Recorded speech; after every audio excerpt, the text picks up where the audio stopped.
The Hound of the Baskervilles by Sir Arthur Conan Doyle. Chapter 1. Mr. Sherlock Holmes. Mr. Sherlock Holmes, who was usually very late in the mornings, save upon those not infrequent occasions when he was up all night, was seated at the breakfast table. I stood upon the hearth-rug and picked up the stick which our visitor had left behind him the night before. It was a fine, thick piece of wood, bulbous-headed, of the sort which is known as a Penang lawyer. Just under the head was a broad silver band nearly an inch across. To James Mortimer, M.R.C.S., from his friends of the C.C.H., was engraved upon it, with the date 1884. It was just such a stick as the old-fashioned family practitioner used to carry, dignified, solid, and reassuring. Well, Watson, what do you make of it? Holmes was sitting with his back to me, and I had given him no sign of my occupation. How did you know what I was doing? I believe you have eyes in the back of your head. I have at least a well-polished, silver-plated coffee-pot in front of me, said he. But tell me, Watson, what do you make of our visitor's stick, since we have been so unfortunate as to miss him, and have no notion of his errand? This accidental souvenir becomes of importance. Let me hear you reconstruct the man by an examination of it. I think, said I, following as far as I could the methods of my companion, that Dr. Mortimer is a successful elderly medical man, well esteemed, since those who know him give him his mark of their appreciation. Good, said Holmes. Excellent. I think also that the probability is in favour of his being a country practitioner who does a great deal of his visiting on foot. Why so? Because this stick, though originally a very handsome one, has been so knocked about that I can hardly imagine a town practitioner carrying it. The thick iron ferrule is worn down, so it is evident that he has done a great amount of walking with it. Perfectly sound, said Holmes. And then again, there is the Friends of the C.C.H. I should guess that to be the something hunt, the local hunt to whose members he has possibly given some surgical assistance, and which has made him a small presentation in return. Really, Watson, you excel yourself, said Holmes, pushing back his chair and lighting a cigarette. I am bound to say that in all the accounts which you have been so good as to give of my own small achievements, you have habitually underrated your own abilities. It may be that you are not yourself luminous, but you are a conductor of light. Some people, without possessing genius, have a remarkable power of stimulating it. I confess, my dear fellow, that I am very much in your debt. He had never said as much before, and I must admit that his words gave me keen pleasure, for I had often been piqued by his indifference to my admiration and to the attempts which I had made to give publicity to his methods. I was proud, too, to think that I had so far mastered his system as to apply it in a way which earned his approval. He now took the stick from my hands and examined it for a few minutes with his naked eyes. Then, with an expression of interest, he laid down his cigarette, and carrying the cane to the window, he looked over it again with a convex lens. Interesting, though elementary, said he as he returned to his favourite corner of the settee. There are certainly one or two indications upon the stick. It gives us the basis for several deductions. Has anything escaped me? I asked with some self-importance. I trust that there's nothing of consequence which I've overlooked. I am afraid, my dear Watson, that most of your conclusions were erroneous. When I said that you stimulated me, I meant, to be frank, that in noting your fallacies, I was occasionally guided towards the truth. Not that you are entirely wrong in this instance. The man is certainly a country practitioner, and he walks a great deal. Then I was right. To that extent. But that was all? No, no, my dear Watson, not all, by no means all.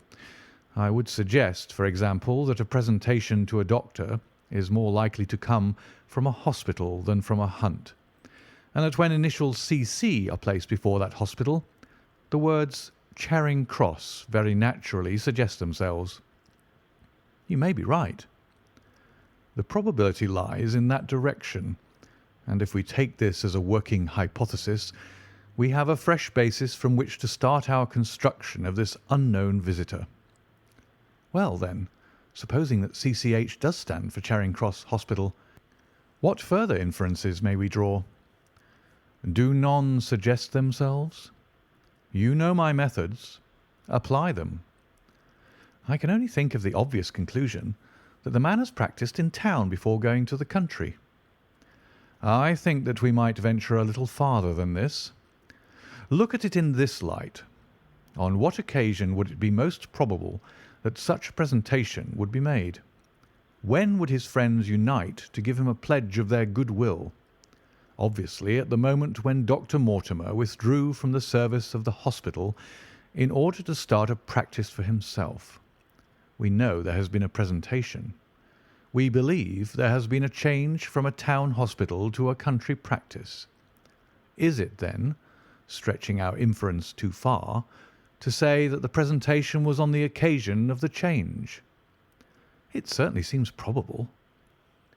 Now, you will observe that he could not have been on the staff of the hospital, since only a man well established in a London practice could hold such a position. And such a one would not drift into the country.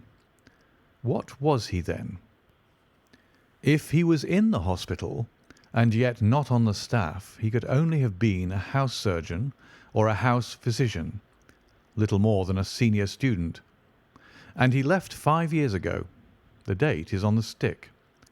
So your grave, middle-aged family practitioner vanishes into thin air, my dear Watson, and there emerges a young fellow, under 30, amiable, unambitious, absent-minded, and the possessor of a favourite dog, which I should describe roughly as being larger than a terrier and smaller than a mastiff.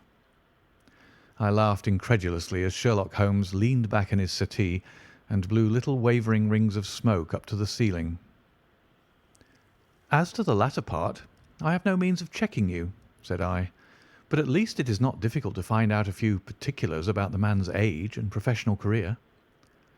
From my small medical shelf I took down the medical directory and turned up the name. There were several Mortimers, but only one could be our visitor. I read his record aloud.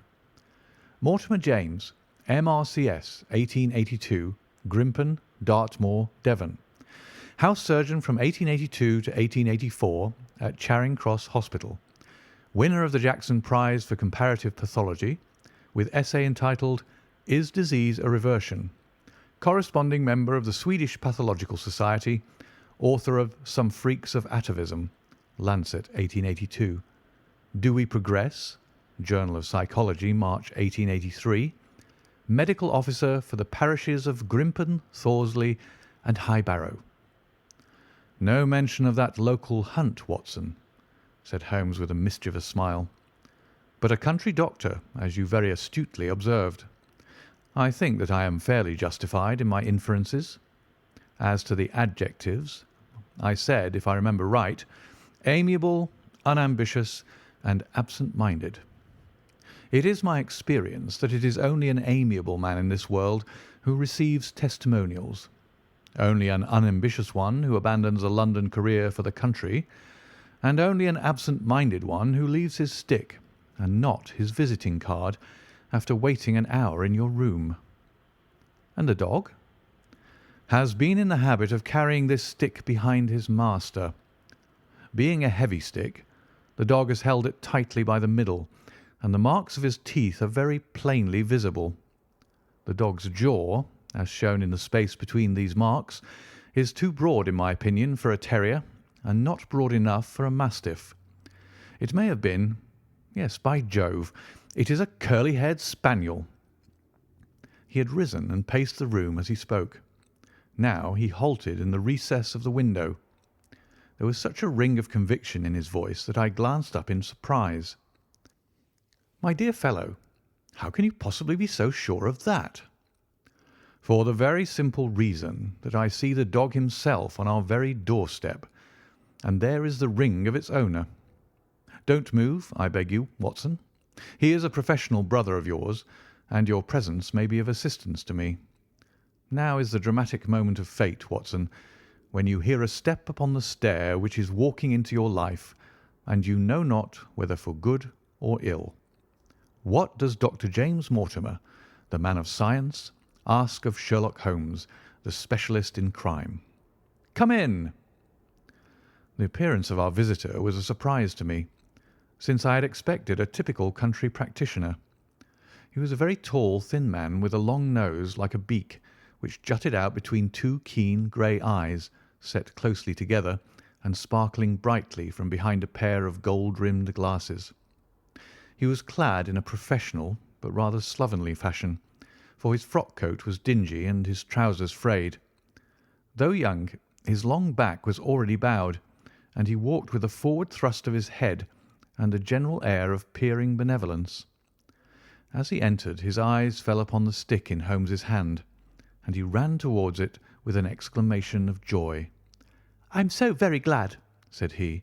"I was not so sure whether I had left it here or in the shipping office. I would not lose that stick for the world." "A presentation, I see," said Holmes. "Yes, sir."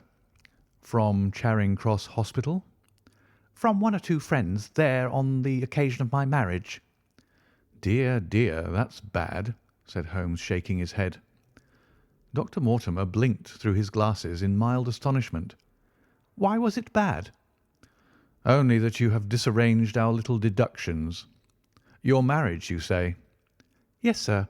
I married, and so left the hospital, and with it all hopes of a consulting practice. It was necessary to make a home of my own." "Come, come, we are not so far wrong after all," said Holmes. "And now, Dr. James Mortimer." "Mr., sir, Mr. A humble M.R.C.S." "And a man of precise mind, evidently." "A dabbler in science, Mr. Holmes. A picker-up of shells on the shores of the great unknown ocean. I presume that it is Mr. Sherlock Holmes who I am addressing, and not—" "No, this is my friend Dr. Watson." "Glad to meet you, sir. I have heard your name mentioned in connection with that of your friend." "You interest me very much, Mr. Holmes. I had hardly expected so dolichocephalic a skull of such well-marked supraorbital development. Would you have any objection to my running my finger along your parietal fissure? A cast of your skull, sir, until the original is available, would be an ornament to any anthropological museum. It is not my intention to be fulsome, but I confess that I covet your skull." Sherlock Holmes waved our strange visitor into a chair. "You are an enthusiast in your line of thought, I perceive, sir, as I am in mine," said he. "I observe from your forefinger that you make your own cigarettes. Have no hesitation in lighting one."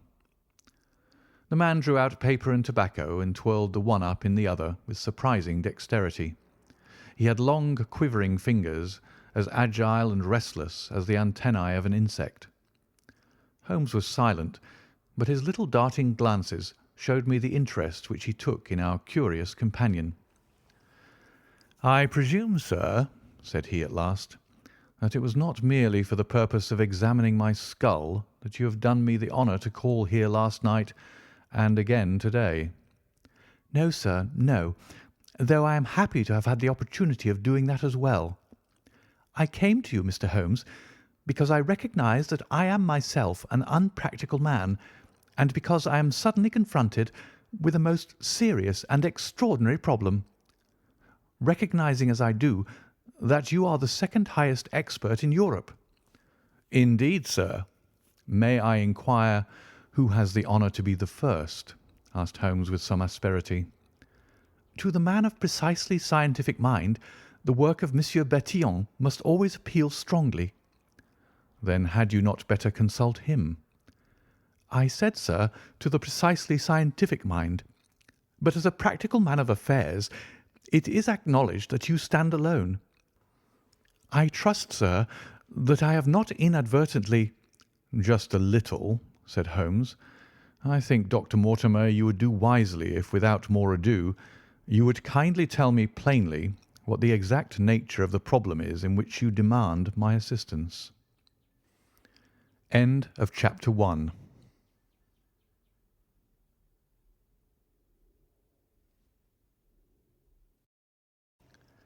Chapter 2. The Curse of the Baskervilles. "I have in my pocket a manuscript," said Dr. James Mortimer. "I observed it as you entered the room," said Holmes. "It is an old manuscript?" "Early 18th century, unless it is a forgery." "How can you say that, sir?" "You have presented an inch or two of it to my examination all the time that you have been talking. It would be a poor expert who could not give the date of a document within a decade or so. You may possibly have read my little monograph upon the subject. I put that at 1730. "The exact date is 1742. Dr. Mortimer drew it from his breast pocket. "This family paper was committed to my care by Sir Charles Baskerville, whose sudden and tragic death, some 3 months ago, created so much excitement in Devonshire. I may say that I was his personal friend, as well as his medical attendant. He was a strong-minded man, sir, shrewd, practical, and as unimaginative as I am myself. Yet he took this document very seriously, and his mind was prepared for just such an end as did eventually overtake him." Holmes stretched out his hand for the manuscript and flattened it upon his knee. "You will observe, Watson, the alternative use of the long S and the short. It is one of several indications which enabled me to fix the date." I looked over his shoulder at the yellow paper and the faded script. At the head was written Baskerville Hall, and below, in large scrawling figures, 1742. "It appears to be a statement of some sort." "Yes, it is a statement of a certain legend which runs in the Baskerville family." "But I understand that it is something more modern and practical upon which you wish to consult me." "Most modern, a most practical, pressing matter, which must be decided within 24 hours. But the manuscript is short and is intimately connected with the affair. With your permission, I will read it to you." Holmes leaned back in his chair, placed his fingertips together, and closed his eyes with an air of resignation. Dr. Mortimer turned the manuscript to the light and read in a high, cracking voice the following curious old-world narrative. "Of the origin of the Hound of the Baskervilles there have been many statements, yet as I come in a direct line from Hugo Baskerville, and as I had the story from my father, who also had it from his, I have set it down with all belief that it occurred even as is here set forth. And I would have you believe, my sons, that the same justice which punishes sin may also most graciously forgive it, and that no ban is so heavy but that by prayer and repentance it may be removed. Learn then from this story not to fear the fruits of the past, but rather to be circumspect in the future, that those foul passions whereby our family has suffered so grievously may not again be loosed to our undoing. Know, then, that in the time of the Great Rebellion, the history of which by the learned Lord Clarendon I most earnestly commend to your attention, this manor of Baskerville was held by Hugo of that name, nor can it be gainsaid that he was a most wild, profane, and godless man. This, in truth, his neighbours might have pardoned, seeing that saints have never flourished in those parts, but there was in him a certain wanton and cruel humour, which made his name a byword through the West. It chanced that this Hugo came to love, if indeed so dark a passion may be known under so bright a name, the daughter of a yeoman who held lands near the Baskerville estate. But the young maiden, being discreet and of good repute, would ever avoid him, for she feared his evil name. So it came to pass that one Michaelmas this Hugo, with 5 or 6 of his idle and wicked companions, stole down upon the farm and carried off the maiden, her father and brothers being from home, as he well knew. When they had brought her to the hall, the maiden was placed in an upper chamber, while Hugo and his friends sat down to a long carouse, as was their nightly custom. Now the poor lass, upstairs, was like to have her wits turned at the singing and shouting and terrible oaths which came up to her from below, for they say that the words used by Hugo Baskerville when he was in wine were such as might blast the man who said them. At last, in the stress of her fear, she did that which might have daunted the bravest or most active man, for by the aid of the growth of ivy which covered, and still covers, the south wall, she came down from under the eaves, and so homeward across the moor, there being 3 leagues betwixt the hall and her father's farm. It chanced that some little time later Hugo left his guests to carry food and drink, with other worse things perchance, to his captive, and so found the cage empty and the bird escaped. Then, as it would seem, he became as one that hath a devil, for rushing down the stairs into the dining hall, he sprang upon the great table, flagons and trenchers flying before him, and he cried aloud before all the company that he would that very night render his body and soul to the powers of evil, if he might not overtake the wench. And while the revellers stood aghast at the fury of the man, one more wicked, or it may be more drunken than the rest, cried out that they should put the hounds upon her, whereat Hugo ran from the house, crying to his grooms that they should saddle his mare and unkennel the pack, and giving the hounds a kerchief of the maid's, he swung them to the line, and so off full cry in the moonlight over the moor. Now, for some space the revellers stood agape, unable to understand all that had been done in such haste. But anon their bemused wits awoke to the nature of the deed which was like to be done upon the moorlands. Everything was now in an uproar, some calling for their pistols, some for their horses, and some for another flask of wine. But at length some sense came back to their crazed minds, and the whole of them, 13 in number, took horse and started in pursuit.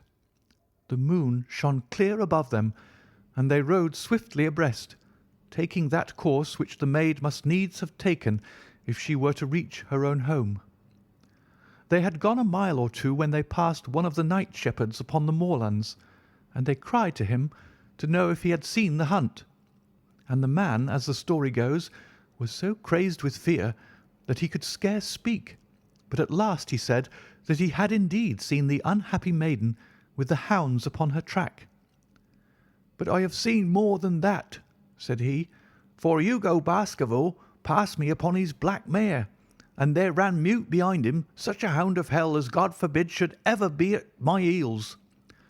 So the drunken squires cursed the shepherd and rode onward. But soon their skins turned cold, for there came a galloping across the moor, and the black mare, dabbled with white froth, went past with trailing bridle and empty saddle. Then the revellers rode close together, for a great fear was on them, but they still followed over the moor, though each, had he been alone, would have been right glad to have turned his horse's head. Riding slowly in this fashion, they came at last upon the hounds. These, though known for their valour and their breed, were whimpering in a cluster at the head of a deep dip or goyle, as we call it, upon the moor, some slinking away, and some with starting hackles and staring eyes, gazing down the narrow valley before them. The company had come to a halt, more sober men, as you may guess, than when they started. The most of them would by no means advance, but 3 of them, the boldest, or it may be the most drunken, rode forward down the goyle. Now it opened into a broad space in which stood 2 of those great stones, still to be seen there, which were set by certain forgotten peoples in the days of old. The moon was shining bright upon the clearing, and there in the centre lay the unhappy maid where she had fallen, dead of fear and of fatigue. But it was not the sight of her body, nor yet that of the body of Hugo Baskerville lying near her, which raised the hair upon the heads of these 3 daredevil roisterers, but it was that, standing over Hugo and plucking at his throat, there stood a foul thing, a great black beast, shaped like a hound, yet larger than any hound that ever mortal eye has rested upon. And even as they looked, the thing tore the throat out of Hugo Baskerville, on which, as it turned its blazing eyes and dripping jaws upon them, the three shrieked with fear and rode for dear life, still screaming across the moor. One, it is said, died that very night of what he had seen, and the other twain were but broken men for the rest of their days. Such is the tale, my sons, of the coming of the hound which is said to have plagued the family so sorely ever since. If I have set it down, it is because that which is clearly known hath less terror than that which is but hinted at and guessed. Nor can it be denied that many of the family have been unhappy in their deaths, which have been sudden, bloody, and mysterious. Yet may we shelter ourselves in the infinite goodness of Providence, which would not for ever punish the innocent beyond that third or fourth generation which is threatened in Holy Writ. To that Providence, my sons, I hereby commend you, and I counsel you by way of caution to forbear from crossing the moor in those dark hours when the powers of evil are exalted. This from Hugo Baskerville to his sons Roger and John, with instructions that they say nothing thereof to their sister Elizabeth. When Dr. Mortimer had finished reading this singular narrative, he pushed his spectacles up on his forehead and stared across at Mr. Sherlock Holmes. The latter yawned and tossed the end of his cigarette into the fire. "Well," said he, "do you not find it interesting?" "To a collector of fairy tales." Dr. Mortimer drew a folded newspaper out of his pocket. "Now, Mr. Holmes, we will give you something a little more recent. This is the Devon County Chronicle of May 14th of this year. It is a short account of the facts elicited at the death of Sir Charles Baskerville, which occurred a few days before that date." My friend leaned a little forward, and his expression became intent. Our visitor readjusted his glasses and began. "The recent sudden death of Sir Charles Baskerville, whose name has been mentioned as the probable Liberal candidate for Mid Devon at the next election, has cast a gloom over the county. Though Sir Charles had resided at Baskerville Hall for a comparatively short period, his amiability of character and extreme generosity had won the affection and respect of all who had been brought into contact with him.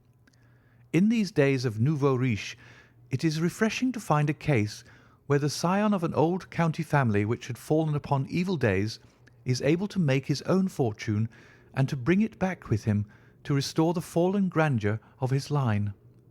Sir Charles, as is well known, made large sums of money in South African speculation. More wise than those who go on until the wheel turns against them, he realized his gains and returned to England with them. It is only 2 years since he took up his residence at Baskerville Hall, and it is common talk how large were those schemes of reconstruction and improvement which have been interrupted by his death. Being himself childless, it was his openly expressed desire that the whole countryside should within his own lifetime profit by his good fortune, and many will have personal reasons for bewailing his untimely end. His generous donations to local and county charities have been frequently chronicled in these columns. The circumstances connected with the death of Sir Charles cannot be said to have been entirely cleared up by the inquest, but at least enough has been done to dispose of those rumours to which local superstition has given rise.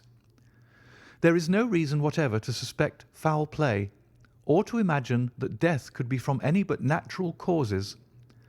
Sir Charles was a widower, and a man who may be said to have been in some ways of an eccentric habit of mind. In spite of his considerable wealth, he was simple in his personal tastes, and his indoor servants at Baskerville Hall consisted of a married couple named Barrymore, the husband acting as butler and the wife as housekeeper.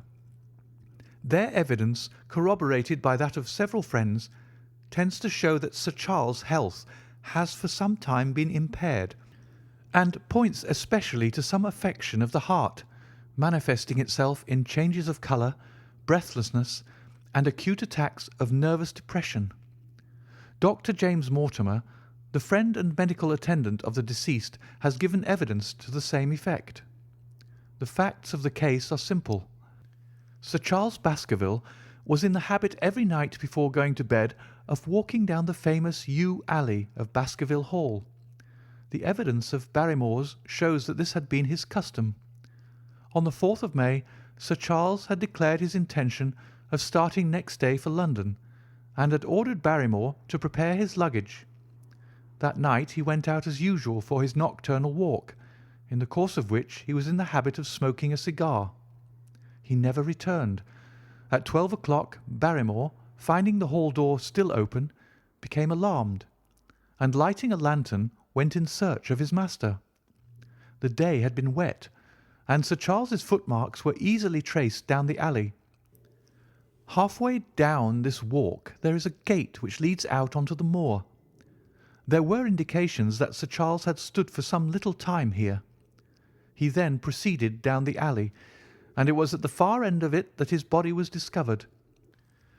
One fact which has not been explained is the statement of Barrymore that his master's footprints altered their character from the time that he passed the moor gate, that he appeared from thence onward to have been walking upon his toes.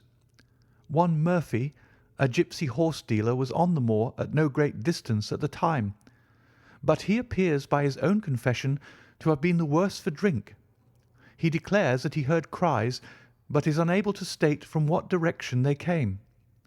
No signs of violence were to be discovered upon Sir Charles's person, and though the doctor's evidence pointed to an almost incredible facial distortion, so great that Dr. Mortimer refused at first to believe that it was indeed his friend and patient who lay before him, it was explained that is a symptom which is not unusual in cases of dyspnea and death from cardiac exhaustion.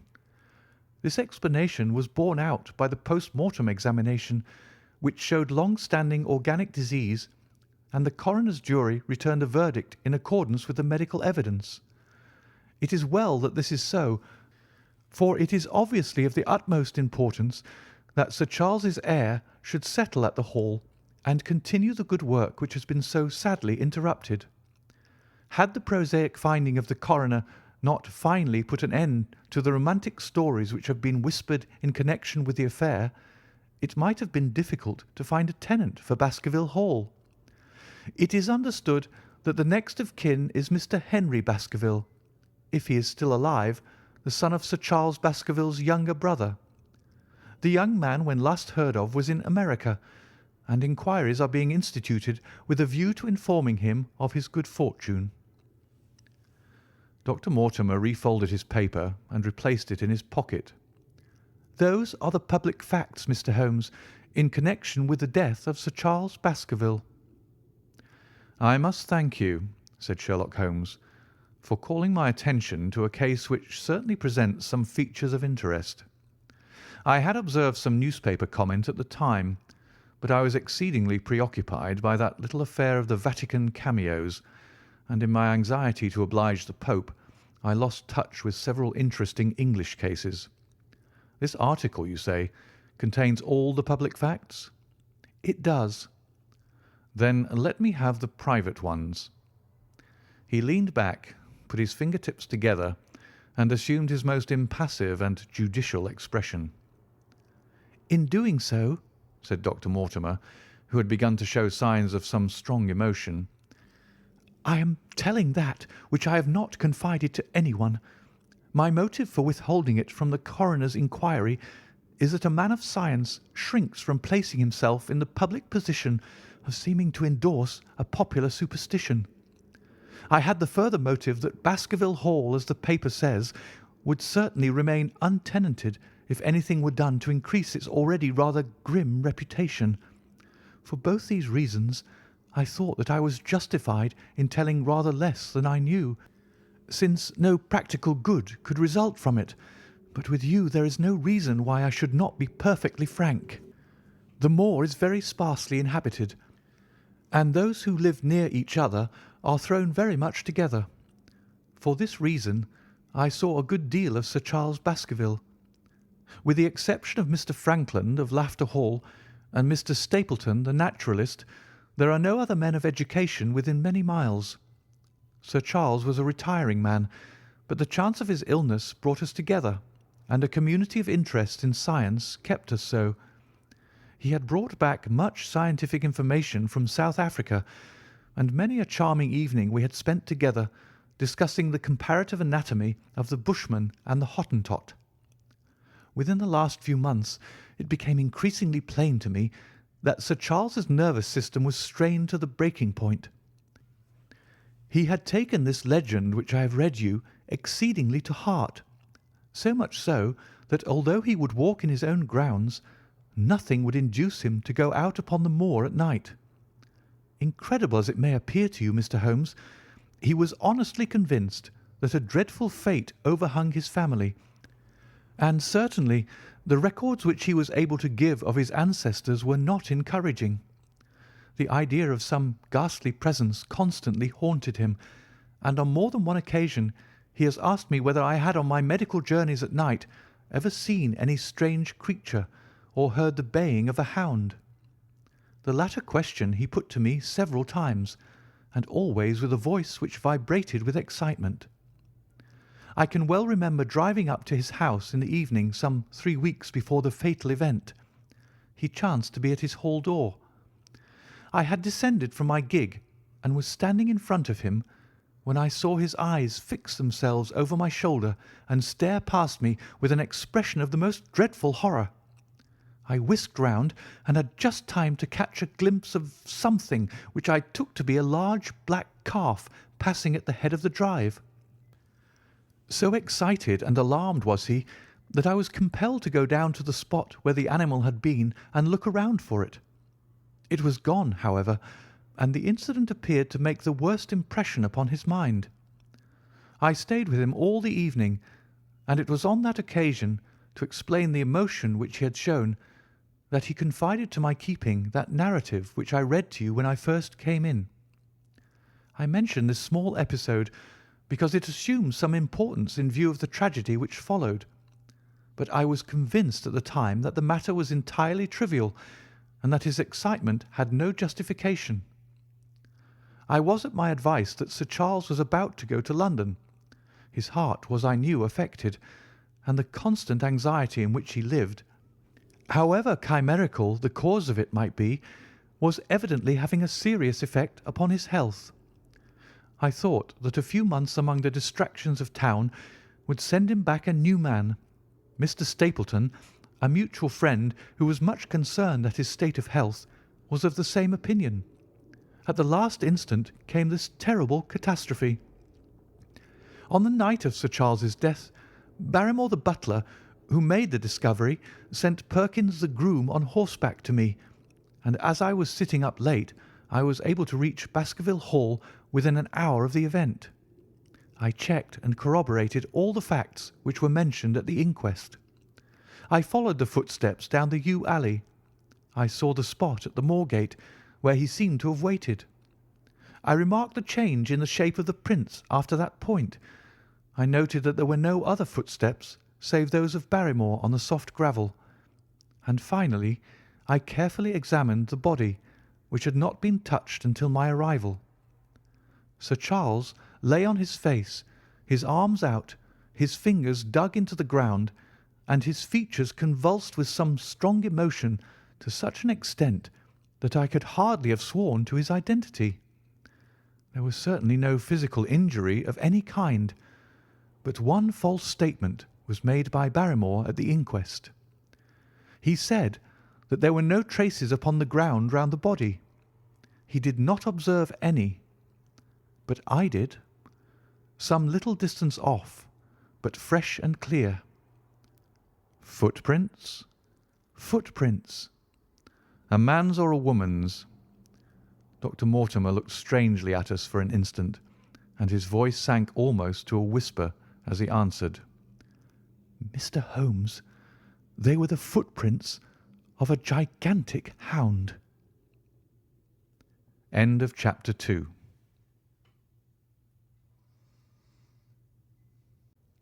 Chapter 3. The Problem. I confess at these words a shudder passed through me. there was a thrill in the doctor's voice which showed that he was himself deeply moved by that which he told us. Holmes leaned forward in his excitement, and his eyes had the hard, dry glitter which shot from them when he was keenly interested. "You saw this?" "As clearly as I see you." "And you said nothing?" "What was the use?" "How was it that no one else saw it?" "The marks were some 20 yards from the body, and no one gave them a thought. I don't suppose I should have done so had I not known this legend." "There are many sheep-dogs on the moor?" "No doubt, but this was no sheep-dog." "You say it was large?" "Enormous." "But it had not approached the body?" "No." "What sort of night was it?" "Damp and raw." "But not actually raining?" "No." "What is the alley like?" "There are 2 lines of old yew hedge, 12 feet high and impenetrable. The walk in the centre is about 8 feet across." "Is there anything between the hedges and the walk?" "Yes, there is a strip of grass about 6 feet broad on either side." "I understand that the yew hedge is penetrated at one point by a gate." "Yes, the wicket gate which leads on to the moor." "Is there any other opening?" "None." "So that to reach the yew alley one either has to come down it from the house or else to enter it by the moor gate?" "There is an exit through a summer house at the far end." "Had Sir Charles reached this?" "No, he lay about 50 yards from it." "Now tell me, Dr. Mortimer, and this is important, the marks which you saw were on the path and not on the grass." "No marks could show on the grass." "Were they on the same side of the path as the moor gate?" "Yes, they were on the edge of the path on the same side as the moor gate."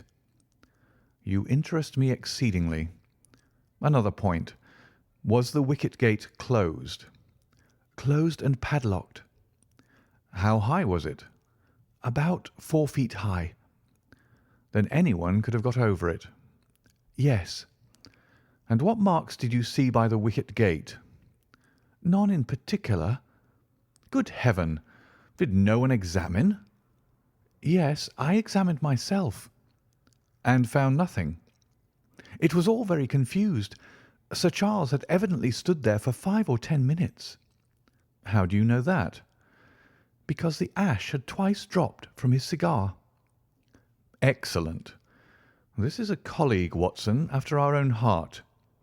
But the marks?"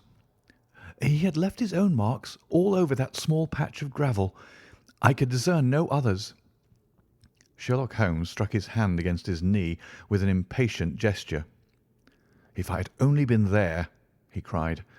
"It is evidently a case of extraordinary interest, and one which presented immense opportunities to the scientific expert. That gravel page upon which I might have read so much has been long ere this smudged by the rain and defaced by the clogs of curious peasants. Oh, Dr. Mortimer, Dr. Mortimer, to think that you should not have called me in! You have indeed much to answer for." "I could not call you in, Mr. Holmes, without disclosing these facts to the world, and I have already given my reasons for not wishing to do so. Besides—" "Why do you hesitate?" "There is a realm in which the most acute and most experienced of detectives is helpless." "You mean that the thing is supernatural?" "I did not positively say so." "No, but you evidently think it." "Since the tragedy, Mr. Holmes, there have come to my ears several incidents which are hard to reconcile with the settled order of nature." "For example?" "I find that before the terrible event occurred, several people had seen a creature upon the moor which corresponds with this Baskerville demon, and which could not possibly be any animal known to science. They all agreed that it was a huge creature, luminous, ghastly, and spectral. I have cross-examined these men, one of them a hard-headed countryman, one a farrier, and one a moorland farmer, who all tell the same story of this dreadful apparition, exactly corresponding to the Hound of the legend. I assure you that there is a reign of terror in the district, and that it is a hardy man who will cross the moor at night." "And you, a trained man of science, believe it to be supernatural?" "I do not know what to believe." Holmes shrugged his shoulders. "I have hitherto confined my investigations to this world," said he. "In a modest way I have combated evil, but to take on the father of evil himself would, perhaps, be too ambitious a task. Yet you must admit that the footmark is material." "The original Hound was material enough to tug a man's throat out, and yet he was diabolical as well." "I see that you have quite gone over to the supernaturalists. But now, Dr. Mortimer, tell me this.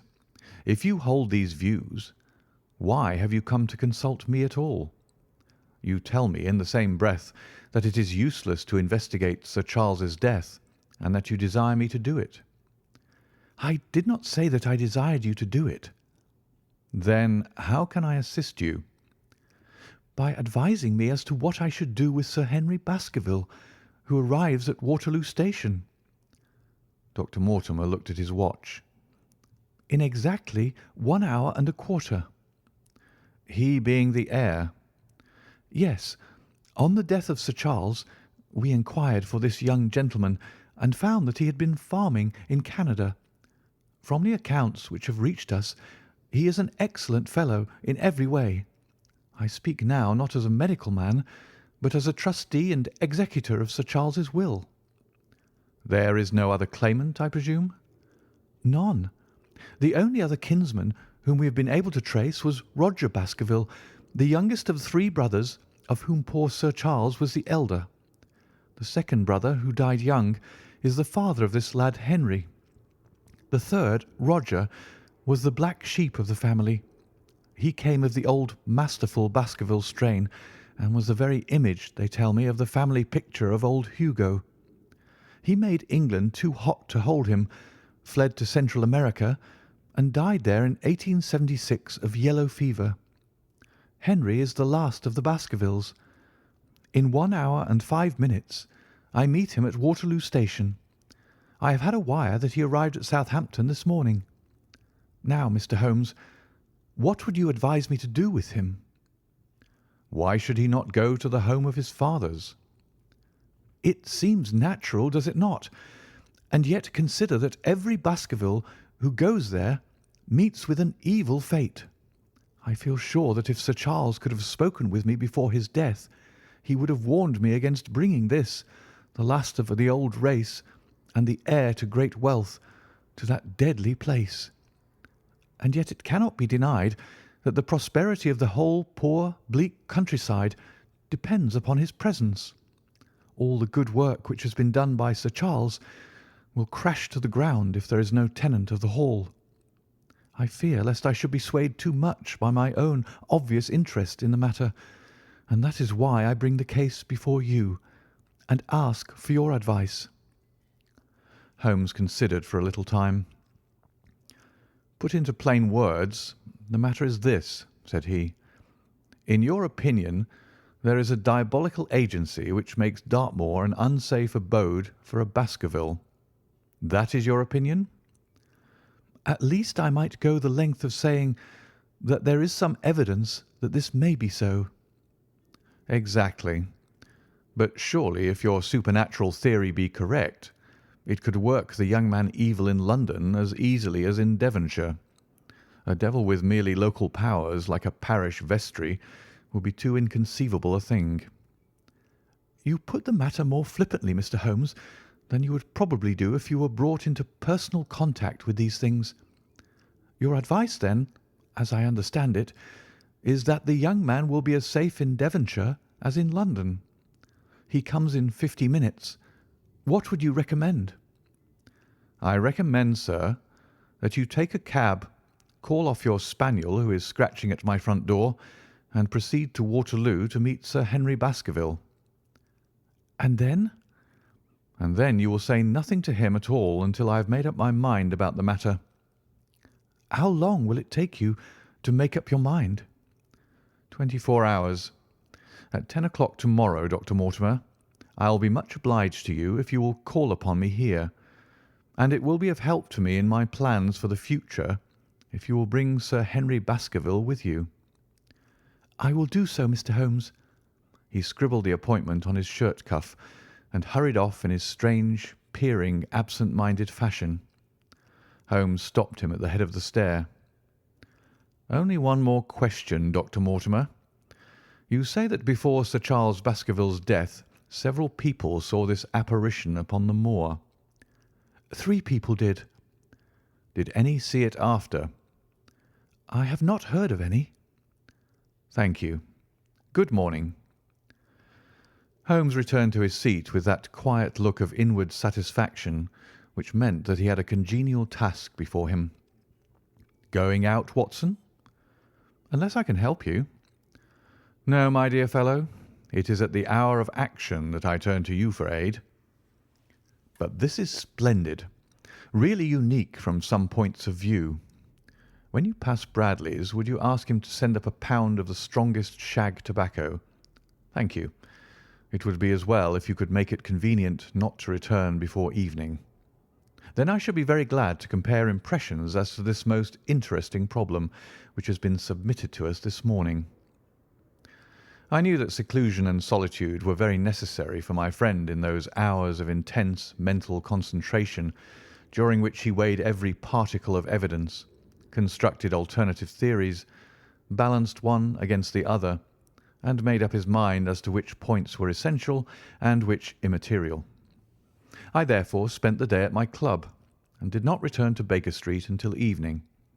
It was nearly 9 o'clock when I found myself in the sitting-room once more. My first impression as I opened the door was that a fire had broken out, for the room was so filled with smoke that the light of the lamp upon the table was blurred by it.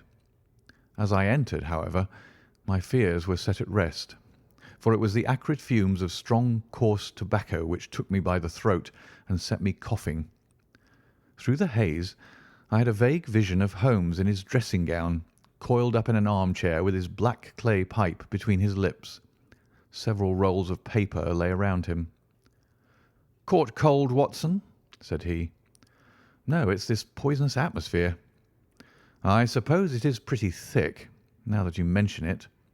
"Thick? It's intolerable." "Open the window, then. You've been at your club all day, I perceive."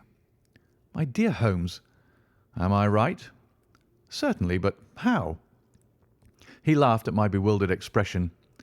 "There is a delightful freshness about you, Watson, which makes it a pleasure to exercise any small powers which I possess at your expense. A gentleman goes forth on a showery and miry day. He returns immaculate in the evening, with a gloss still on his hat and his boots. He has been a fixture, therefore, all day. He is not a man with intimate friends. Where, then, could he have been? Is it not obvious?" "Well, it is rather obvious." "The world is full of obvious things which nobody by any chance ever observes. Where do you think that I have been?" "A fixture also." "On the contrary, I have been to Devonshire." "In spirit?" "Exactly. My body has remained in this armchair, and has, I regret to observe, consumed in my absence 2 large pots of coffee and an incredible amount of tobacco. After you left, I sent down to Stamford's for the ordnance map of this portion of the moor, and my spirit has hovered over it all day. I flatter myself that I could find my way about." "A large-scale map, I presume?" "Very large." He unrolled one section and held it over his knee. "Here you have the particular district which concerns us. That is Baskerville Hall in the middle." "With a wood around it?" "Exactly.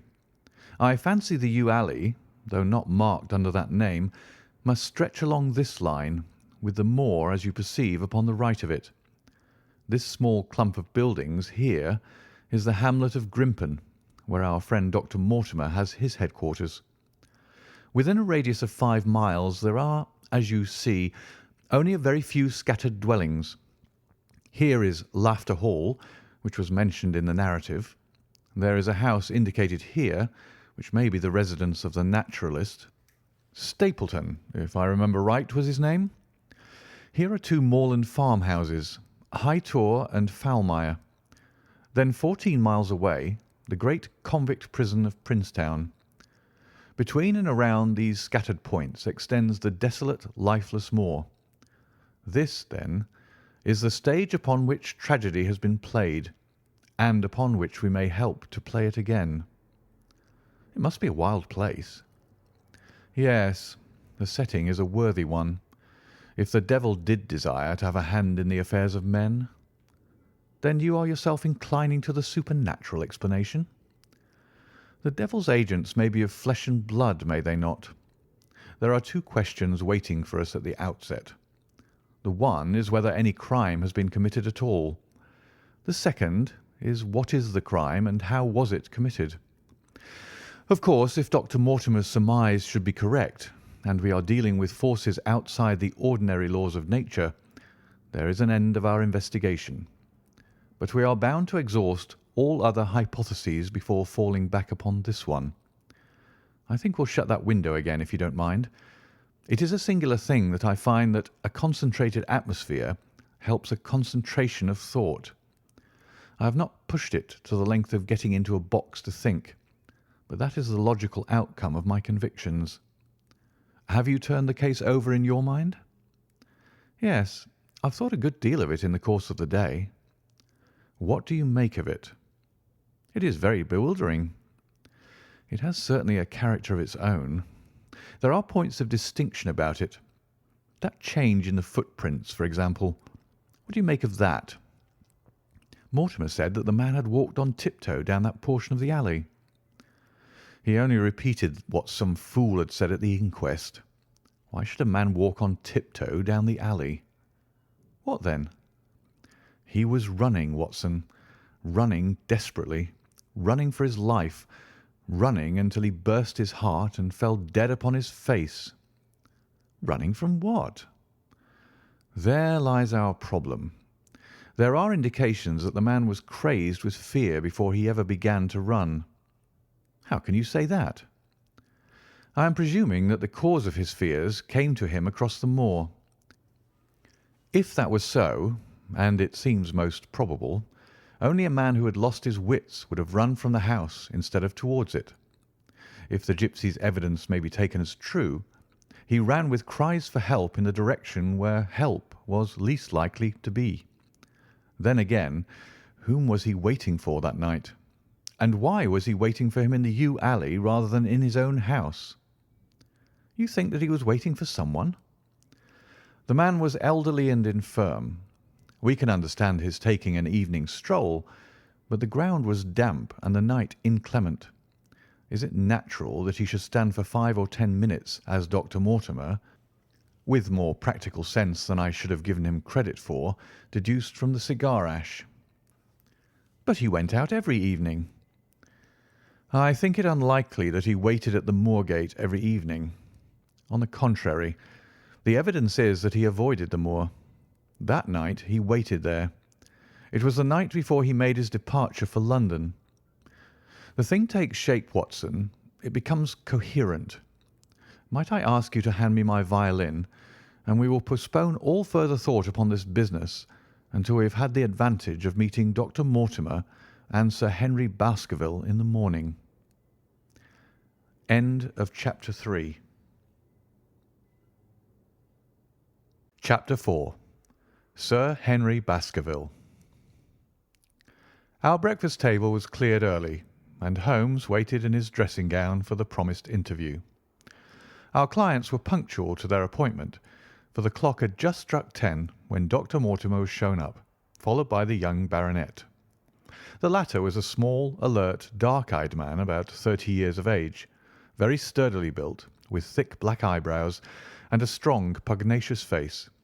He wore a ruddy-tinted tweed suit and had the weather-beaten appearance of one who has spent most of his time in the open air. And yet there was something in his steady eye and the quiet assurance of his bearing which indicated the gentleman. "This is Sir Henry Baskerville," said Dr. Mortimer. "Why, yes," said he. "And the strange thing is, Mr. Sherlock Holmes, that if my friend here had not proposed coming round to you this morning, I should have come on my own account. I understand that you think out little puzzles, and I've had one this morning which wants more thinking out than I am able to give it." "Pray take a seat, Sir Henry. Do I understand you to say that you have yourself had some remarkable experience since you arrived in London?" "Nothing of much importance, Mr. Holmes. Only a joke, as like as not. It was this letter, if you can call it a letter, which reached me this morning." He laid an envelope upon the table, and we all bent over it. It was of common quality, greyish in colour. The address, Sir Henry Baskerville, Northumberland Hotel, was printed in rough characters. The postmark, Charing Cross, and the date of posting the preceding evening. "Who knew that you were going to the Northumberland Hotel?" asked Holmes, glancing keenly across at our visitor. "No one could have known. We only decided after I met Dr. Mortimer." "But Dr. Mortimer was no doubt already stopping there." "No, I had been staying with a friend," said the doctor. "There was no possible indication that we intended to go to this hotel." Someone seems to be very deeply interested in your movements." Out of the envelope he took a half sheet of foolscap paper folded into four. This he opened and spread flat upon the table. Across the middle of it a single sentence had been formed by the expedient of pasting printed words upon it. It ran, "As you value your life or your reason, keep away from the moor." The word moor only was printed in ink.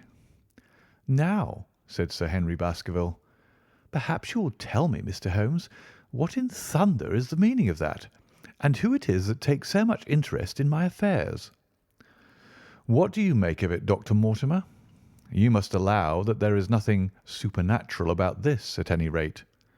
"No, sir, but it might very well come from someone who was convinced that the business is supernatural."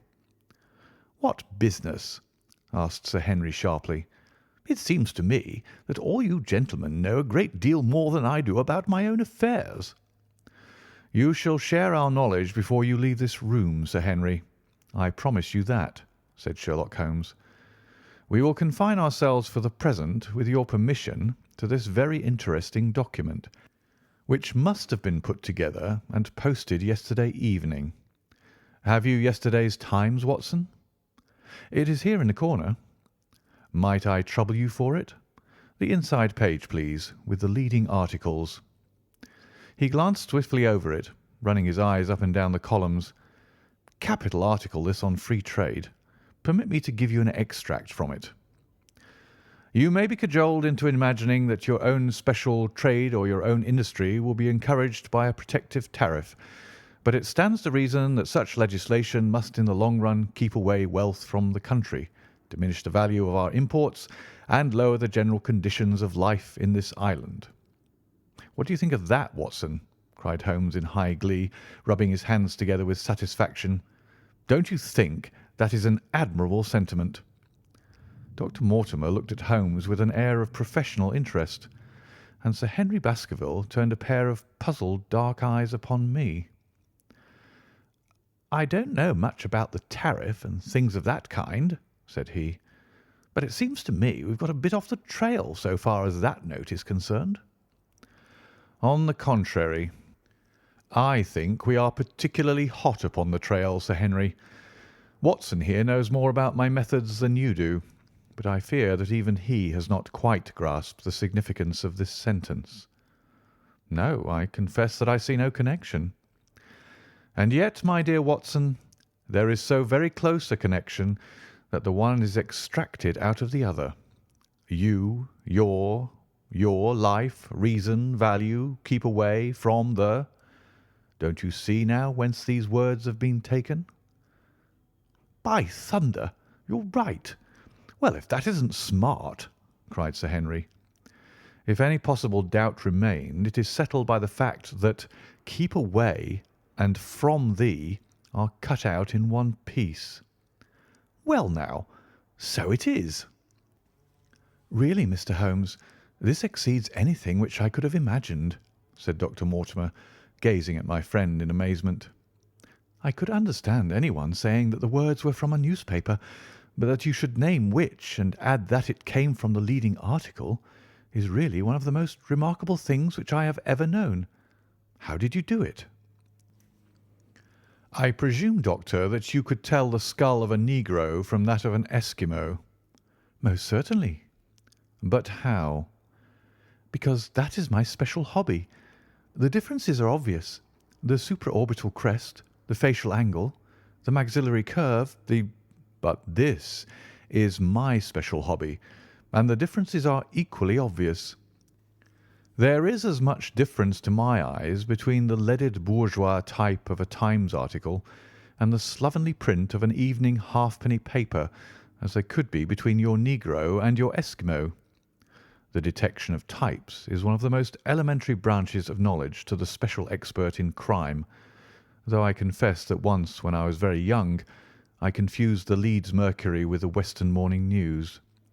But a Times leader is entirely distinctive, and these words could have been taken from nothing else. As it was done yesterday, the strong probability was that we should find the words in yesterday's issue." "So far as I can follow you, then, Mr. Holmes," said Sir Henry Baskerville, "someone cut out this message with a scissors."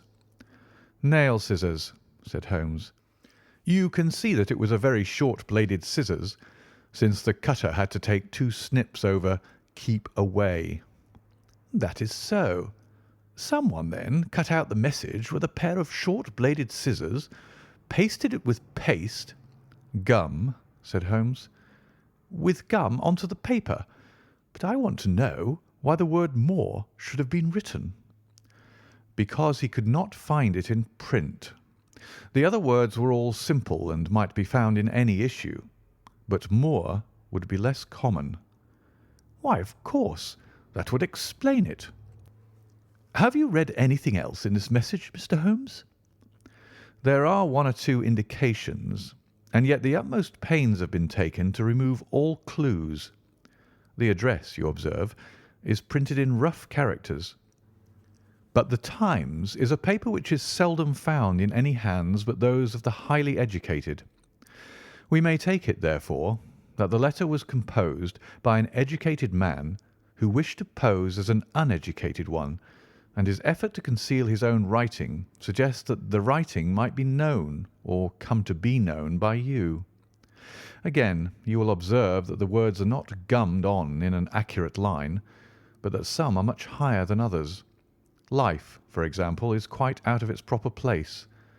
That may point to carelessness, or it may point to agitation and hurry upon the part of the cutter. On the whole, I incline to the latter view, since the matter was evidently important, and it is unlikely that the composer of such a letter would be careless. If he were in a hurry, it opens up the interesting question why he should be in a hurry, since any letter posted up to early morning would reach Sir Henry before he would leave his hotel. Did the composer fear an interruption? And from whom? "We are coming now rather into the region of guesswork," said Dr. Mortimer. "Say rather into the region where we balance probabilities and choose the most likely. It is the scientific use of the imagination, but we have always some material basis on which to start our speculation. Now, you would call it a guess, no doubt, but I am almost certain that this address has been written in a hotel." "How in the world can you say that?" "If you examine it carefully, you will see that both the pen and the ink have given the writer trouble. The pen has spluttered twice in a single word, and has run dry 3 times in a short address, showing that there was very little ink in the bottle. Now, a private pen or ink bottle is seldom allowed to be in such a state, and the combination of the 2 must be quite rare. But you know the hotel ink and the hotel pen, where it is rare to get anything else. Yes, I have very little hesitation in saying that could we examine the waste paper baskets of the hotels round Charing Cross until we found the remains of the mutilated Times leader, we could lay our hands straight upon the person who sent this singular message. Hullo! Hullo! What's this?" He was carefully examining the foolscap upon which the words were pasted, holding it only an inch or two from his eyes. "Well?" "Nothing," said he, throwing it down. "It is a blank half-sheet of paper without even a watermark upon it. I think we have drawn as much as we can from this curious letter. And now, Sir Henry, has anything else of interest happened to you since you have been in London?" "Why, no, Mr. Holmes, I think not." "You have not observed anyone follow or watch you?" "I seem to have walked right into the thick of a dime novel," said our visitor. "Why in thunder should anyone follow or watch me?" "We are coming to that. You have nothing else to report to us before we go into this matter?" "Well, it depends upon what you think worth reporting." "I think anything out of the ordinary routine of life well worth reporting." Sir Henry smiled. "I don't know much of British life yet, for I've spent nearly all my time in the States and in Canada, but I hope that to lose one of your boots is not part of the ordinary routine of life over here." "You have lost one of your boots?" "My dear sir," cried Dr. Mortimer, "it is only mislaid. You will find it when you return to the hotel. What is the use of troubling Mr. Holmes with trifles of this kind?" "Well, he asked me for anything outside the extraordinary." "Exactly," said Holmes. "However foolish the incident may seem, you have lost one of your boots, you say?" "Well, mislaid it, anyhow. I put them both outside my door last night, and there was only one in the morning. I could get no sense out of the chap who cleans them. The worst of it is that I only bought the pair last night in the Strand, and I have never had them on." "If you have never worn them, why did you put them out to be cleaned?" They were tan boots and had never been varnished. That was why I put them out." "Then I understand that on your arrival in London yesterday you went out at once and bought a pair of boots." "I did a great deal of shopping. Dr. Mortimer here went round with me. You see, if I am to be squire down there, I must dress the part, and it may be that I have got a little careless in my ways out west. Among other things, I bought these brown boots, gave $6 for them, and had one stolen before ever I had them on my feet." "It seems a singularly useless thing to steal," said Sherlock Holmes. "I confess that I share Dr. Mortimer's belief that it will not be long before the missing boot is found." "And now, gentlemen," said the baronet with decision, "it seems to me that I have spoken quite enough about the little that I know. It is time that you kept your promise and gave me a full account of what we are all driving at." "Your request is a very reasonable one," Holmes answered. "Dr. Mortimer, I think you could not do better than to tell your story as you told it to us."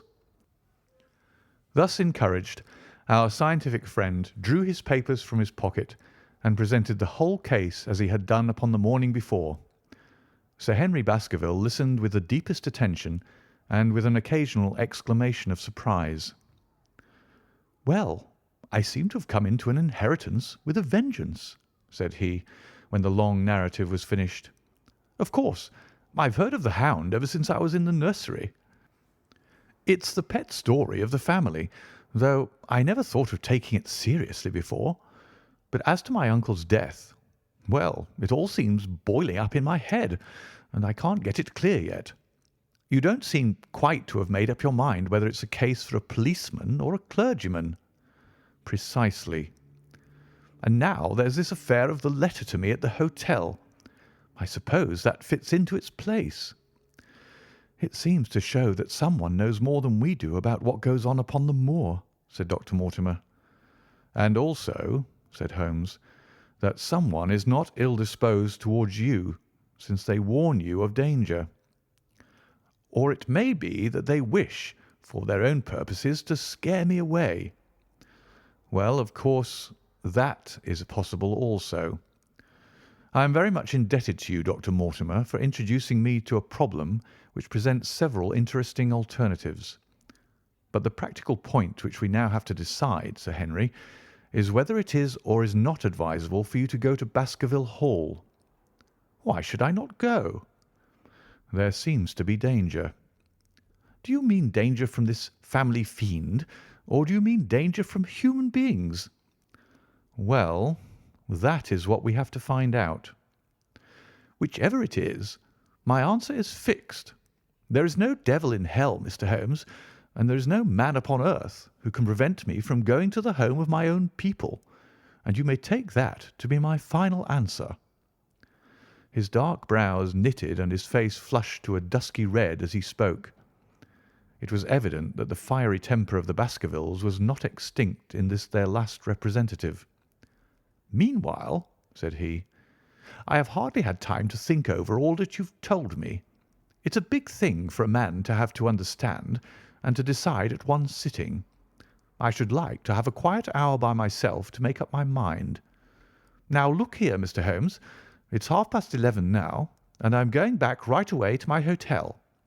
Suppose you and your friend Dr. Watson come round and lunch with us at 2. I'll be able to tell you more clearly then how this thing strikes me." "Is that convenient to you, Watson?" "Perfectly." "Then you may expect us. Shall I have a cab called?" "I'd prefer to walk, for this affair has flurried me rather." "I'll join you in walk with pleasure," said his companion. "Then we meet again at 2 o'clock. Au revoir and good morning." We heard the steps of our visitors descend the stair and the bang of the front door. In an instant Holmes had changed from the languid dreamer to the man of action. "Your hat and boots, Watson. Quick, not a moment to lose." He rushed into his room in his dressing gown and was back again in a few seconds in a frock coat. We hurried together down the stairs and into the street. Dr. Mortimer and Baskerville were still visible about 200 yards ahead of us in the direction of Oxford Street. Shall I run and stop them? Not for the world, my dear Watson. I am perfectly satisfied with your company if you will tolerate mine. Our friends are wise, for it is certainly a very fine morning for a walk. He quickened his pace until we had decreased the distance which divided us by about half.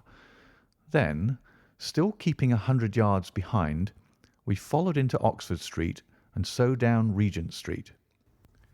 Once our friend stopped and stared into a shop window, upon which Holmes did the same.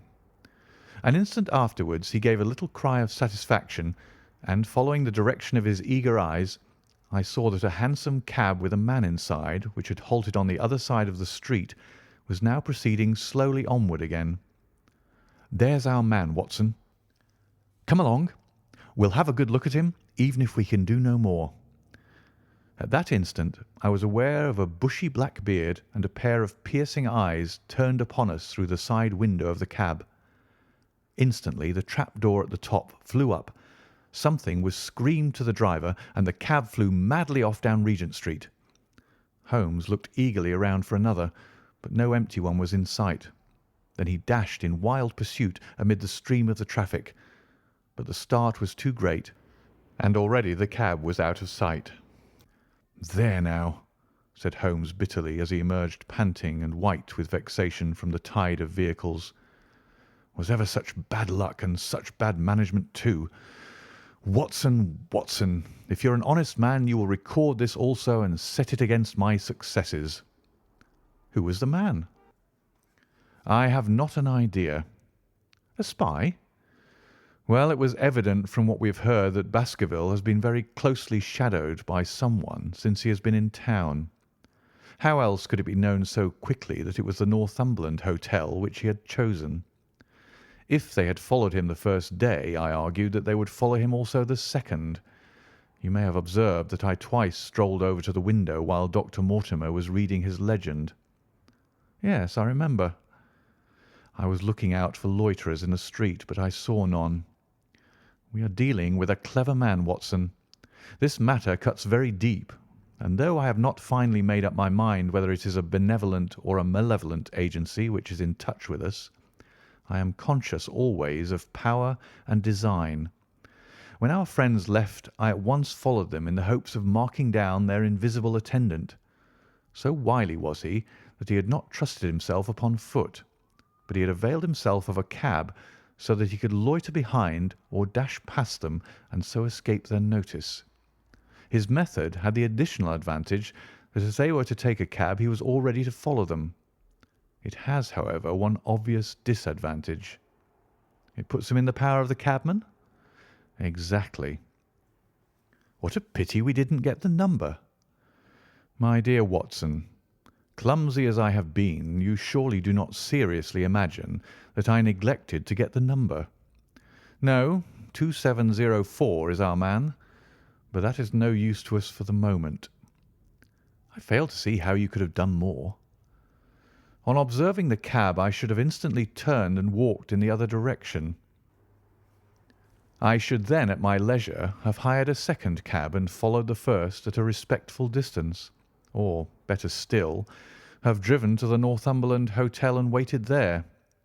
When our unknown had followed Baskerville home, we should have had the opportunity of playing his own game upon himself and seeing where he made for. As it is, by an indiscreet eagerness, which was taken advantage of with extraordinary quickness and energy by our opponent, we have betrayed ourselves and lost our man. We had been sauntering slowly down Regent Street during this conversation, and Dr. Mortimer with his companion had long vanished in front of us. "There is no object in our following them," said Holmes. "The shadow has departed and will not return. We must see what further cards we have in our hands and play them with decision. Could you swear to that man's face within the cab?" "I could swear only to the beard." "And so could I, from which I gather that in all probability it was a false one. A clever man upon so delicate an errand has no use for a beard save to conceal his features. Come in here, Watson." He turned into one of the district messenger offices, where he was warmly greeted by the manager. "Ah, Wilson, I see you have not forgotten the little case in which I had the good fortune to help you." "No, sir, indeed I have not. You saved my good name and perhaps my life."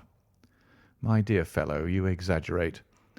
I have some recollection, Wilson, that you had among your boys a lad named Cartwright, who showed some ability during the investigation." "Yes, sir. He's still with us." "Could you ring him up?" "Thank you, and I should be glad to have change of this £5 note." A lad of 14, with a bright, keen face, had obeyed the summons of the manager. He stood now gazing with great reverence at the famous detective. "Let me have the hotel directory," said Holmes. "Thank you. Now, Cartwright, there are the names of 23 hotels here, all in the immediate neighbourhood of Charing Cross. Do you see?" "Yes, sir." "You will visit each one of these in turn." "Yes, sir." "You will begin in each case by giving the outside porter 1 shilling. Here are 23 shillings." "Yes, sir." "You will tell him that you want to see the waste paper of yesterday. You will say that an important telegram has miscarried and that you are looking for it. You understand?" "Yes, sir." "But what you are really looking for is the centre page of the Times with some holes cut in it with scissors. Here is a copy of the Times. It is this page. You could easily recognise it, could you not?" "Yes, sir." "In each case the outside porter will send for the hall porter, to whom also you will give 1 shilling. Here are 23 shillings. You will then learn in possibly 20 cases out of the 23 that the waste of the day before has been burned or removed. In the 3 other cases you will be shown a heap of paper, and you will look for this page of the Times among it. The odds are enormously against your finding it. There are 10 shillings over in case of emergencies. Let me have a report by wire at Baker Street before evening. And now, Watson, it only remains for us to find out by wire the identity of the cabman, number 2704, and then we will drop into one of the Bond Street picture galleries and fill in the time until we are due at the hotel. End of chapter 4.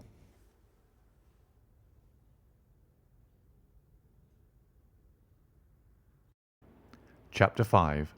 3 Broken Threads. Sherlock Holmes had, in a very remarkable degree, the power of detaching his mind at will. For 2 hours the strange business in which we had been involved appeared to be forgotten, and he was entirely absorbed in the pictures of the modern Belgian masters. He would talk of nothing but art, of which he had the crudest ideas, from our leaving the gallery until we found ourselves at the Northumberland Hotel. "Sir Henry Baskerville is upstairs expecting you," said the clerk. "He asked me to show you up at once when you came." "Have you any objection to my looking at your register?" said Holmes. "Not in the least." The book showed that 2 names had been added after that of Baskerville. One was Theophilus Johnson and family, of Newcastle, the other Mrs. Oldmore and maid, of High Lodge, Alton. "Surely that must be the same Johnson whom I used to know," said Holmes to the porter. "A lawyer, is he not? Grey-haired, and walks with a limp." "No, sir. This is Mr. Johnson, the coal owner, a very active gentleman, not older than yourself." "Surely you're mistaken about his trade?" "No, sir. He has used this hotel for many years, and he is very well known to us." "Ah, that settles it. Mrs. Oldmore, too. I seem to remember the name. Excuse my curiosity, but often in calling upon one friend one finds another." "She is an invalid lady, sir. Her husband was once Mayor of Gloucester. She always comes to us when she's in town." "Thank you. I'm afraid I cannot claim her acquaintance." "We have established a most important fact by these questions, Watson," he continued in a low voice as we went upstairs together. "We know now that the people who are so interested in our friend have not settled down in his own hotel. That means that while they are, as we have seen, very anxious to watch him, they are equally anxious that he should not see them. Now, this is a most suggestive fact." "What does it suggest?" "It suggests— Hello, my dear fellow, what on earth is the matter?" As we came round the top of the stairs, we had run up against Sir Henry Baskerville himself. His face was flushed with anger, and he held an old and dusty boot in one of his hands. So furious was he that he was hardly articulate, and when he did speak it was in a much broader and more Western dialect than any which we had heard from him in the morning. "Seems to me they are playing me for a sucker in this hotel," he cried. "They'll find they've started into monkey with the wrong man unless they are careful. By thunder, if that chap can't find my missing boot, there'll be trouble. I can take a joke with the best, Mr. Holmes, but they've got a bit over the mark this time." "Still looking for your boot?" "Yes, sir, and mean to find it." "But surely you said that it was a new brown boot?" "So it was, sir, and now it's an old black one." "What? You don't mean to say—" "That's just what I do mean to say. I only had 3 pairs in the world, the new brown, the old black, and the patent leathers, which I'm wearing. Last night they took one of my brown ones, and to-day they have sneaked one of the black. Well, have you got it? Speak out, man, and don't stand staring." An agitated German waiter had appeared upon the scene. "No, sir. I have made inquiry all over the hotel, but I can hear no word of it." "Well, either that boot comes back before sundown, or I'll see the manager and tell him that I go right straight out of this hotel." "It shall be found, sir. I promise you that if you'll have a little patience it will be found." "Mind it is, for it's the last thing of mine that I'll lose in this den of thieves. Well, well, Mr. Holmes, you'll excuse my troubling you about such a trifle." "I think it's well worth troubling about." "Why? You look very serious over it." "How do you explain it?" "I just don't attempt to explain it. It seems the very maddest, queerest thing that ever happened to me." "The queerest, perhaps," said Holmes thoughtfully. "What do you make of it yourself?" "Well, I don't profess to understand it yet. This case of yours is very complex, Sir Henry. When taken in conjunction with your uncle's death, I am not sure that of all the 500 cases of capital importance which I've handled, there is one which cuts so deep. But we hold several threads in our hands, and the odds are that one or other of them guides us to the truth. We may waste time in following the wrong one, but sooner or later we must come upon the right." We had a pleasant luncheon in which little was said of the business which had brought us together. It was in the private sitting-room to which we afterwards repaired that Holmes asked Baskerville what were his intentions. "To go to Baskerville Hall." "And when?" "At the end of the week." "On the whole," said Holmes, "I think that your decision is a wise one. I have ample evidence that you are being dogged in London, and amid the millions of this great city it is difficult to discover who these people are or what their object can be. If their intentions are evil, they might do you mischief, and we should be powerless to prevent it. You did not know, Dr. Mortimer, that you were followed this morning from my house." Dr. Mortimer started violently. "Followed? By whom?" "That, unfortunately, is what I cannot tell you. Have you among your neighbours or acquaintances on Dartmoor any man with a black, full beard?" "No, or let me see. Why, yes, Barrymore, Sir Charles's butler, is a man with a full black beard." "Ha! Where is Barrymore?" "He is in charge of the hall." "We had best ascertain if he is really there, or if by any possibility he might be in London." "How can you do that?" "Give me a telegraph form. Is all ready for Sir Henry? That will do. Address to Mr. Barrymore, Baskerville Hall. What is the nearest telegraph office? Grimpen? Very good. We will send a second wire to the postmaster, Grimpen. Telegram to Mr. Barrymore to be delivered into his own hand. If absent, please return wire to Sir Henry Baskerville, Northumberland Hotel. That should let us know before evening whether Barrymore is at his post in Devonshire or not." "That's so," said Baskerville. "By the way, Dr. Mortimer, who is this Barrymore, anyhow?" "He is the son of the old caretaker, who is dead. They have looked after the hall for 4 generations now. So far as I know, he and his wife are as respectable a couple as any in the county." "At the same time," said Baskerville, "it's clear enough that so long as there are none of the family at the Hall, these people have a mighty fine home and nothing to do." "That is true." "Did Barrymore profit at all by Sir Charles's will?" asked Holmes. "He and his wife had £500 each." "Ha! Did they know that they would receive this?" "Yes. Sir Charles was very fond of talking about the provisions of his will." "That is very interesting." "I hope," said Dr. Mortimer, "that you do not look with suspicious eyes upon everyone who received a legacy from Sir Charles, for I also had £1,000 left to me." "Indeed. And anyone else?" "There were many insignificant sums to individuals, and a large number of public charities. The residue all went to Sir Henry." "And how much was the residue?" £740,000. Holmes raised his eyebrows in surprise. "I had no idea that so gigantic a sum was involved," said he. "Sir Charles had the reputation of being rich, but we did not know how very rich he was until we came to examine his securities. The total value of the estate was close on to £1,000,000. "Dear me, it is a stake for which a man might well play a desperate game. And one more question, Dr. Mortimer. Supposing that anything happened to our young friend here, you will forgive the unpleasant hypothesis, who would inherit the estate?" "Since Roger Baskerville, Sir Charles's youngest brother, died unmarried, the estate would descend to the Desmonds, who are distant cousins. James Desmond is an elderly clergyman in Westmoreland." "Thank you. These details are all of great interest. Have you met Mr. James Desmond?" "Yes. He once came down to visit Sir Charles. He is a man of venerable appearance and of saintly life. I remember that he refused to accept any settlement from Sir Charles, though he pressed it upon him." "And this man of simple tastes would be the heir to Sir Charles's thousands?" "He would be the heir to the estate, because that is entailed.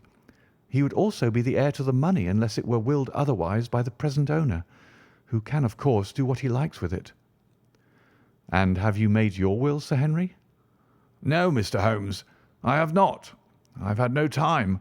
for it was only yesterday that I learned how matters stood.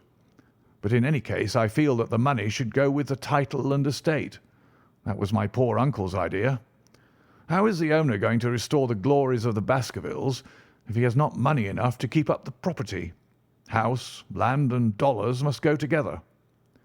"Quite so. Well, Sir Henry, I am of one mind with you as to the advisability of you going down to Devonshire without delay. There is only one provision which I must make. You certainly must not go alone." "Dr. Mortimer returns with me." "But Dr. Mortimer has his practice to attend to, and his house is miles away from yours. With all the good will in the world he may be unable to help you. No, Sir Henry, you must take with you someone, a trusty man, who will be always by your side." "Is it possible that you could come yourself, Mr. Holmes?" "If matters came to a crisis, I should endeavour to be present in person, but you can understand that with my extensive consulting practice, and with the constant appeals which reach me from many quarters, it is impossible for me to be absent from London for an indefinite time. At the present instant, one of the most revered names in England is being besmirched by a blackmailer, and only I can stop a disastrous scandal. You will see how impossible it is for me to go to Dartmoor." "Whom would you recommend, then?" Holmes laid his hand upon my arm. "If my friend would undertake it, there is no man who is better worth having at your side when you are in a tight place. No one can say more confidently than I." The proposition took me completely by surprise, but before I had time to answer, Baskerville seized me by the hand and wrung it heartily. "Well, now, that is real kind of you, Dr. Watson," said he. "You see how it is with me, and you know just as much about the matter as I do. If you will come down to Baskerville Hall and see me through, I'll never forget it." The promise of adventure had always a fascination for me, and I was complimented by the words of Holmes and by the eagerness with which the baronet hailed me as a companion. "I'll come with pleasure," said I. "I do not know how I could employ my time better." "And you will report very carefully to me," said Holmes. "When a crisis comes, as it will do, I will direct how you shall act. I suppose that by Saturday all might be ready." "Would that suit Dr. Watson?" "Perfectly." "Then on Saturday, unless you hear to the contrary, we shall meet at the 10:30 train from Paddington." We had risen to depart when Baskerville gave a cry of triumph, and diving into one of the corners of the room, he drew a brown boot from under a cabinet. "My missing boot!" he cried. "May all our difficulties vanish as easily," said Sherlock Holmes. "But it is a very singular thing," Dr. Mortimer remarked. "I searched this room carefully before lunch." "And so did I," said Baskerville. "Every inch of it." "There was certainly no boot in it then." "In that case, the waiter must have placed it there while we were lunching." The German was sent for, but professed to know nothing of the matter, nor could any inquiry clear it up. Another item had been added to that constant and apparently purposeless series of small mysteries which had succeeded each other so rapidly. Setting aside the whole grim story of Sir Charles's death, we had a line of inexplicable incidents all within the limits of 2 days, which included the receipt of the printed letter, the black-bearded spy in the hansom, the loss of the new brown boot, the loss of the old black boot, and now the return of the new brown boot. Holmes sat in silence in the cab as we drove back to Baker Street, and I knew from his drawn brows and keen face that his mind, like my own, was busy in endeavouring to frame some scheme into which all these strange and apparently disconnected episodes could be fitted. All afternoon and late into the evening he sat lost in tobacco and thought. Just before dinner 2 telegrams were handed in. The first ran, "Have just heard that Barrymore is at the Hall. Baskerville." The second, "Visited 23 hotels as directed, but sorry to report unable to trace cut sheet of Times. Cartwright." There go 2 of my threads, Watson. There is nothing more stimulating than a case where everything goes against you. We must cast around for another scent. We still have the cabman who drove the spy. Exactly. I have wired to get his name and address from the official registry. I should not be surprised if this were an answer to my question. The ring at the bell proved to be something even more satisfactory than an answer, however, for the door opened and a rough-looking fellow entered who was evidently the man himself. "I got a message from the head office that a gent at this address had been inquiring for number 2704, said he. "I've driven my cab this 7 years and never a word of complaint. I came here straight from the yard to ask you to your face what you had against me." "I have nothing in the world against you, my good man," said Holmes. "On the contrary, I have half a sovereign for you if you will give me a clear answer to my questions." "Well, I have had a good day, and no mistake," said the cabman with a grin. "What was it you wanted to ask, sir?" "First of all, your name and address, in case I want you again." "John Clayton, 3 Turpey Street, the Borough. My cab is out of Shipley's Yard near Waterloo Station." Sherlock Holmes made a note of it. "Now, Clayton, tell me all about the fare who came and watched this house at 10 o'clock this morning and afterwards followed the 2 gentlemen down Regent Street." The man looked surprised and a little embarrassed. "Why, there's no good my telling you things, for you seem to know as much as I do already," said he. "The truth is that the gentleman told me that he was a detective, and that I was to say nothing about him to anyone." "My good fellow, this is a very serious business, and you may find yourself in a pretty bad position if you try to hide anything from me. You say that your fare told you that he was a detective." "Yes, he did." "When did he say this?" "When he left me." "Did he say anything more?" "He mentioned his name."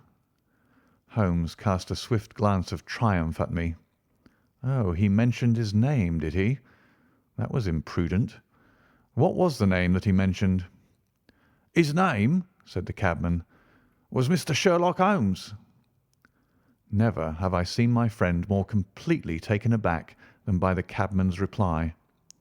For an instant he sat in silent amazement.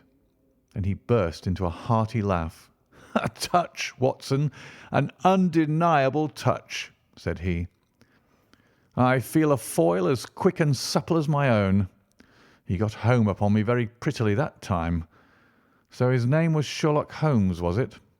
"Yes, sir, that was the gentleman's name." "Excellent. Tell me where you picked him up and all that occurred."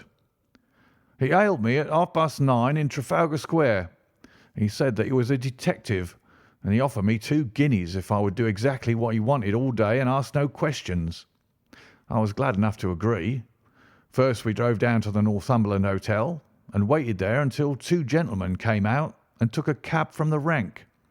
We followed their cab until it pulled up somewhere near here." "This very door?" said Holmes. "Well, I couldn't be sure of that, but I dare say my fare knew all about it. We pulled up halfway down the street and waited an hour and a half. Then the 2 gentlemen passed us walking, and we followed down Baker Street and along—" "I know," said Holmes. "Until we got 3/4 down Regent Street. Then my gentleman threw up the trap, and he cried that I should drive right away to Waterloo Station as hard as I could go. I whipped up the mare, and we were there under the 10 minutes. Then he paid up his 2 guineas, like a good one, and away he went into the station. Only just as he was leaving, he turned round and he said, 'It might interest you to know that you've been driving Mr. Sherlock Holmes.' That's how I came to know the name." "I see. And you saw no more of him?" "Not after he went into the station." "And how would you describe Mr. Sherlock Holmes?" The cabman scratched his head. "Well, he wasn't altogether such an easy gentleman to describe. I put him at 40 years of age, and he was of a middle height, 2 or 3 inches shorter than you, sir. He was dressed like a toff, and he had a black beard cut square at the end and a pale face. I don't know as I could say any more than that." "Colour of his eyes?" "No, I can't say that." "Nothing more that you can remember?" "No, sir, nothing." "Well, then, Here is your half-sovereign. There's another one waiting for you if you can bring any more information. Good night." "Good night, sir, and thank you." John Clayton departed chuckling, and Holmes turned to me with a shrug of his shoulders and a rueful smile. "Snap goes our third thread, and we end where we began," said he. "The cunning rascal! He knew our number, knew that Sir Henry Baskerville had consulted me, spotted who I was in Regent Street, conjectured that I had got the number of the cab and would lay my hands on the driver, and so sent back this audacious message. I tell you, Watson, this time we have got a foeman who is worthy of our steel. I've been checkmated in London. I can only wish you better luck in Devonshire, but I'm not easy in my mind about it." "About what?" "About sending you. It's an ugly business, Watson, an ugly, dangerous business, and the more I see of it, the less I like it. Yes, my dear fellow, you may laugh, but I give you my word that I shall be very glad to have you back safe and sound in Baker Street once more." End of chapter 5.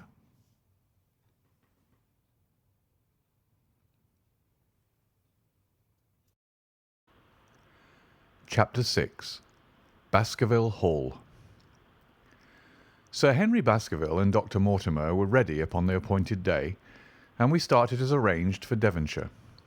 Mr. Sherlock Holmes drove with me to the station and gave me his last parting injunctions and advice. "I will not bias your mind by suggesting theories or suspicions, Watson," said he. "I wish you simply to report facts in the fullest possible manner to me, and you can leave me to do the theorising." "What sort of facts?" I asked. "Anything which may seem to have a bearing, however indirect, upon the case, and especially the relations between young Baskerville and his neighbours, or any fresh particulars concerning the death of Sir Charles. I have made some inquiries myself in the last few days, but the results have, I fear, been negative. One thing only appears to be certain, and that is that Mr. James Desmond, who is the next heir, is an elderly gentleman of a very amiable disposition, so that this persecution does not arise from him. I really think that we may eliminate him entirely from our calculations. There remain the people who will actually surround Sir Henry Baskerville upon the moor. Would it not be well in the first place to get rid of this Barrymore couple?" "By no means. You could not make a greater mistake. If they are innocent, it will be a cruel injustice, and if they are guilty, we should be giving up all chance of bringing it home to them. No, no, we will preserve them upon our list of suspects. Then there is a groom at the Hall, if I remember right. There are 2 moorland farmers. There is our friend Dr. Mortimer, whom I believe to be entirely honest, and there is his wife, of whom we know nothing. There is this naturalist, Stapleton, and there is his sister, who is said to be a young lady of attractions. There is Mr. Frankland of Lafter Hall, who is also an unknown factor, and there are 1 or 2 other neighbours. These are the folk who must be your very special study." "I'll do my best." "You have arms, I suppose?" "Yes, I thought it as well to take them." "Most certainly. Keep your revolver near you night and day, and never relax your precautions." Our friends had already secured a first-class carriage, and were waiting for us upon the platform. "No, we have no news of any kind," said Dr. Mortimer in answer to my friend's questions. "I can swear to one thing, and that is that we have not been shadowed during the last 2 days. We have never gone out without keeping a sharp watch, and no one could have escaped our notice." "You have always kept together, I presume?" "Except yesterday afternoon. I usually give up one day to pure amusement when I come to town, so I spent it at the Museum of the College of Surgeons." "And I went to look at the folk in the park," said Baskerville. "But we had no trouble of any kind." "It was imprudent all the same," said Holmes, shaking his head and looking very grave. "I beg, Sir Henry, that you will not go about alone. Some great misfortune will befall you if you do. Did you get your other boot?" "No, sir. It is gone forever." "Indeed. That is very interesting. Well, good-bye. he added as the train began to glide down the platform. "Bear in mind, Sir Henry, one of the phrases in that queer old legend which Dr. Mortimer has read to us, and avoid the moor in those hours of darkness when the powers of evil are exalted." I looked back at the platform when we had left it far behind, and saw the tall, austere figure of Holmes standing motionless and gazing after us. The journey was a swift and pleasant one, and I spent it in making the more intimate acquaintance of my two companions, and in playing with Dr. Mortimer's spaniel. In a very few hours the brown earth had become ruddy, the brick had changed to granite, and red cows grazed in well-hedged fields, where the lush grasses and more luxuriant vegetation spoke of a richer, if a damper, climate. Young Baskerville stared eagerly out of the window and cried aloud with delight as he recognised the familiar features of the Devon scenery. "I've been over a good part of the world since I left it, Dr. Watson," said he, "but I've never seen a place to compare with it." "I never saw a Devonshire man who did not swear by his county," I remarked. "It depends upon the breed of men quite as much as on the county," said Dr. Mortimer. "A glance at our friend here reveals the rounded head of the Celt, which carries inside it the Celtic enthusiasm and power of attachment. Poor Sir Charles's head was of a very rare type, half Gaelic, half Ivernian in its characteristics. But you were very young when you last saw Baskerville Hall, were you not?" "I was a boy in my teens at the time of my father's death, and had never seen the Hall, for he lived in a little cottage on the south coast. Thence I went straight to a friend in America. I tell you it is all as new to me as it is to Dr. Watson, and I'm as keen as possible to see the moor." "Are you? Then your wish is easily granted, for there is your first sight of the moor," said Dr. Mortimer, pointing out of the carriage window. Over the green squares of the fields and the low curve of a wood there rose in the distance a grey, melancholy hill with a strange, jagged summit, dim and vague in the distance, like some fantastic landscape in a dream. Baskerville sat for a long time, his eyes fixed upon it, and I read upon his eager face how much it meant to him, this first sight of that strange spot where the men of his blood had held sway so long and left their mark so deep. There he sat with his tweed suit in the corner of a prosaic railway carriage, and yet as I looked at his dark and expressive face, I felt more than ever how true a descendant he was of that long line of high-blooded, fiery, and masterful men. There were pride, valour, and strength in his thick brows, his sensitive nostrils, and his large hazel eyes. If on that forbidding moor a difficult and dangerous quest should lie before us, this was at least a comrade for whom one might venture to take a risk with the certainty that he would bravely share it. The train pulled up at a small wayside station, and we all descended. Outside, beyond the low white fence, a wagonette with a pair of cobs was waiting. Our coming was evidently a great event, for station master and porters clustered round us to carry out our luggage. It was a sweet, simple country spot, but I was surprised to observe that by the gate there stood two soldierly men in dark uniforms, who leaned upon their short rifles and glanced keenly at us as we passed. The coachman, a hard-faced, gnarled little fellow, saluted Sir Henry Baskerville, and in a few minutes we were flying swiftly down the broad white road. Rolling pasture lands curved upward on either side of us, and old gabled houses peeped out from amid the thick green foliage. But behind the peaceful and sunlit countryside there rose ever, dark against the evening sky, the long, gloomy curve of the moor, broken by the jagged and sinister hills. The wagonette swung round into a side road, and we curved upward through deep lanes worn by centuries of wheels. High banks on either side, heavy with dripping moss and fleshy hart's-tongue ferns. Bronzing bracken and mottled bramble gleamed in the light of the sinking sun. Still steadily rising, we passed over a narrow granite bridge and skirted a noisy stream which gushed swiftly down, foaming and roaring amid the grey boulders. Both road and stream wound up through a valley dense with scrub oak and fir. At every turn, Baskerville gave an exclamation of delight, looking eagerly about him and asking countless questions.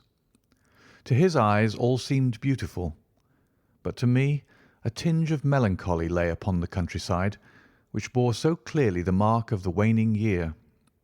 Yellow leaves carpeted the lanes and fluttered down upon us as we passed. The rattle of our wheels died away as we drove through drifts of rotting vegetation, sad gifts, as it seemed to me, for nature to throw before the carriage of the returning heir of the Baskervilles. "Hello!" cried Dr. Mortimer. "What is this?" A steep curve of heath-clad land, an outlying spur of the moor, lay in front of us. On the summit, hard and clear like an equestrian statue upon its pedestal, was a mounted soldier, dark and stern, his rifle poised ready over his forearm. He was watching the road along which we travelled. "What is this, Perkins?" asked Dr. Mortimer. Our driver half turned in his seat. "There's a convict escaped from Princetown, sir. He's been out here 3 days now, and the warders watch every road and every station, but they've had no sight of him yet. The farmers about here don't like it, sir, and that's a fact." "Well, I understand that they get £5 if they can give information." "Yes, sir, but the chance of £5 is but a poor thing compared to the chance of having your throat cut. You see, it isn't like any ordinary convict. This is a man who would stick at nothing." "Who is he, then?" "It is Selden, the Notting Hill murderer." I remembered the case well, for it was one in which Holmes had taken an interest on account of the peculiar ferocity of the crime and the wanton brutality which had marked all the actions of the assassin.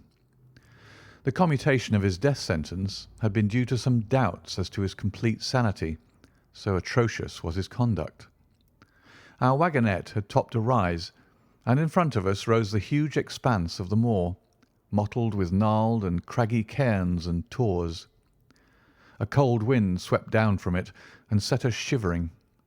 Somewhere there on that desolate plain was lurking this fiendish man, hiding in a burrow like a wild beast, his heart full of malignancy against the whole race which had cast him out. It needed but this to complete the grim suggestiveness of the barren waste, the chilling wind, and the darkling sky. Even Baskerville fell silent and pulled his overcoat more closely around him. We had left the fertile country behind and beneath us. We looked back on it now. The slanting rays of a low sun, turning the streams to threads of gold and glowing on the red earth new turned by the plough and the broad tangle of the woodlands. The road in front of us grew bleaker and wilder over huge russet and olive slopes, sprinkled with giant boulders. Now and then we passed a moorland cottage, walled and roofed with stone, with no creeper to break its harsh outline. Suddenly we looked down into a cup-like depression, patched with stunted oaks and firs which had been twisted and bent by the fury of years of storm. 2 high, narrow towers rose over the trees. The driver pointed with his whip. "Baskerville Hall," said he. Its master had risen and was staring with flushed cheeks and shining eyes. A few minutes later we had reached the lodge gates, a maze of fantastic tracery in wrought iron, with weather-bitten pillars on either side, blotched with lichens and surmounted by the boars' heads of the Baskervilles. The lodge was a ruin of black granite and bared ribs of rafters, but facing it was a new building, half constructed, the first fruit of Sir Charles's South African gold.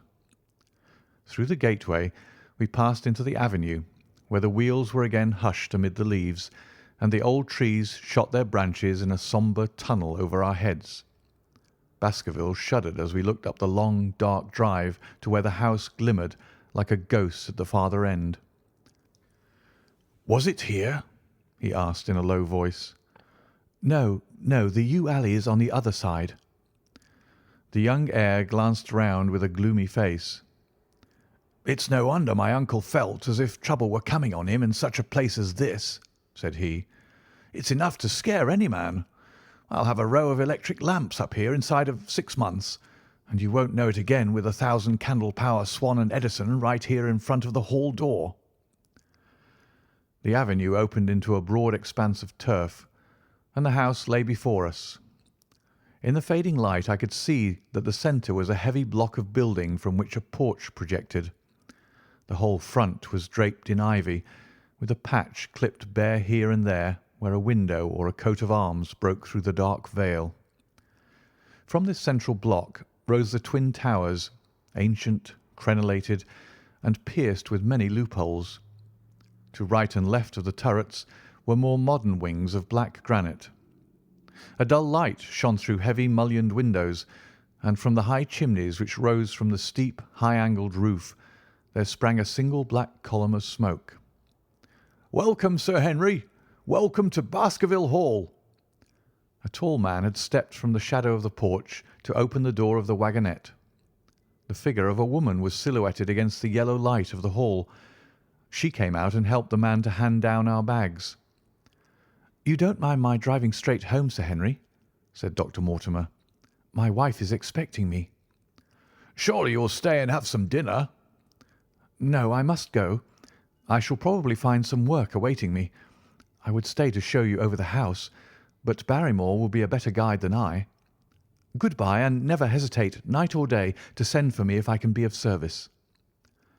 The wheels died away down the drive while Sir Henry and I turned into the hall, and the door clanged heavily behind us.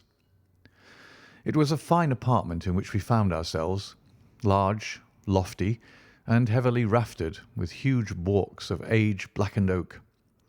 In the great old-fashioned fireplace behind the high iron dogs a log fire crackled and snapped. Sir Henry and I held out our hands to it, for we were numb from our long drive. Then we gazed round us at the high, thin window of old stained glass, the oak panelling, the stags' heads, the coats of arms upon the walls, all dim and sombre in the subdued light of the central lamp. "It's just as I imagined it," said Sir Henry. "Is it not the very picture of an old family home? To think that this should be the same hall in which for 500 years my people have lived. It strikes me solemn to think of it." I saw his dark face lit up with a boyish enthusiasm as he gazed about him. The light beat upon him where he stood, but long shadows trailed down the walls and hung like a black canopy above him. Barrymore had returned from taking our luggage to our rooms. He stood in front of us now with the subdued manner of a well-trained servant. He was a remarkable-looking man, tall, handsome, with a square black beard and pale, distinguished features. "Would you wish dinner to be served at once, sir?" "Is it ready?" "In a few minutes, sir. You will find hot water in your rooms. My wife and I will be happy, Sir Henry, to stay with you until you've made your fresh arrangements. But you will understand that under the new conditions this house will require a considerable staff." "What new conditions?" "I only meant it, sir, that Sir Charles led a very retired life, and we were able to look after his wants. You would naturally wish to have more company, and so you will need changes in your household." "Do you mean that your wife and you wish to leave?" "Only when it's quite convenient to you, sir." "But your family have been with us for several generations, have they not? I should be sorry to begin my life here by breaking an old family connection." I seemed to discern some signs of emotion upon the butler's white face. "I feel that also, sir, and so does my wife. But to tell the truth, sir, we were both very much attached to Sir Charles, and his death gave us a shock and made these surroundings very painful to us. I fear that we shall never again be easy in our minds at Baskerville Hall." "But what do you intend to do?" "I have no doubt, sir, that we shall succeed in establishing ourselves in some business. Sir Charles's generosity has given us the means to do so. And now, sir, perhaps I'd best show you to your rooms." A square balustraded gallery ran round the top of the old hall, approached by a double stair. From this central point, two long corridors extended the whole length of the building, from which all the bedrooms opened. My own was in the same wing as Baskerville's, and almost next door to it. These rooms appeared to be much more modern than the central part of the house, and the bright paper and numerous candles did something to remove the sombre impression which our arrival had left upon my mind. But the dining room, which opened out of the hall, was a place of shadow and gloom. It was a long chamber with a step separating the dais where the family sat from the lower portion reserved for their dependents. At one end a minstrel's gallery overlooked it. Black beams shot across above our heads, with a smoke-darkened ceiling beyond them. With rows of flaring torches to light it up, and the colour and rude hilarity of an old-time banquet, it might have softened. But now, when two black-clothed gentlemen sat in the little circle of light thrown by a shaded lamp, one's voice became hushed and one's spirit subdued. A dim line of ancestors in every variety of dress, from the Elizabethan knight to the buck of the Regency, stared down upon us and daunted us by their silent company. We talked little, and I for one was glad when the meal was over and we were able to retire into the modern billiard-room and smoke a cigarette. "My word, it isn't a very cheerful place," said Sir Henry. "I suppose one can tone down to it, but I feel a bit out of the picture at present. I don't mind that my uncle got a little jumpy if he lived all alone in such a house as this. However, if it suits you, we will retire early tonight, and perhaps things may seem more cheerful in the morning." I drew aside my curtains before I went to bed and looked out from my window. It opened up upon the grassy space which lay in front of the hall door. Beyond, two copses of trees moaned and swung in a rising wind. A half-moon broke through the rifts of racing clouds. In its cold light I saw beyond the trees a broken fringe of rocks and the long, low curve of the melancholy moor. I closed the curtain, feeling that my last impression was in keeping with the rest. And yet it was not quite the last. I found myself weary and yet wakeful, tossing restlessly from side to side, seeking for the sleep which would not come. Far away a chiming clock struck out the quarters of the hours, but otherwise a deathly silence lay upon the old house. And then, suddenly, in the very dead of night, there came a sound to my ears, clear, resonant, and unmistakable. It was the sob of a woman, the muffled, strangling gasp of one who is torn by an uncontrollable sorrow. I sat up in bed and listened intently. The noise could not have been far away, and was certainly in the house. For half an hour I waited with every nerve on the alert, but there came no other sound save the chiming clock and the rustle of the ivy on the wall. End of chapter 6.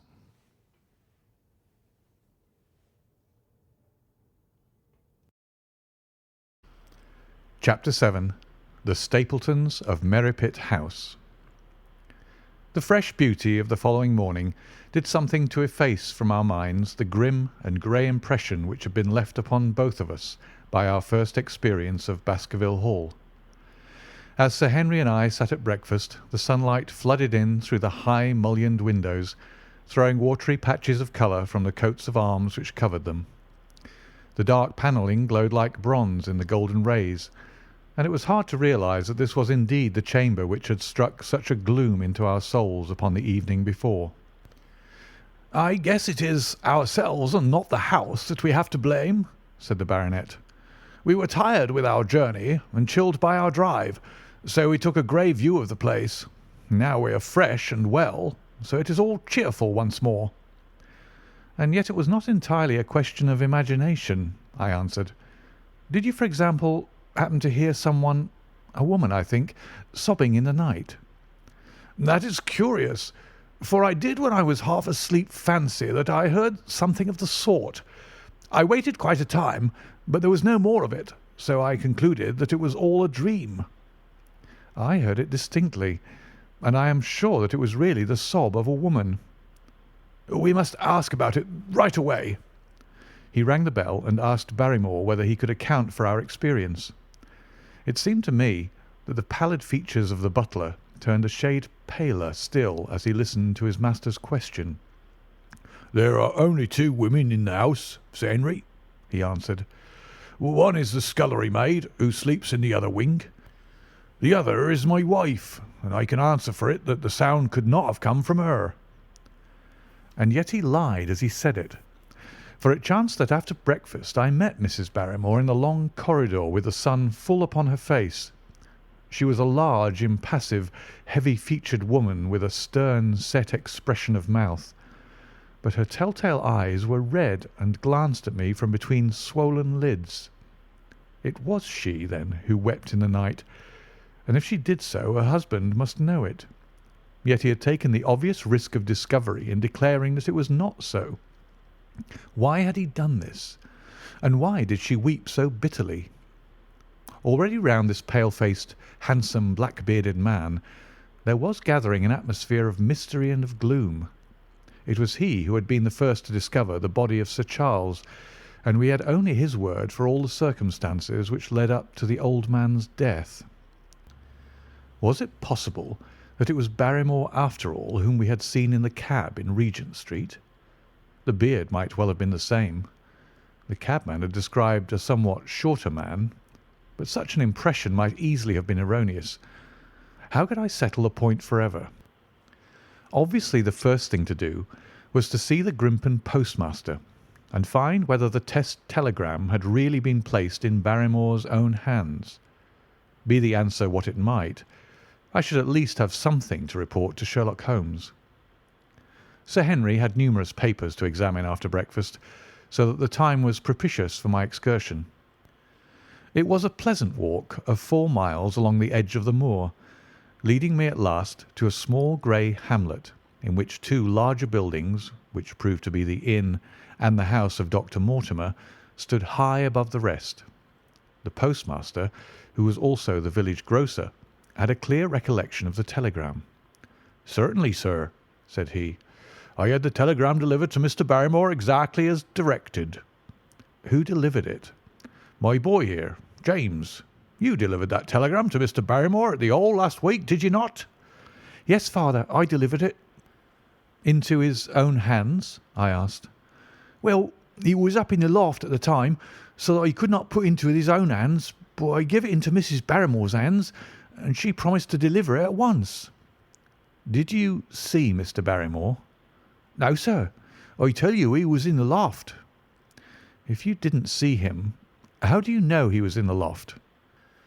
"Well, surely his own wife ought to know where he is," said the postmaster testily. "Didn't he get the telegram? If there's any mistake, it is for Mr. Barrymore himself to complain." It seemed hopeless to pursue the inquiry any farther, but it was clear that in spite of Holmes's ruse we had no proof that Barrymore had not been in London all the time. Suppose that it were so. Suppose that the same man had been the last who had seen Sir Charles alive, and the first to dog the new heir when he returned to England. What then? Was he the agent of others, or had he some sinister design of his own? What interest could he have in persecuting the Baskerville family? I thought of the strange warning clipped out of the leading article of the Times. Was that his work, or was it possibly the doing of someone who was bent upon counteracting his schemes? The only conceivable motive was that which had been suggested by Sir Henry, that if the family could be scared away, a comfortable and permanent home would be secured for the Barrymores. But surely such an explanation as that would be quite inadequate to account for the deep and subtle scheming which seemed to be weaving an invisible net around the young baronet.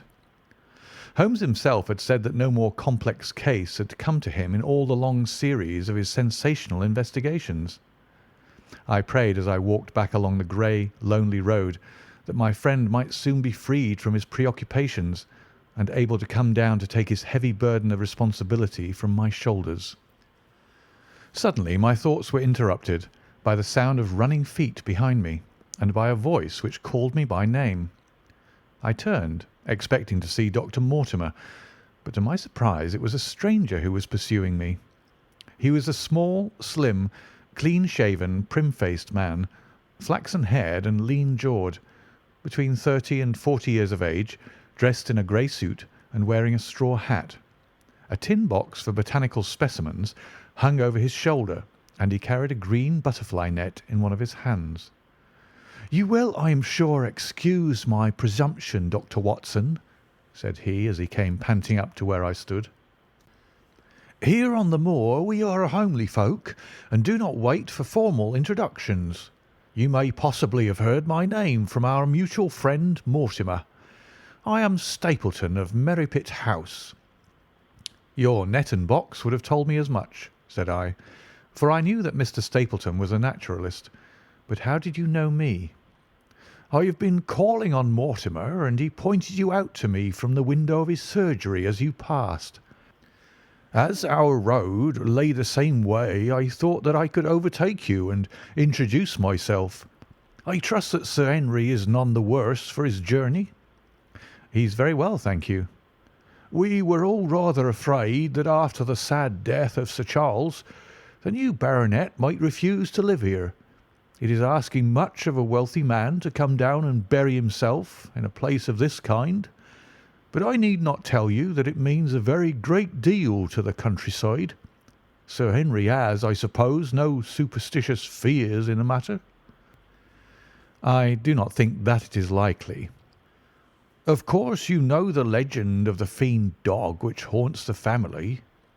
"I have heard of it." "It is extraordinary how credulous the pheasants are about here. Any number of them are ready to swear that they have seen such a creature upon the moor." He spoke with a smile, but I seemed to read in his eyes that he took the matter more seriously. "The story took a great hold upon the imagination of Sir Charles, and I have no doubt that it led to his tragic end." "But how?" "His nerves were so worked up that the appearance of any dog might have had a fatal effect upon his diseased heart. I fancy that he really did see something of the kind upon that last night in the yew alley. I feared that some disaster might occur, for I was very fond of the old man, and I knew that his heart was weak." "How did you know that?" "My friend Mortimer told me." "You think, then, that some dog pursued Sir Charles, and that he died of fright in consequence?" "Have you any better explanation?" "I have not come to any conclusion." "Has Mr. Sherlock Holmes?" The words took away my breath for an instant, but a glance at the placid face and steadfast eyes of my companion showed that no surprise was intended. "It is useless for us to pretend that we do not know you, Dr. Watson," said he. "The records of your detective have reached us here, and you could not celebrate him without being known yourself. When Mortimer told me your name, he could not deny your identity. If you are here, then it follows that Mr. Sherlock Holmes is interesting himself in the matter, and I am naturally curious to know what view he may take." "I am afraid that I cannot answer that question." "May I ask him if he is going to honour us with a visit himself?" "He cannot leave town at present. He has other cases which engage his attention." "What a pity! He might throw some light on that which is so dark to us. But as to your own researches, if there is any possible way in which I can be of service to you, I trust that you will command me. If I had any indication of the nature of your suspicions, or how you propose to investigate the case, I might perhaps even now give you some aid or advice." "I assure you that I am simply here upon a visit to my friend Sir Henry, and that I need no help of any kind." "Excellent," said Stapleton. "You are perfectly right to be wary and discreet. I am justly reproved for what I feel was an unjustifiable intrusion, and I promise you that I will not mention the matter again." We had come to a point where a narrow grassy path struck off from the road and wound away across the moor. A steep, boulder-sprinkled hill lay upon the right, which had in bygone days been cut into a granite quarry. The face which was turned towards us formed a dark cliff, with ferns and brambles growing in its niches. From over a distant rise there floated a grey plume of smoke. "A moderate walk along this moor path brings us to Merripit House," said he. "Perhaps you will spare an hour that I may have the pleasure of introducing you to my sister." My first thought was that I should be by Sir Henry's side, but then I remembered the pile of papers and bills with which his study table was littered. It was certain that I could not help with those, and Holmes had expressly said that I should study the neighbours upon the moor. I accepted Stapleton's invitation, and we turned together down the path. "It is a wonderful place, the moor," said he, looking round over the undulating downs, long green rollers with crests of jagged granite foaming up into fantastic surges. "You never tire of the moor. You cannot think the wonderful secrets which it contains. It is so vast and so barren and so mysterious." "You know it well, then?" "I have only been here 2 years. The residents would call me a newcomer. We came shortly after Sir Charles settled, but my tastes led me to explore every part of the country round, and I should think that there are few men who know it better than I do." "Is it hard to know?" "Very hard. You see, for example, this great plain to the north here, with the queer hills breaking out of it. Do you observe anything remarkable about that?" "It would be a rare place for a gallop." "You would naturally think so, and the thought has cost several their lives before now. You notice those bright green spots scattered thickly over it?" "Yes, they seem more fertile than the rest." Stapleton laughed. "That is the great Grimpen Mire," said he. "A false step yonder means death to man or beast. Only yesterday I saw one of the moor ponies wander into it. He never came out. I saw his head for quite a long time craning out of the bog hole, but it sucked him down at last. Even in dry seasons it is a danger to cross it, but after these autumn rains it is an awful place. And yet I can find my way to the very heart of it and return alive. By George, there's another of those miserable ponies." Something brown was rolling and tossing among the green sedges. Then a long, agonized, writhing neck shot upward, and a dreadful cry echoed over the moor. It turned me cold with horror, but my companion's nerves seemed to be stronger than mine. "It's gone," said he. "The mire has him. 2 in 2 days, and many more, perhaps, for they get in the way of going there in the dry weather, and never know the difference until the mire has them in its clutches. It's a bad place, the great Grimpen Mire." "And you say you can penetrate it?" "Yes. There are 1 or 2 paths which a very active man can take. I have found them out." "But why should you wish to go into so horrible a place?" "Well, you see the hills beyond. They are really islands cut off on all sides by the impassable mire, which has crawled round them in the course of years. That is where the rare plants and the butterflies are, if you have the wit to reach 'em." "I shall try my luck some day." He looked at me with a surprised face. "For God's sake, put such an idea out of your mind," said he. "Your blood would be upon my head. I assure you that there would not be the least chance of your coming back alive. It is only by remembering certain complex landmarks that I am able to do it." "Hallo!" I cried. "What is that?" A long, low moan, indescribably sad, swept over the moor.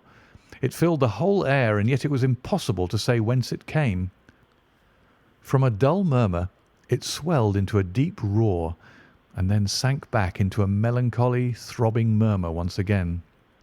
Stapleton looked at me with a curious expression in his face. "Queer place, the moor," said he. "But what is it?" "The peasants say it is the Hound of the Baskervilles calling for its prey. I've heard it once or twice before, but never quite so loud." I looked round with a chill of fear in my heart at the huge swelling plain mottled with the green patches of rushes. Nothing stirred over the vast expanse save a pair of ravens which croaked loudly from a tor behind us. "You are an educated man. You don't believe such nonsense as that," said I. "What do you think is the cause of so strange a sound?" "Bogs make queer noises sometimes. It's the mud settling or the water rising or something." "No, no, that was a living voice." "Well, perhaps it was. Did you ever hear a bittern booming?" "No, I never did." "It is a very rare bird, practically extinct in England now, but all things are possible upon the moor. Yes, I should not be surprised to learn that what we have heard is the cry of the last of the bitterns." "It's the weirdest, strangest thing that ever I heard in my life." "Yes, it's rather an uncanny place altogether. Look at the hillside yonder. What do you make of those?" The whole steep slope was covered with grey circular rings of stone, a score of them at least. "What are they? Sheep pens?" "No, they are the homes of our worthy ancestors. Prehistoric man lived thickly on the moor, and as no one in particular has lived there since, we find all his little arrangements exactly as he left them. These are his wigwams with the roofs off. You can even see his hearth and his couch if you have the curiosity to go inside." "But it is quite a town. When was it inhabited?" "Neolithic man. No date." "What did he do?" "He grazed his cattle on those slopes, and he learned to dig for tin when the bronze sword began to supersede the stone axe. Look at the great trench in the opposite hill. That is his mark. Yes, you will find some very singular points about the moor, Dr. Watson. Oh, excuse me an instant. It is surely Cyclopides." A small fly or moth had fluttered across our path, and in an instant Stapleton was rushing with extraordinary energy and speed in pursuit of it. To my dismay, the creature flew straight for the great mire, and my acquaintance never paused for an instant, bounding from tuft to tuft behind it, his green net waving in the air. His grey clothes and jerky, zigzag, irregular progress made him not unlike some huge moth himself. I was standing watching his pursuit with a mixture of admiration for his extraordinary activity and fear lest he should lose his footing in the treacherous mire, when I heard the sound of steps, and turning round found a woman near me upon the path. She had come from the direction in which the plume of smoke indicated the position of Merripit House, but the dip of the moor had hid her until she was quite close.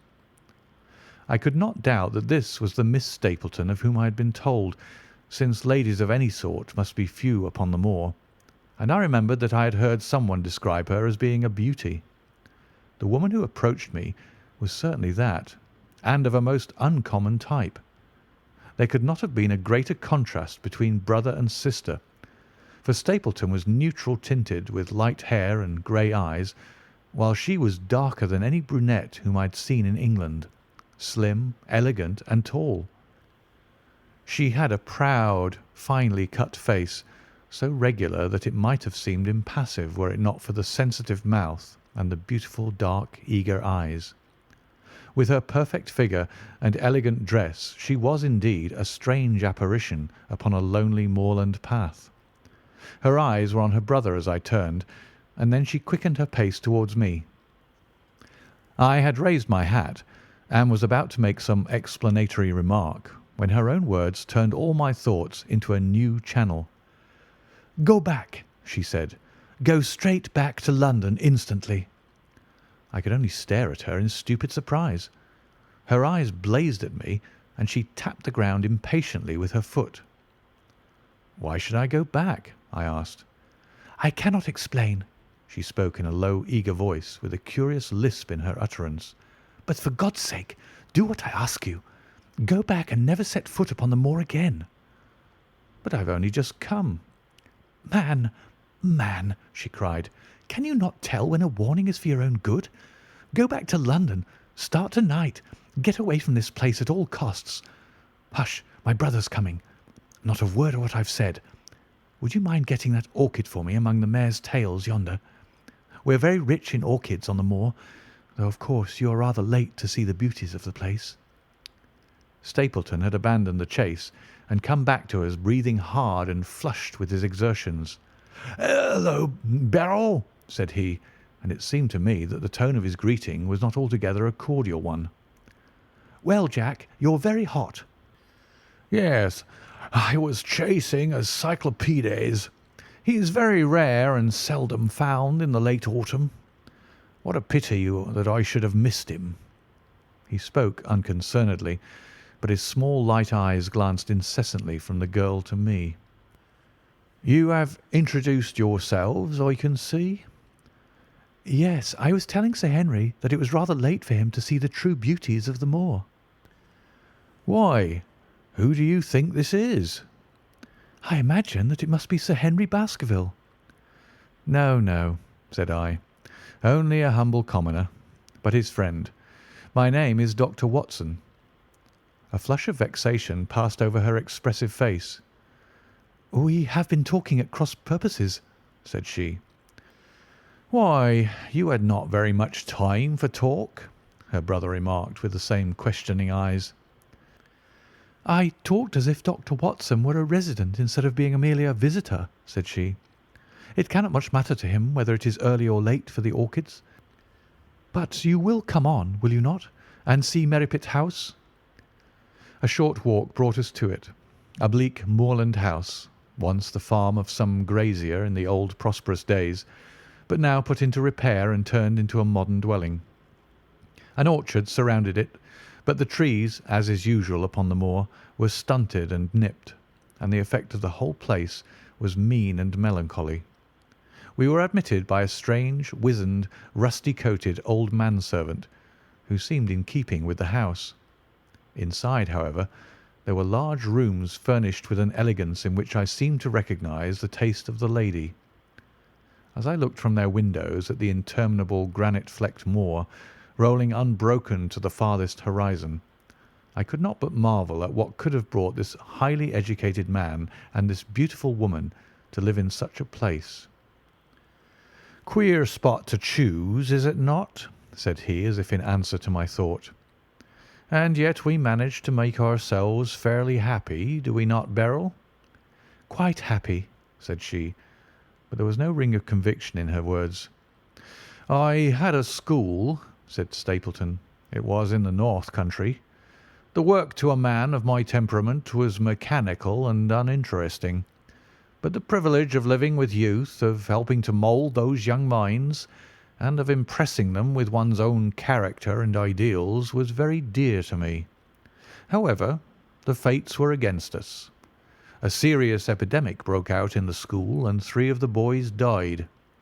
It never recovered from the blow, and much of my capital was irretrievably swallowed up. And yet, if it were not for the loss of the charming companionship of the boys, I could rejoice over my own misfortune. For with my strong taste for botany and zoology, I find an unlimited field of work here, and my sister is as devoted to nature as I am. All this, Dr. Watson, has been brought upon your head by your expression as you surveyed the moor out of our window. It certainly did cross my mind that it might be a little dull, less for you perhaps than for your sister." "No, no, I'm never dull," said she quickly. "We have books, we have our studies, and we have interesting neighbours. Dr. Mortimer is a most learned man in his own line.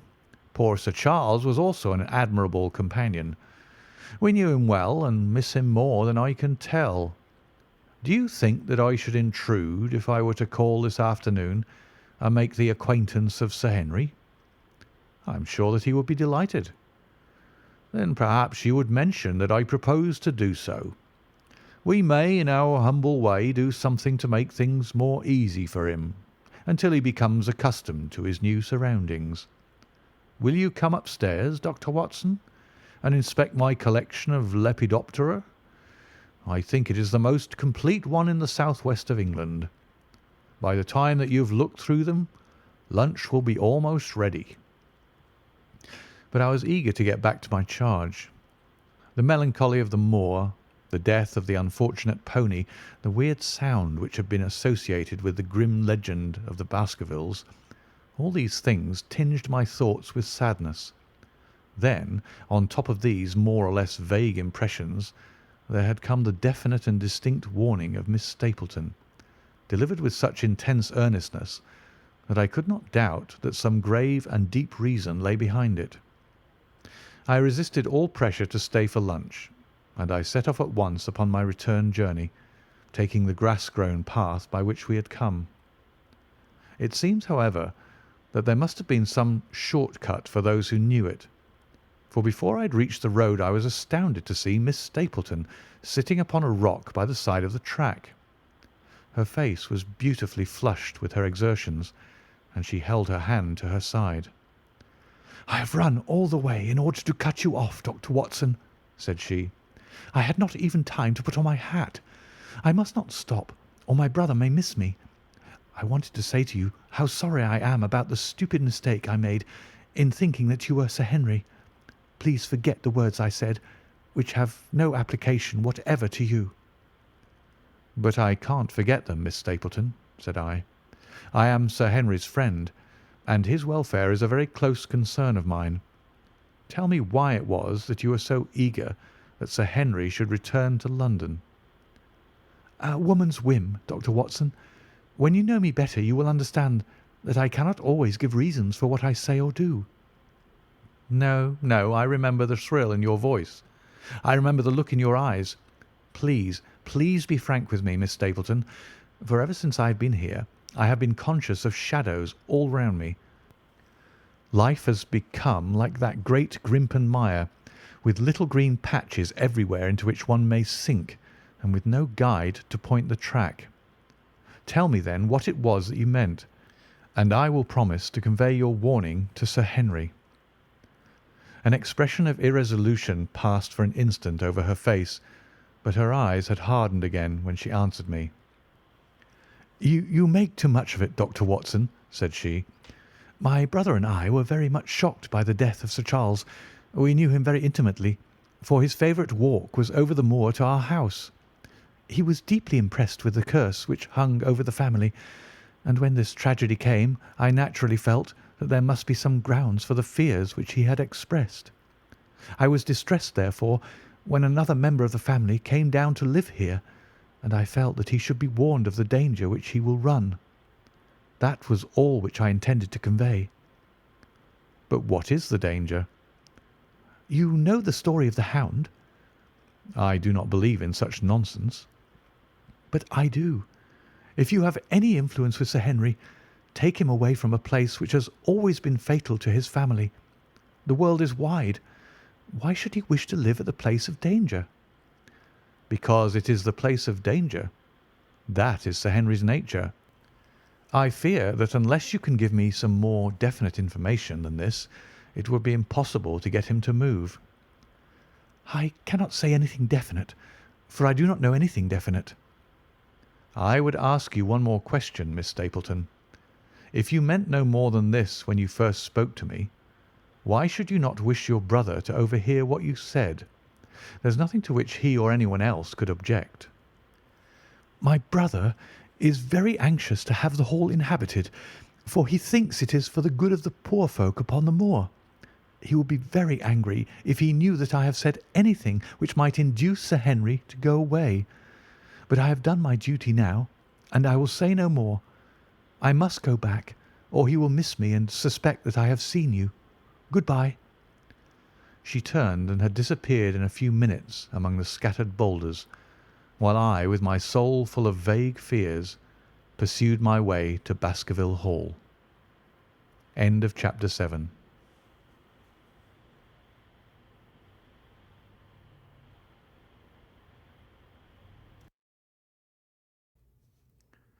Chapter 8. First Report of Dr. Watson. From this point onward I will follow the course of events by transcribing my own letters to Mr. Sherlock Holmes, which lie before me on the table. One page is missing, but otherwise they are exactly as written, and show my feelings and suspicions of the moment more accurately than my memory, clear as it is upon these tragic events, can possibly do. Baskerville Hall, October 13th. My dear Holmes, my previous letters and telegrams have kept you pretty well up to date as to all that has occurred in this most God-forsaken corner of the world. The longer one stays here, the more does the spirit of the moor sink into one's soul, its vastness, and also its grim charm. When you are once out upon its bosom, you have left all traces of modern England behind you. But, on the other hand, you are conscious everywhere of the homes and the work of the prehistoric people. On all sides of you, as you walk, are the houses of these forgotten folk, with their graves and the huge monoliths which are supposed to have marked their temples. As you look at their grey stone huts against the scarred hillsides, you leave your own age behind you, and if you were to see a skin-clad, hairy man crawl out from the low door fitting a flint-tipped arrow onto the string of his bow, you would feel that his presence there was more natural than your own. The strange thing is that they should have lived so thickly on what must have always have been most unfruitful soil. I am no antiquarian, but I could imagine that they were some unwarlike and harried race who were forced to accept that which none other would occupy. All this, however, is foreign to the mission on which you sent me, and will probably be very uninteresting to your severely practical mind. I can still remember your complete indifference as to whether the sun moved round the earth, or the earth round the sun. Let me therefore return to the facts concerning Sir Henry Baskerville. If you have not had any report within the last few days, it is because up to today there was nothing of importance to relate. Then a very surprising circumstance occurred, which I shall tell you in due course. But first of all, I must keep you in touch with some of the other factors in the situation. One of these, concerning which I have said little, is the escaped convict upon the moor. There is strong reason now to believe that he has got right away, which is a considerable relief to the lonely householders of this district. A fortnight has passed since his flight, during which he has not been seen, and nothing has been heard of him. It is surely inconceivable that he could have held out upon the moor during all that time. Of course, so far as his concealment goes, there is no difficulty at all. Any one of these stone huts would give him a hiding place, but there's nothing to eat unless he were to catch and slaughter one of the moor sheep. We think, therefore, that he's gone, and the outlying farmers sleep the better in consequence. We are 4 able-bodied men in this household, so that we could take good care of ourselves, but I confess that I have had uneasy moments when I have thought of the Stapletons. They live miles from any help. There are one maid, an old manservant, the sister and the brother, the latter not a very strong man. They would be helpless in the hands of a desperate fellow like this Notting Hill criminal if he could once effect an entrance. Both Sir Henry and I were concerned at their situation, and it was suggested that Perkins, the groom, should go over to sleep there, but Stapleton would not hear of it. The fact is that our friend the baronet begins to display a considerable interest in our fair neighbour. It is not to be wondered at, for time hangs heavily in this lonely spot to an active man like him, and she is a very fascinating and beautiful woman. There is something tropical and exotic about her which forms a singular contrast to her cool and unemotional brother. Yet he also gives the idea of hidden fires. He has certainly a very marked influence over her, for I have seen her continually glance at him as she talked as if seeking approbation for what she said. I trust that he is kind to her. There is a dry glitter in his eyes and a firm set of his thin lips, which goes with a positive and possibly a harsh nature. You would find him an interesting study. He came over to call upon Baskerville on that first day, and the very next morning he took us both to show us the spot where the legend of the wicked Hugo is supposed to have had its origin. It was an excursion of some miles across the moor to a place which is so dismal that it might have suggested the story. We found a short valley between rugged tors, which led to an open, grassy space, flecked over with the white cotton grass. In the middle of it rose two great stones, worn and sharpened at the upper end until they looked like the huge corroding fangs of some monstrous beast. In every way it corresponded with the scene of the old tragedy. Sir Henry was much interested, and asked Stapleton more than once whether he did really believe in the possibility of the interference of the supernatural in the affairs of men. He spoke lightly, but it was evident that he was very much in earnest. Stapleton was guarded in his replies, but it was easy to see that he said less than he might, and that he would not express his whole opinion out of consideration for the feelings of the baronet. He told us of similar cases, where families had suffered from some evil influence, and he left us with the impression that he shared the popular view upon the matter. On our way back we stayed for lunch at Merripit House, and it was there that Sir Henry made the acquaintance of Miss Stapleton.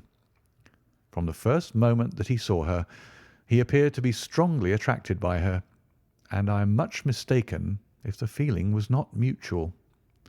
He referred to her again and again on our walk home, and since then hardly a day has passed that we have not seen something of the brother and sister.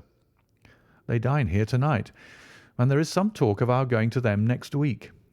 One would imagine that such a match would be very welcome to Stapleton, and yet I have more than once caught a look of the strongest disapprobation in his face when Sir Henry has been paying some attention to his sister. He is much attached to her, no doubt, and would lead a lonely life without her, but it would seem the height of selfishness if he were to stand in the way of her making so brilliant a marriage.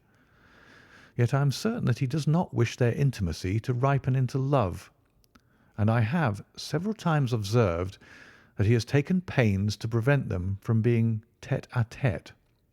By the way, your instructions to me never to allow Sir Henry to go out alone will become very much more onerous if a love affair were to be added to our other difficulties.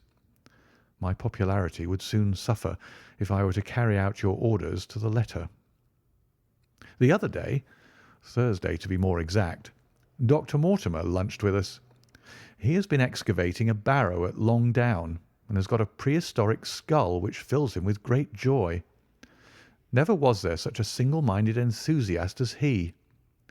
The Stapletons came in afterwards, and the good doctor took us all to the yew alley at Sir Henry's request to show us exactly how everything occurred upon that fatal night. It is a long, dismal walk, the yew alley, between two high walls of clipped hedge, with a narrow band of grass upon either side. At the far end is an old tumble-down summer-house. Half-way down is the moor gate, where the old gentleman left his cigar-ash. It is a white wooden gate with a latch. Beyond it lies the wide moor. I remembered your theory of the affair and tried to picture all that had occurred. As the old man stood there, he saw something coming across the moor, something which terrified him so that he lost his wits and ran until he died of sheer horror and exhaustion. There was the long, gloomy tunnel down which he fled. And from what? A sheepdog of the moor? Or a spectral hound, black, silent, and monstrous? Was there a human agency in the matter? Did the pale, watchful Barrymore know more than he cared to say? It was all dim and vague, but always there is the dark shadow of crime behind it.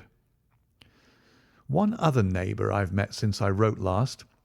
This is Mr. Frankland of Lafter Hall, who lives some 4 miles to the south of us.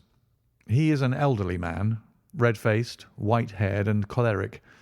His passion is for the British law, and he has spent a large fortune in litigation. He fights for the mere pleasure of fighting, and is equally ready to take up either side of a question, so that it is no wonder that he has found it a costly amusement. Sometimes he will shut up a right of way and defy the parish to make him open it. At others, he will with his own hands tear down some other man's gate, and declare that a path existed there from time immemorial, defying the owner to prosecute him for trespass. He is learned in old manorial and communal rights, and he applies his knowledge sometimes in favour of the villagers of Fernworthy, and sometimes against them, so that he is periodically either carried in triumph down the village street, or else burned in effigy, according to his latest exploit.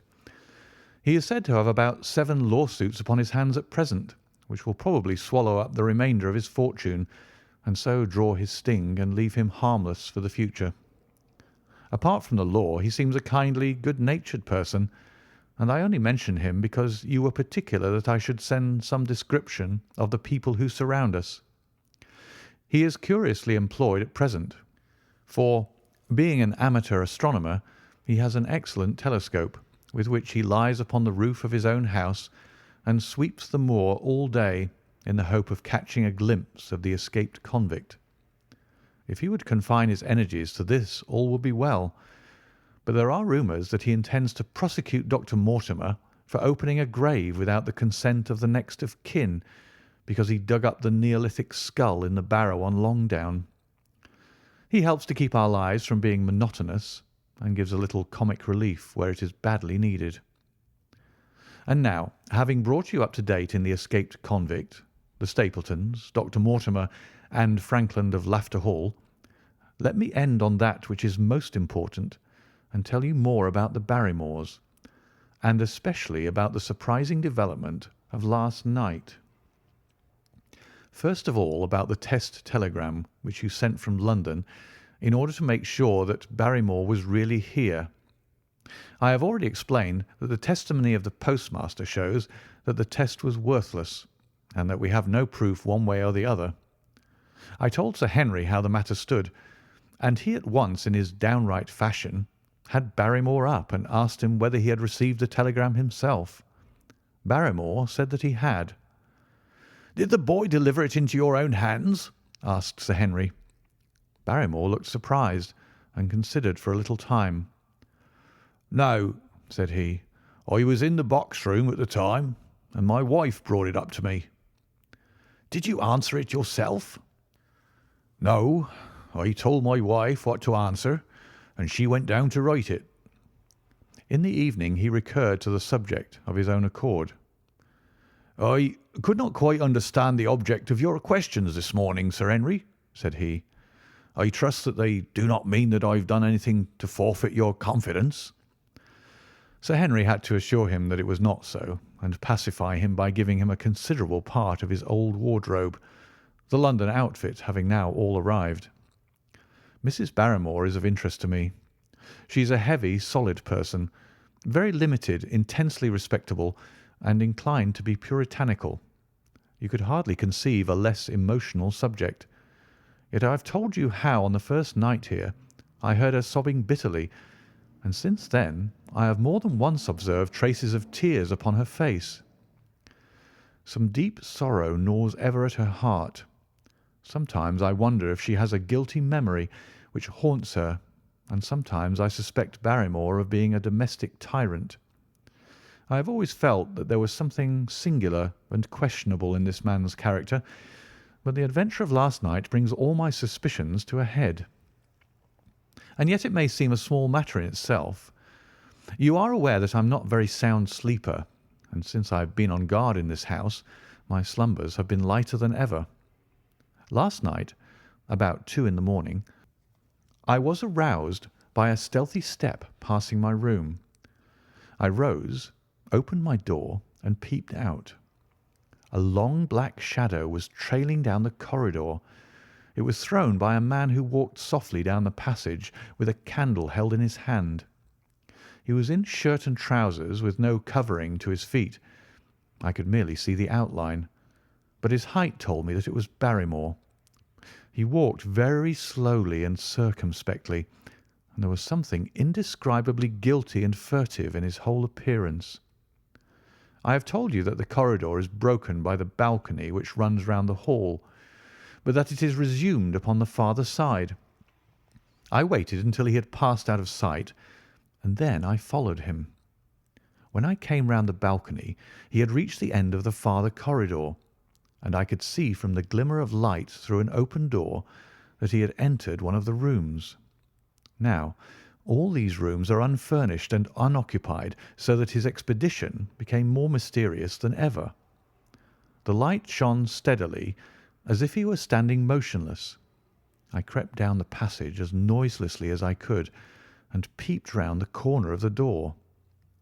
Barrymore was crouching at the window with the candle held against the glass. His profile was half turned towards me, and his face seemed to be rigid with expectation as he stared out into the blackness of the moor. For some minutes he stood watching intently. Then he gave a deep groan, and with an impatient gesture he put out the light. Instantly I made my way back to my room, and very shortly came the stealthy steps passing once more upon their return journey. Long afterwards, when I had fallen into a light sleep, I heard a key turn somewhere in a lock, but I could not tell whence the sound came.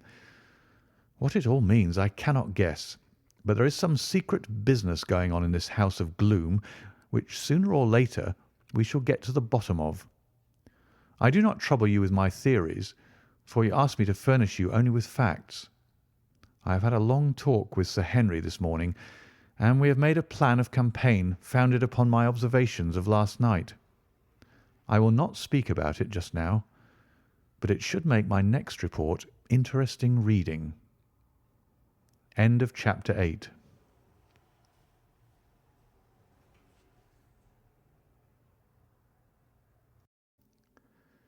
Chapter 9. The Light upon the Moor. Second Report of Dr. Watson. Baskerville Hall, October 15th. My dear Holmes, if I was compelled to leave you without much news during the early days of my mission, you must acknowledge that I am making up for lost time, and that events are now crowding thick and fast upon us. In my last report I ended up my top note with Barrymore at the window, and now I have quite a budget already which will, unless I am much mistaken, considerably surprise you. Things have taken a turn which I could not have anticipated. In some ways they have within the last 48 hours become much clearer, and in some ways they have become more complicated, but I will tell you all and you shall judge for yourself. Before breakfast on the morning following my adventure, I went down the corridor and examined the room in which Barrymore had been on the night before. The western window through which he had stared so intently has, I noticed, one peculiarity above all other windows in the house. It commands the nearest outlook onto the moor. There is an opening between two trees which enables one from this point of view to look right down upon it, while from all the other windows it is only a distant glimpse which can be obtained. It follows, therefore, that Barrymore, since only this window would serve the purpose, must have been looking out for something or somebody upon the moor. The night was very dark, so that I can hardly imagine how he could have hoped to see anyone. It had struck me that it was possible that some love intrigue was on foot. That would have accounted for his stealthy movements, and also for the uneasiness of his wife. The man is a striking-looking fellow, very well equipped to steal the heart of a country girl, so that this theory seemed to have something to support it. That opening of the door which I had heard after I had returned to my room might mean that he had gone out to keep some clandestine appointment. So I reasoned with myself in the morning, and I tell you the direction of my suspicions, however much the result may have shown that they were unfounded. But whatever the true explanation of Barrymore's movements might be, I felt that the responsibility of keeping them to myself until I could explain them was more than I could bear. I had an interview with the baronet in his study after breakfast, and I told him all that I had seen. He was less surprised than I had expected. "I knew that Barrymore walked about nights, and I had a mind to speak to him about it," said he. "2 or 3 times I've heard his steps in the passage, coming and going just about the hour you name." "Perhaps, then, he pays a visit every night to that particular window," I suggested. "Perhaps he does. If so, we should be able to shadow him and see what it is that he's after. I wonder what your friend Holmes would do if he were here." "I believe that he would do exactly what you now suggest," said I. "He would follow Barrymore and see what he did." "Then we shall do it together. but surely he would hear us. The man is rather deaf, and in any case we must take our chance of that. We'll sit up in my room tonight and wait until he passes." Sir Henry rubbed his hands with pleasure, and it was evident that he hailed the adventure as a relief to his somewhat quiet life upon the moor. The baronet has been in communication with the architect who prepared the plans for Sir Charles, and with a contractor from London, so that we may expect great changes to begin here soon. There have been decorators and furnishers up from Plymouth, and it is evident that our friend has large ideas and means to spare no pains or expense to restore the grandeur of his family. When the house is renovated and refurnished, all that he will need will be a wife to make it complete. Between ourselves, there are pretty clear signs that this will not be wanting if the lady is willing, for I have seldom seen a man more infatuated with a woman than he is with our beautiful neighbour, Miss Stapleton. And yet the course of true love does not run quite as smoothly as one would, under these circumstances, expect. To-day, for example, its surface was broken by a very unexpected ripple, which has caused our friend considerable perplexity and annoyance. After the conversation which I have quoted about Barrymore, Sir Henry put on his hat and prepared to go out. As a matter of course, I did the same. "What, are you coming, Watson?" he asked, looking at me in a curious way. "It depends on whether you're going on the moor," said I. "Yes, I am." "Well, you know what my instructions are. I am sorry to intrude, but you heard how earnestly Holmes insisted that I should not leave you, and especially that you should not go alone upon the moor." Sir Henry put his hand upon my shoulder with a pleasant smile. "My dear fellow," said he, "Holmes, with all his wisdom, did not foresee some things which have happened since I have been on the moor. You understand me? I am sure that you are the last man in the world who would wish to be a spoil-sport. I must go out alone." It put me in a most awkward position. I was at a loss what to say or what to do, and before I had made up my mind, he picked up his cane and was gone. But when I came to think the matter over, my conscience reproached me bitterly for having on any pretext allowed him to go out of my sight. I imagined what my feelings would be if I had to return to you and to confess that some misfortune had occurred through my disregard for your instructions. I assure you my cheeks flushed at the very thought. It might not even now be too late to overtake him, so I set off at once in the direction of Merripit House. I hurried along the road at the top of my speed without seeing anything of Sir Henry until I came to the point where the moor path branches off. There, fearing that perhaps I had come in the wrong direction after all, I mounted a hill from which I could command a view, the same hill which is cut into the dark quarry. Thence I saw him at once. He was on the moor path about a quarter of a mile off, and a lady was by his side, who could only be Miss Stapleton. It was clear that there was already an understanding between them, and that they had met by appointment. They were walking slowly along in deep conversation, and I saw her making quick little movements of her hands as if she were very earnest in what she was saying, while he listened intently, and once or twice shook his head in strong dissent. I stood among the rocks watching them, very much puzzled as to what I should do next. To follow them and break into their intimate conversation seemed to be an outrage, and yet my clear duty was never for an instant to let him out of my sight. To act the spy upon a friend was a hateful task. Still, I could see no better course than to observe him from the hill and to clear my conscience by confessing to him afterwards what I had done. It is true that if any sudden danger had threatened him, I was too far away to be of use, and yet I am sure that you will agree with me that the position was very difficult, and that there was nothing more which I could do. Our friend Sir Henry and the lady had halted on the path and were standing deeply absorbed in their conversation, when I was suddenly aware that I was not the only witness of their interview. a wisp of green floating in the air caught my eye, and another glance showed me that it was carried on a stick by a man who was moving among the broken ground. It was Stapleton with his butterfly net. He was very much closer to the pair than I was, and he appeared to be moving in their direction. At this instant, Sir Henry suddenly drew Miss Stapleton to his side. His arm was around her, but it seemed to me that she was straining away from him with her face averted. He stooped his head to hers, and she raised one hand as if in protest. Next moment I saw them spring apart and turn hurriedly around. Stapleton was the cause of the interruption.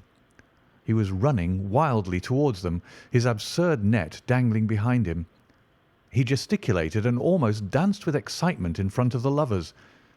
What the scene meant I could not imagine, but it seemed to me that Stapleton was abusing Sir Henry, who offered explanations, which became more angry as the other refused to accept them. The lady stood by in haughty silence. Finally, Stapleton turned upon his heel and beckoned in a peremptory way to his sister, who, after an irresolute glance at Sir Henry, walked off by the side of her brother. The naturalist's angry gestures showed that the lady was included in his displeasure. The baronet stood for a minute looking after them, and then he walked slowly back the way that he had come, his head hanging, the very picture of dejection. What all this meant I could not imagine, but I was deeply ashamed to have witnessed so intimate a scene without my friend's knowledge. I ran down the hill, therefore, and met the baronet at the bottom. His face was flushed with anger, and his brows were wrinkled like one who is at his wits' end what to do. "Hullo, Watson! Where have you dropped from?" said he. "You don't mean to say that you came after me in spite of all?"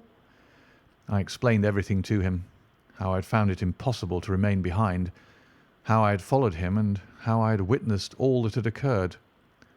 For an instant his eyes blazed at me, but my frankness disarmed his anger, and he broke at last into a rather rueful laugh.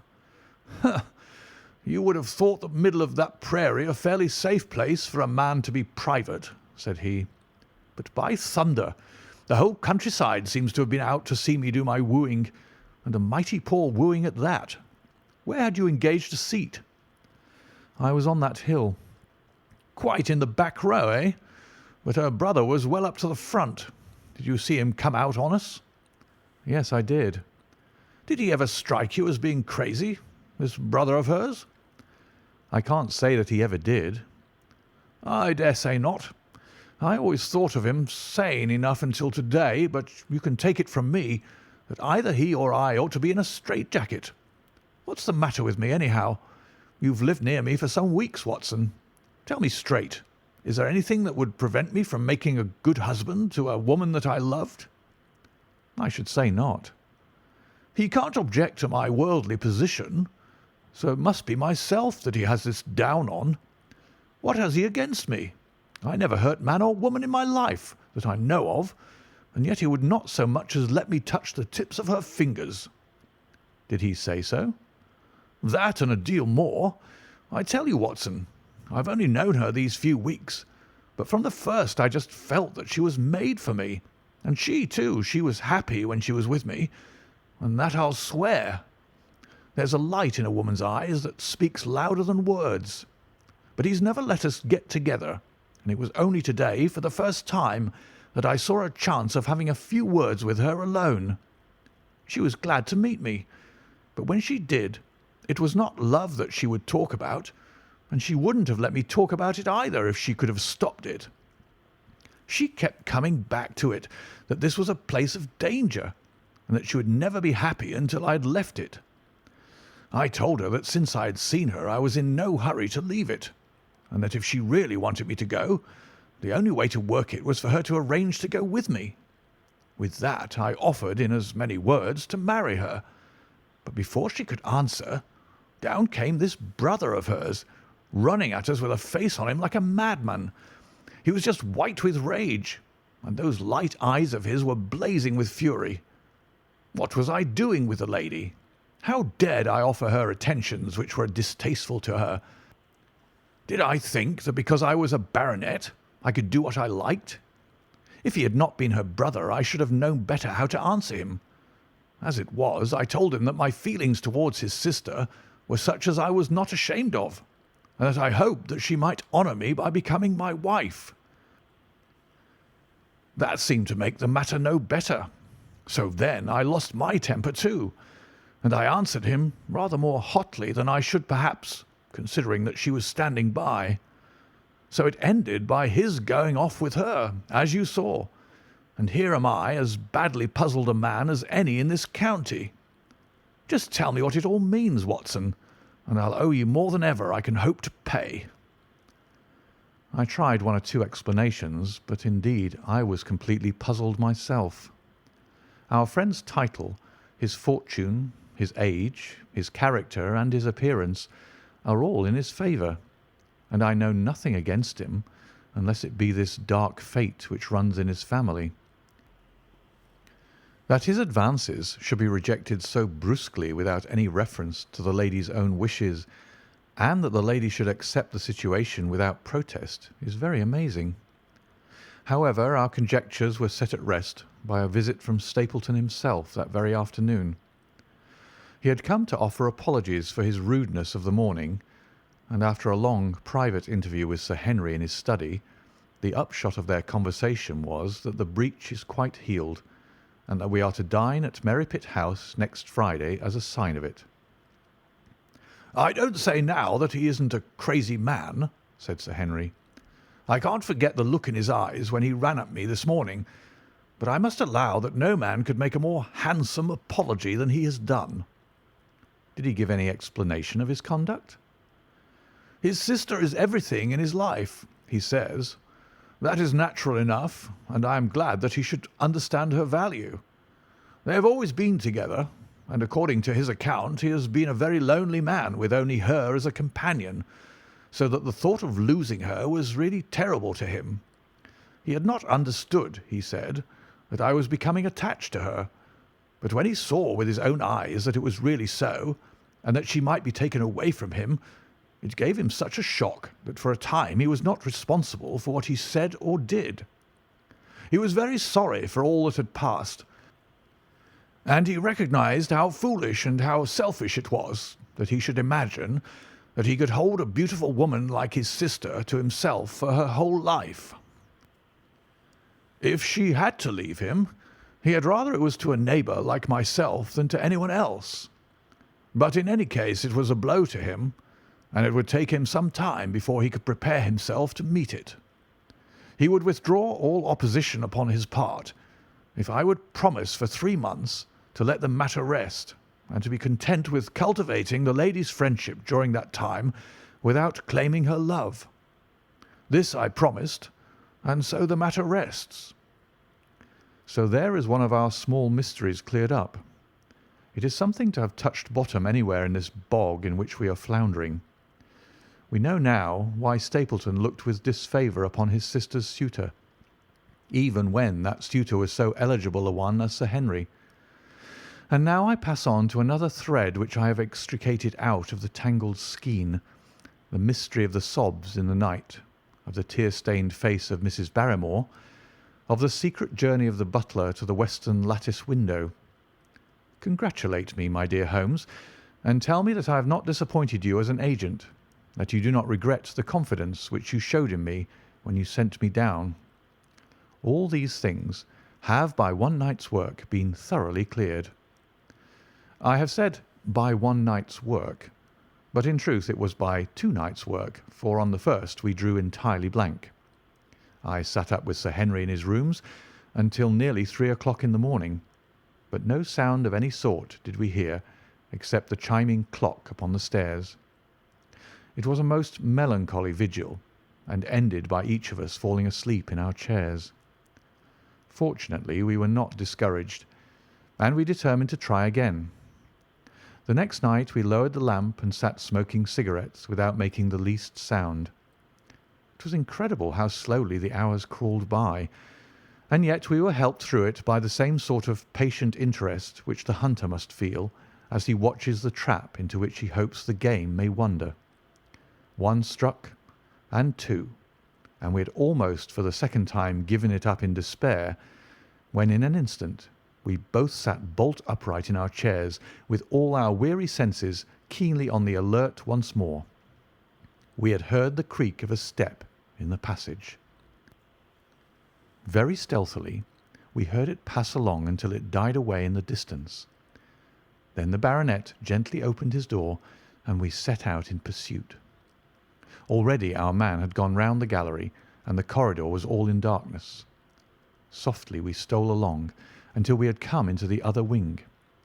We were just in time to catch a glimpse of the tall, black-bearded figure, his shoulders rounded as he tiptoed down the passage.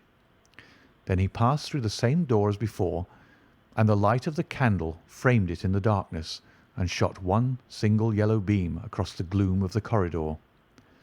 We shuffled cautiously towards it, trying every plank before we dared to put our whole weight upon it. We had taken the precaution of leaving our boots behind us, but even so the old boards snapped and creaked beneath our tread. Sometimes it seemed impossible that he should fail to hear our approach. However, the man is fortunately rather deaf, and he was entirely preoccupied in that which he was doing. When at last we reached the door and peeped through, we found him crouching at the window, candle in hand, his white, intent face pressed against a pane, exactly as I had seen him 2 nights before. We had arranged no plan of campaign, but the baronet is a man to whom the most direct way is always the most natural. He walked into the room, and as he did so, Barrymore sprang up from the window with a sharp hiss of his breath and stood livid and trembling before us. His dark eyes, glaring out of the white mask of his face, were full of horror and astonishment as he gazed from Sir Henry to me.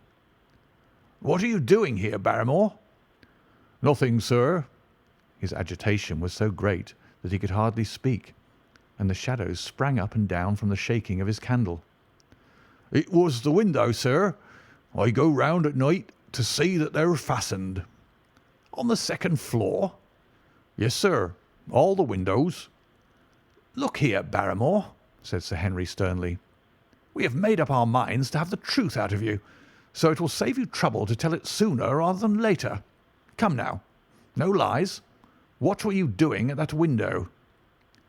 The fellow looked at us in a helpless way, and he wrung his hands together like one who is in the last extremity of doubt and misery. "I was doing no harm, sir. I was holding a candle to the window." "And why were you holding a candle to the window?" "Don't ask me, Sir Henry. Don't ask me. I give you my word, sir, that it is not my secret, and that I cannot tell it. If it concerned no one but myself, I would not try to keep it from you." A sudden idea occurred to me, and I took the candle from the trembling hand of the butler. "He must have been holding it as a signal," said I. "Let us see if there is any answer." I held it as he had done, and stared out into the darkness of the night. Vaguely I could discern the black bank of the trees and the lighter expanse of the moor, for the moon was behind the clouds. And then I gave a cry of exultation, for a tiny pinpoint of yellow light had suddenly transfixed the dark veil and glowed steadily in the centre of the black square framed by the window. "There it is!" I cried. "No, no, sir, it is nothing. Nothing at all," the butler broke in. "I assure you, sir." "Move your light across the window, Watson," cried the baronet. "See the other moves also. Now, you rascal, do you deny that it is a signal? Come, speak up. Who is your confederate out yonder, and what is this conspiracy that is going on?" The man's face became openly defiant. "It is my business, and not yours. I will not tell." "Then you leave my employment right away." "Very good, sir. If I must, I must." "And you go in disgrace. By thunder, you may well be ashamed of yourself. Your family has lived with mine for over 100 years under this roof, and here I find you deep in some dark plot against me." No, no, sir, not against you." It was a woman's voice, and Mrs. Barrymore, paler and more horror-struck than her husband, was standing at the door. Her bulky figure in a shawl and skirt might have been comic were it not for the intensity of feeling upon her face. "We have to go, Eliza. This is the end of it. You can pack our things," said the butler. "Oh, John, John, have I brought you to this? It is my doing, Sir Henry, all mine. He has done nothing except for my sake, and because I asked him." "Speak out, then. What does it mean?" "My unhappy brother is starving on the moor. We cannot let him perish at our very gates. The light is a signal to him that food is ready for him, and his light out yonder is to show the spot to which to bring it." "Then your brother is—" "The escaped convict, sir. Selden, the criminal." "That's the truth, sir," said Barrymore. "I said that it was not my secret, and I could not tell it to you. But now you've heard it, and you'll see that if there was a plot, it was not against you." This, then, was the explanation of the stealthy expeditions at night, and the light at the window. Sir Henry and I both stared at the woman in amazement. Was it possible that this stolidly respectable person was of the same blood as one of the most notorious criminals in the country? "Yes, sir. My name is Selden, and he is my younger brother. We humoured him too much when he was a lad, and gave him his own way in everything, until he came to think that the world was made for his pleasure, and that he could do what he liked in it. Then, as he grew older, he met wicked companions, and the devil entered into him until he broke my mother's heart and dragged her name in the dirt. From crime to crime he sank lower and lower, until it is only the mercy of God which has snatched him from the scaffold. But to me, sir, he was always a little curly-headed boy that I had nursed and played with as an elder sister would. That was why he broke prison, sir. He knew that I was here, and that we could not refuse to help him. When he dragged himself here one night, weary and starving, with the warders hard at his heels, what could we do? We took him in and fed him and cared for him. Then you returned, sir, and my brother thought he would be safer on the moor than anywhere else until the hue and cry was over, so he lay in hiding there. But every second night we made sure if he was still there by putting a light in the window, and if there was an answer, my husband took out some bread and meat to him. Every day we hoped that he was gone, but as long as he was there, we couldn't desert him. That is the old truth, as I am an honest Christian woman, and you'll see that if there is a blame in the matter, it doesn't lie with my husband, but with me, for whose sake he's done all that he has." The woman's words came with an intense earnestness, which carried conviction with them. "Is this true, Barrymore?" "Yes, Sir Henry, every word of it."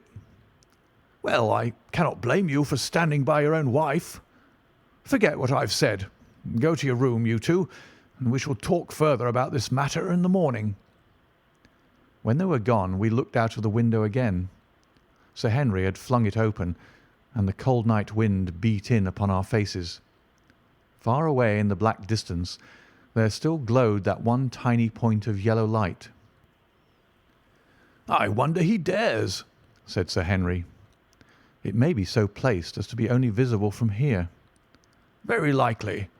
How far do you think it is?" "Out by the cleft tor, I think." "Not more than a mile or two off." "Hardly that." "Well, it cannot be far if Barrymore had to carry out the food to it, and he's waiting, this villain, beside that candle. By thunder, Watson, I'm going out to take that man." The same thought had crossed my own mind. It was not as if the Barrymores had taken us into their confidence. Their secret had been forced from them. The man was a danger to the community, an unmitigated scoundrel for whom there was neither pity nor excuse. We were only doing our duty in taking this chance of putting him back where he could do no harm. With this brutal and violent nature, others would have to pay the price if we held our hands. Any night, for example, our neighbours the Stapletons might be attacked by him, and it may have been the thought of this which made Sir Henry so keen upon the adventure. "I'll come," said I. "Then get your revolver and put on your boots. The sooner we start, the better, as the fellow may put out this light and be off." In 5 minutes we were outside the door, starting upon our expedition. We hurried through the dark shrubbery amid the dull moaning of the autumn wind and the rustle of the falling leaves. The night air was heavy with the smell of damp and decay. Now and again the moon peeped out for an instant, but clouds were driving over the face of the sky, and just as we came out on the moor, a thin rain began to fall. The light still burned steadily in front. "Are you armed?" I asked. "I have a hunting crop." "We must close in on him rapidly, for he is said to be a desperate fellow. We shall take him by surprise and have him at our mercy before he can resist." "I say, Watson," said the baronet, "what would Holmes say to this? How about that hour of darkness in which the power of evil is exalted?" As if in answer to his words, there rose suddenly out of the vast gloom of the moor that strange cry which I had already heard upon the borders of the great Grimpen Mire. It came with the wind through the silence of the night, a long, deep mutter, then a rising howl, and then the sad moan in which it died away. Again and again it sounded, the whole air throbbing with it, strident, wild, and menacing. The baronet caught my sleeve, and his face glimmered white through the darkness. "My God, what's that, Watson?" "I don't know. It's a sound they have on the moor. I heard it once before." It died away, and an absolute silence closed in upon us. We stood straining our ears, but nothing came. "Watson," said the baronet, "it was the cry of a hound." My blood ran cold in my veins, for there was a break in his voice which told of the sudden horror which had seized him. "What do they call this sound?" he asked. "Who?" "The folk on the countryside." "Oh, they are ignorant people. Why should you mind what they call it?" "Tell me, Watson, what do they say of it?" I hesitated, but could not escape the question. "They say it is the cry of the Hound of the Baskervilles." He groaned and was silent for a few moments. "A hound it was," he said at last, "but it seemed to come from miles away, over yonder, I think."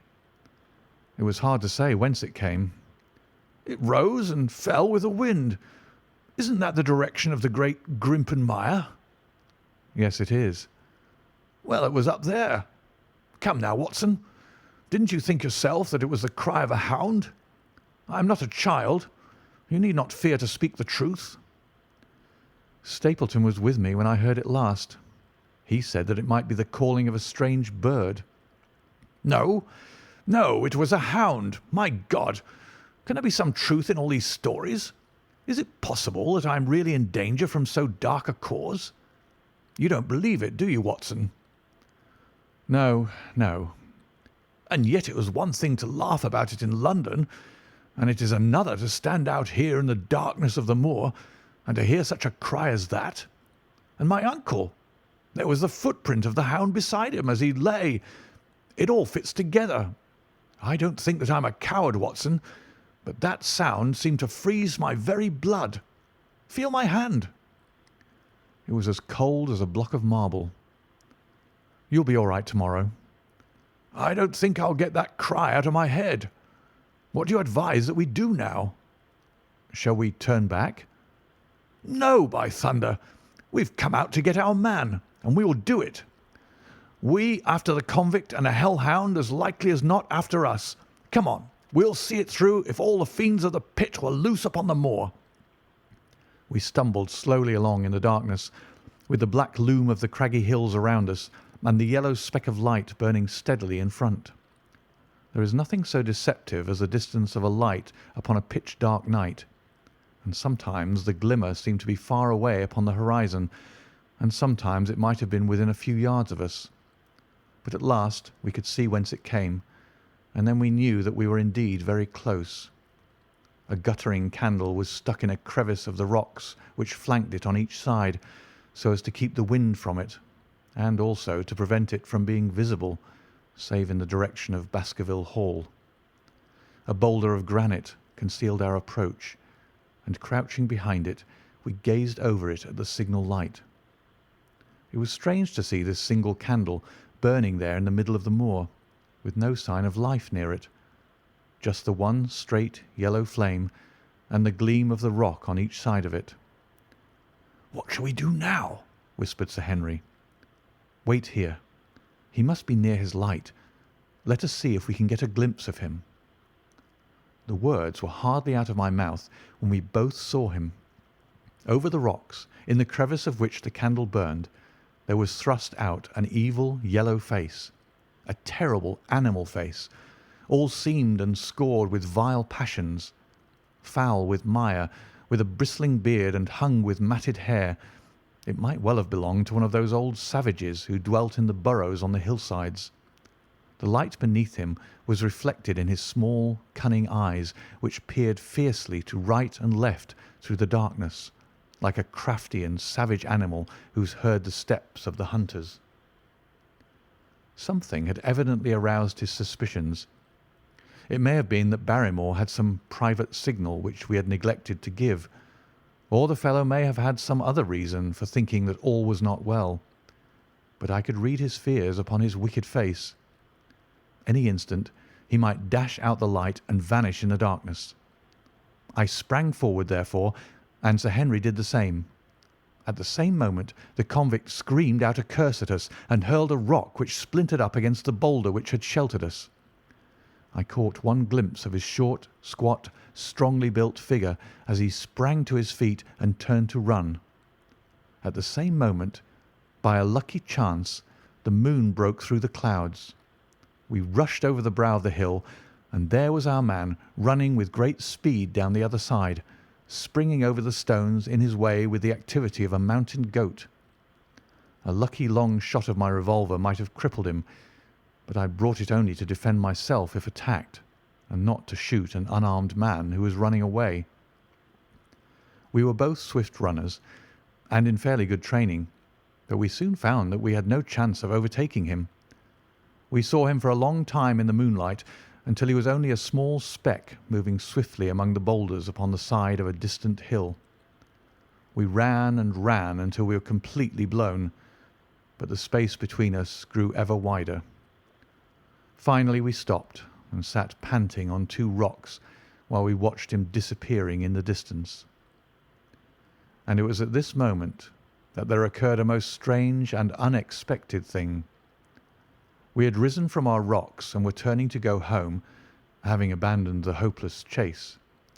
The moon was low upon the right, and the jagged pinnacle of a granite tor stood up against the lower curve of its silver disc.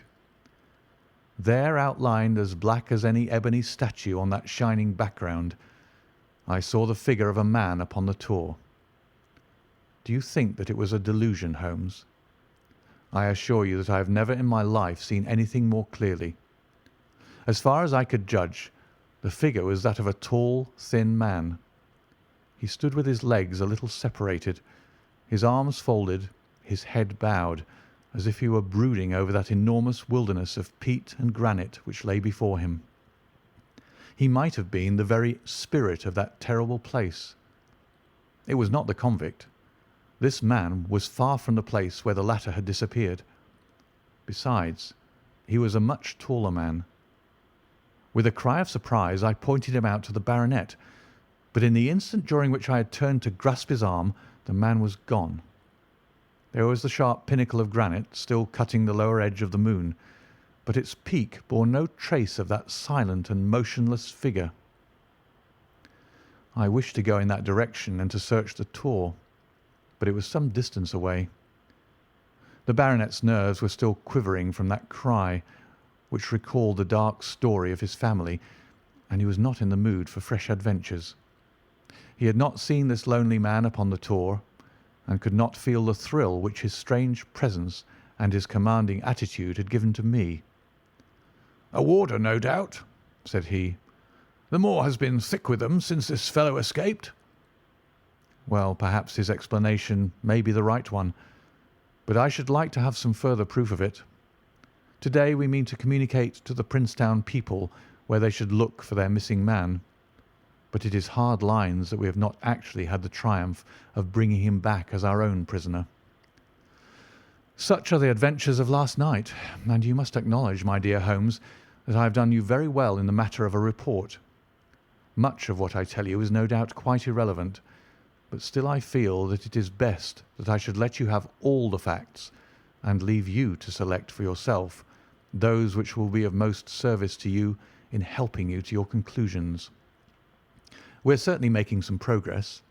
So far as the Barrymores go, we have found the motive of their actions, and that has cleared up the situation very much. But the moor, with its mysteries and its strange inhabitants, remains as inscrutable as ever. Perhaps in my next I may be able to throw some light upon this also. Best of all would it be if you could come down to us. In any case, you will hear from me again in the course of the next few days. End of Chapter 9.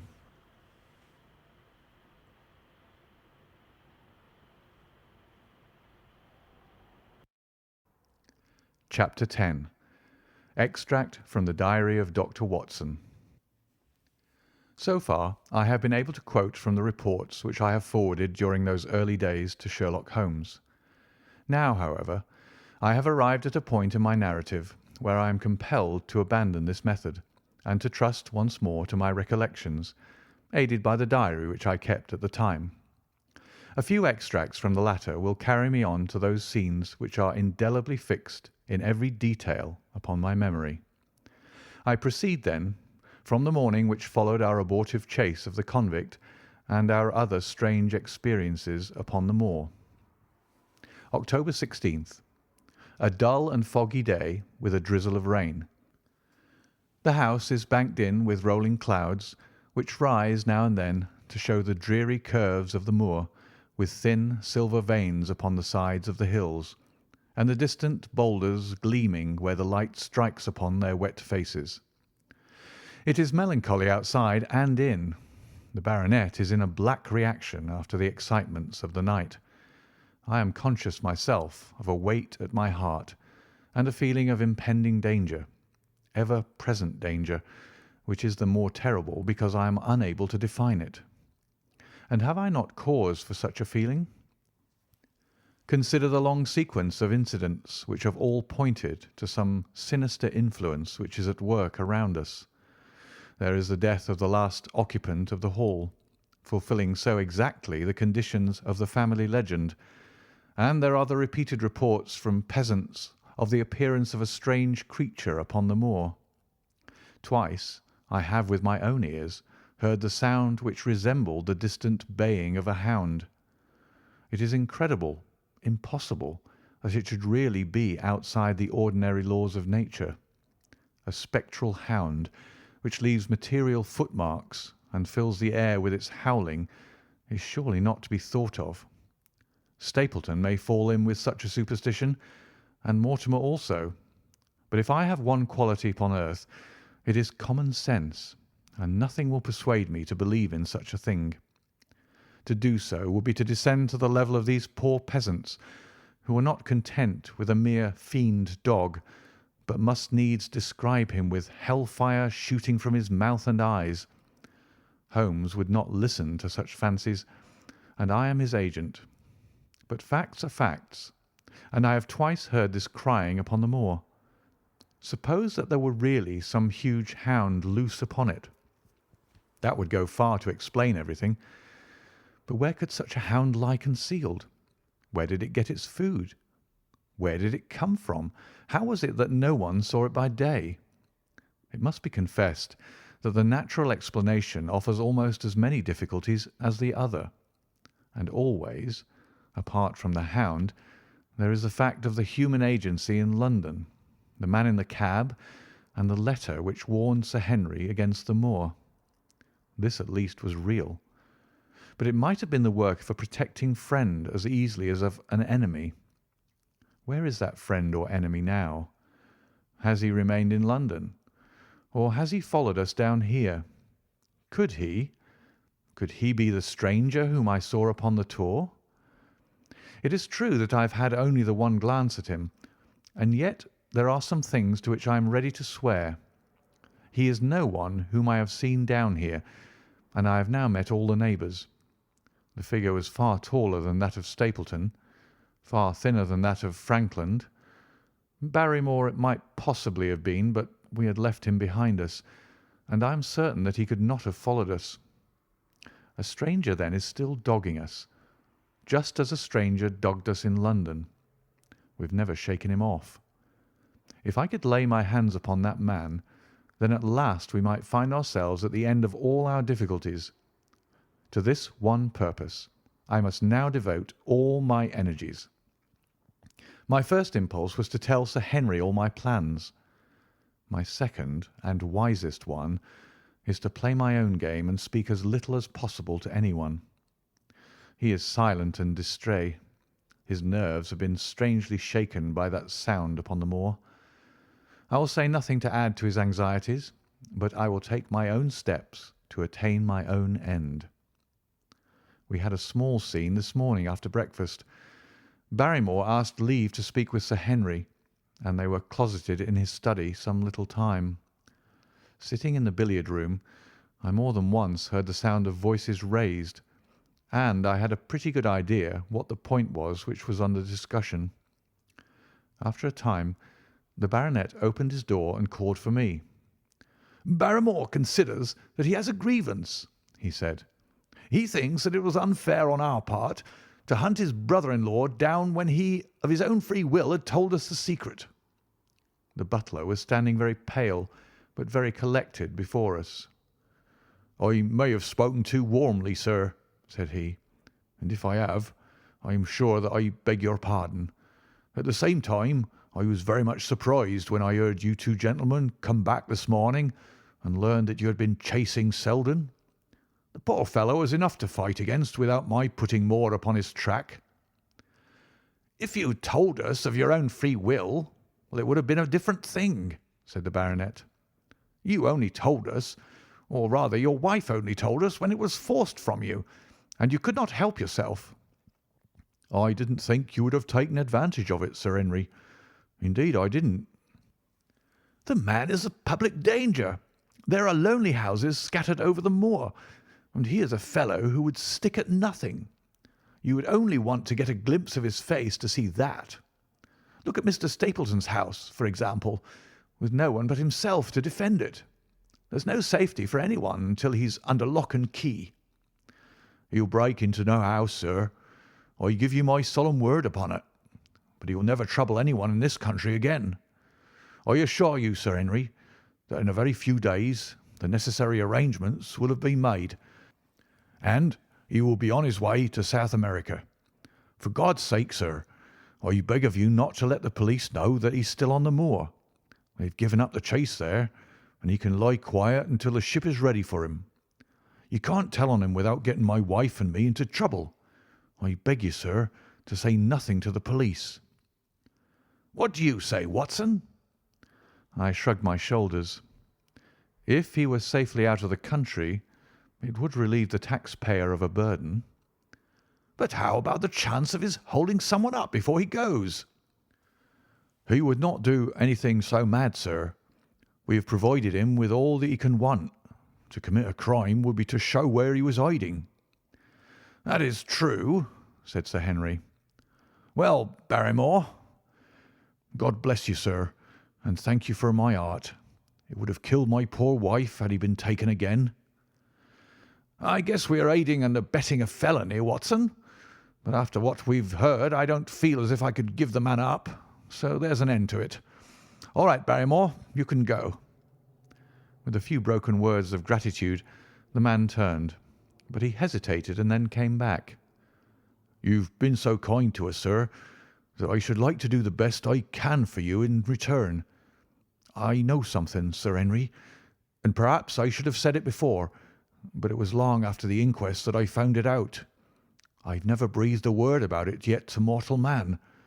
It's about poor Sir Charles's death." The baronet and I were both upon our feet. "Do you know how he died?" "No, sir, I don't know that." "What then?" "I know why he was at the gate at the hour. It was to meet a woman." "To meet a woman? He?" "Yes, sir." "And the woman's name?" "I can't give you the name, sir, but I can give you the initials. Her initials were L.L. How do you know this, Barrymore? Well, Sir Henry, your uncle had a letter that morning. He had usually a great many letters, but he was a public man and well known for his kind heart, so that everyone who was in trouble was glad to turn to him. But that morning, as it chanced, there was only this one letter, so I took the more notice of it. It was from Coombe Tracy, and it was addressed in a woman's hand. Well? Well, sir, I thought no more of the matter, and never would have done that had it not been for my wife. Only a few weeks ago she was cleaning out Sir Charles's study. It had never been touched since his death, and she found the ashes of a burned letter in the back of the grate. The greater part of it was charred to pieces, but one little slip, the end of a page, hung together, and the writing could still be read, though it was grey on a black background. It seemed to us to be a postscript at the end of the letter, and it said, "Please, please, as you are a gentleman, burn this letter and be at the gate by 10 o'clock." Beneath it were signed the initials L.L. Have you got that slip? No, sir. It crumbled all to bits after we moved it. Had Sir Charles received any other letters in the same writing? Well, sir, I took no particular notice of his letters. I should not have noticed this one, only it happened to come alone. And you have no idea who L.L. is? No, sir, no more than you have. But I expect if we could lay our hands upon that lady, we should know more about Sir Charles's death. I cannot understand, Barrymore, how you came to conceal this important information. Well, sir, it was immediately after that our own trouble came to us. And then again, sir, we were both of us very fond of Sir Charles, as we well might be considering all he has done for us. To rake this up couldn't help our poor master, and it's well to go carefully when there's a lady in the case, even the best of us. You thought it might injure his reputation? Well, sir, I thought no good could come of it. But now you've been kind to us, and I feel as if it would be treating you unfairly not to tell you all that I know about the matter. Very good, Barrymore. You can go. When the butler had left us, Sir Henry turned to me. Well, Watson, what do you think of this new light? It seems to leave the darkness rather blacker than before. So I think. But if we can only trace L.L., it should clear up the whole business. We've gained that much. We know that there's someone who has the facts if we can only find her. What do you think we should do? Let Holmes know all about it at once. It'll give him the clue for which he has been seeking. I am much mistaken if it does not bring him down. I went at once to my room and drew up my report of the morning's conversation for Holmes. It was evident to me that he had been very busy of late, for the notes which I had from Baker Street were few and short, with no comments upon the information which I had supplied, and hardly any reference to my mission. No doubt his blackmailing case is absorbing all his faculties. And yet this new factor must surely arrest his attention and renew his interest. I wish that he were here. October 17th. All day today the rain poured down, rustling on the ivy and dripping from the eaves. I thought of the convict out upon the bleak, cold, shelterless moor. Poor devil! Whatever his crimes, he's suffered something to atone for them. And then I thought of that other one, the face in the cab, the figure against the moon. Was he also out in that deluge, the unseen watcher, the man of darkness?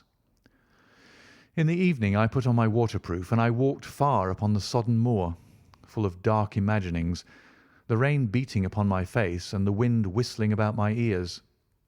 God help those who wander into the great mire now, for even the firm uplands are becoming a morass.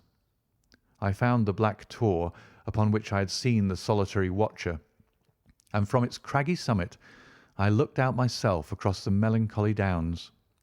Rain squalls drifted across their russet face, and the heavy, slate-coloured clouds hung low over the landscape, trailing in grey wreaths down the sides of the fantastic hills.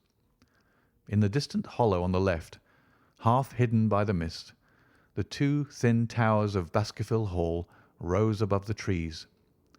They were the only signs of human life which I could see, save only those prehistoric huts which lay thickly upon the slopes of the hills. Nowhere was there any trace of that lonely man whom I had seen on the same spot 2 nights before. As I walked back, I was overtaken by Dr. Mortimer, driving in his dog-cart over a rough moorland track which led from the outlying farmhouse of Foulmire. He has been very attentive to us, and hardly a day has passed that he has not called at the Hall to see how we are getting on. He insisted upon my climbing into his dog-cart, and he gave me a lift homeward. I found him much troubled over the disappearance of his little spaniel. It had wandered onto the moor and had never come back. I gave him such consolation as I might, but I thought of the pony on the Grimpen Mire, and I do not fancy that he will see his little dog again. "By the way, Mortimer," said I, as we jolted along the rough road, "I suppose there are few people living within driving distance of this whom you do not know?" "Hardly any, I think." "Can you, then, tell me the name of any woman whose initials are L.L.?" He thought for a few minutes. "No," said he. "There are a few gipsies and labouring folk for whom I can't answer, but among the farmers or gentry there is no one whose initials are those. Wait a bit, though," he added after a pause. "There is Laura Lyons. Her initials are L.L., but she lives in Coombe Tracey." "Who is she?" I asked. "She is Franklin's daughter." "What, old Franklin the Crank?" "Exactly. She married an artist named Lyons, who came sketching on the moor. He proved to be a blackguard and deserted her. The fault, from what I hear, may not have been entirely on one side. Her father refused to have anything to do with her because she had married without his consent, and perhaps for 1 or 2 other reasons as well. So between the old sinner and the young one, the girl has had a pretty bad time." "How does she live?" "I fancy old Frankland allows her a pittance, but it cannot be more, for his own affairs are considerably involved. Whatever she may have deserved, one could not allow her to go hopelessly to the bad. Her story got about, and several of the people here did something to enable her to earn an honest living. Stapleton did for one, and Sir Charles for another. I gave a trifle myself. It was to set her up in a typewriting business." He wanted to know the object of my inquiries, but I managed to satisfy his curiosity without telling him too much, for there is no reason why we should take anyone into our confidence. Tomorrow morning I shall find my way to Coombe Tracey, and if I can see this Mrs. Laura Lyons, of equivocal reputation, a long step will have been made towards clearing one incident in this chain of mysteries. I am certainly developing the wisdom of the serpent, for when Mortimer pressed his questions to an inconvenient extent, I asked him casually to what type Franklin's skull belonged, and so heard nothing but craniology for the rest of our drive. I have not lived for years with Sherlock Holmes for nothing. I have only one other incident to record upon this tempestuous and melancholy day. This was my conversation with Barrymore just now, which gives me one more strong card which I can play in due time. Mortimer had stayed to dinner, and he and the baronet played écarté afterwards. The butler brought me my coffee into the library, and I took the chance to ask him a few questions. "Well," said I, "has this precious relation of yours departed, or is he still lurking out yonder?" "I don't know, sir. I hope to heaven that he's gone, for he's brought nothing but trouble here. I've not heard of him since I left our food for him last, and that was 3 days ago." "Did you see him then?" "No, sir, but the food was gone when next I went that way." "Then he was certainly there?" "So you would think, sir, unless it was the other man who took it." I sat with my coffee cup halfway to my lips and stared at Barrymore. "You know that there is another man, then?" "Yes, sir. There is another man upon the moor." "Have you seen him?" "No, sir." "How do you know of him, then?" Selden told me of him, sir, a week ago or more. He's in hiding too, but he's not a convict as far as I can make out. I don't like it, Dr. Watson. I tell you straight, sir, that I don't like it." He spoke with a sudden passion of earnestness. "Now listen to me, Barrymore. I have no interest in this matter but that of your master. I have come here with no object except to help him. Tell me frankly, what is it that you don't like?" Barrymore hesitated for a moment, as if he regretted his outburst, or found it difficult to express his own feelings in words. "It's all these goings-on, sir," he cried at last, waving his hand towards the rain-lashed window which faced the moor.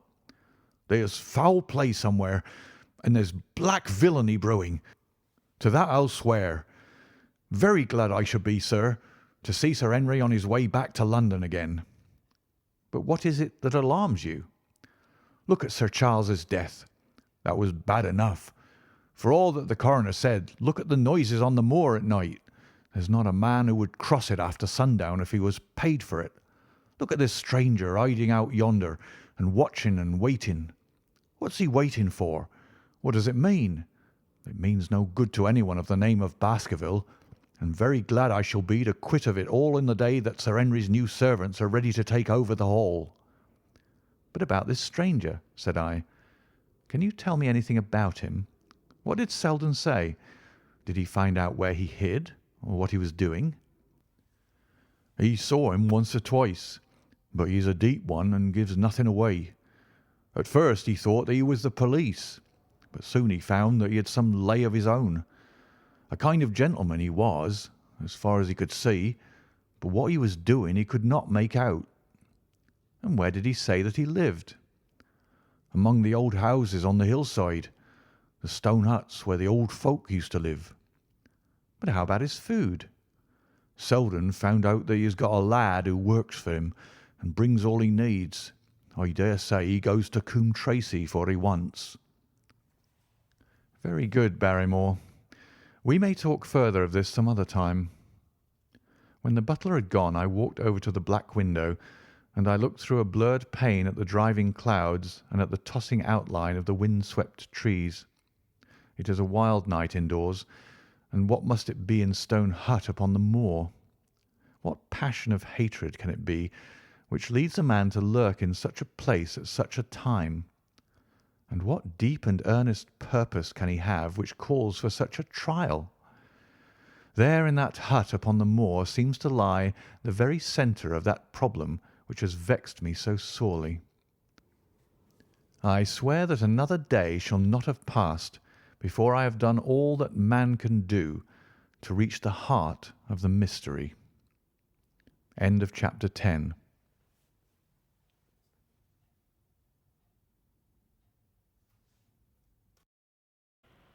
Chapter 11. The Man on the Tour. The extract from my private diary which forms the last chapter has brought my narrative up to the 18th of October, a time when these strange events began to move swiftly towards their terrible conclusion. The incidents of the next few days are indelibly graven upon my recollection, and I can tell them without reference to the notes made at the time. I start them from the day which succeeded that upon which I had established two facts of great importance. The one, that Mrs. Laura Lyons of Coombe Tracey had written to Sir Charles Baskerville and made an appointment with him at the very place and hour that he met his death. The other, that the lurking man upon the moor was to be found among the stone huts upon the hillside. With these two facts in my possession, I felt that either my intelligence or my courage must be deficient if I could not throw some further light upon these dark places. I had no opportunity to tell the baronet what I had learned about Mrs. Lyons upon the evening before, for Dr. Mortimer remained with him at cards until it was very late. At breakfast, however, I informed him about my discovery, and asked him whether he would care to accompany me to Coombe Tracey. At first he was very eager to come, but on second thoughts it seemed to both of us that if I went alone the results might be better. The more formal we made the visit, the less information we might obtain. I left Sir Henry behind, therefore, not without some prickings of conscience, and drove off upon my new quest. When I reached Coombe Tracey, I told Perkins to put up the horses, and I made inquiries for the lady whom I had come to interrogate. I had no difficulty in finding her rooms, which were central and well appointed. A maid showed me in without ceremony, and as I entered the sitting-room, a lady who was sitting before a Remington typewriter sprang up with a pleasant smile of welcome.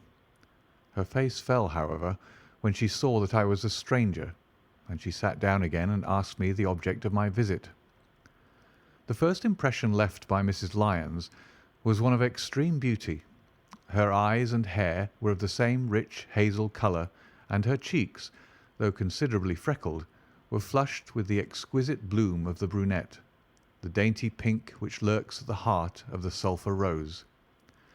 Admiration was, I repeat, the first impression, but the second was criticism. There was something subtly wrong with the face, some coarseness of expression, some hardness, perhaps, of eye, some looseness of lip, which marred its perfect beauty. But these, of course, are afterthoughts. At the moment I was simply conscious that I was in the presence of a very handsome woman, and that she was asking me the reasons for my visit. I had not quite understood until that instant how delicate my mission was. "I have the pleasure," said I, "of knowing your father." It was a clumsy introduction, and the lady made me feel it. "There is nothing in common between my father and me," she said. "I owe him nothing, and his friends are not mine. If it were not for the late Sir Charles Baskerville and some other kind hearts, I might have starved for all that my father cared." "It was about the late Sir Charles Baskerville that I have come here to see you." The freckles started out on the lady's face. "What can I tell you about him?" she asked, and her fingers played nervously over the stops of her typewriter. "You knew him, did you not?" "I have already said that I owe a great deal to his kindness. If I am able to support myself, it is largely due to the interest which he took in my unhappy situation." "Did you correspond with him?" The lady looked quickly up with an angry gleam in her hazel eyes. "What is the object of these questions?" she asked sharply. "The object is to avoid a public scandal. It is better that I should ask them here than that the matter should pass outside our control." She was silent, and her face was still very pale. At last she looked up with something reckless and defiant in her manner. "Well, I'll answer," she said. "What are your questions?" "Did you correspond with Sir Charles?" "I certainly wrote to him once or twice, to acknowledge his delicacy and his generosity." "Have you the dates of these letters?" "No." "Have you ever met him?" "Yes, once or twice, when he came into Coombe Tracey. He was a very retiring man, and he preferred to do good by stealth." "But if you saw him so seldom and wrote so seldom, how did he know enough about your affairs to be able to help you, as you say that he has done?" She met my difficulty with the utmost readiness. "There were several gentlemen who knew my sad history and united to help me. One was Mr. Stapleton, a neighbour and intimate friend of Sir Charles's. He was exceedingly kind, and it was through him that Sir Charles learned about my affairs." I knew already that Sir Charles Baskerville had made Stapleton his almoner upon several occasions, so the lady's statement bore the impress of truth upon it. "Did you ever write to Sir Charles asking him to meet you?" I continued. Mrs. Lyons flushed with anger again. "Really, sir, this is a very extraordinary question." "I am sorry, madam, but I must repeat it." "Then I answer, certainly not."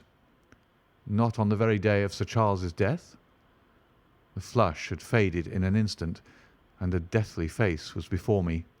Her dry lips could not speak the "no" which I saw rather than heard. "Surely your memory deceives you," said I.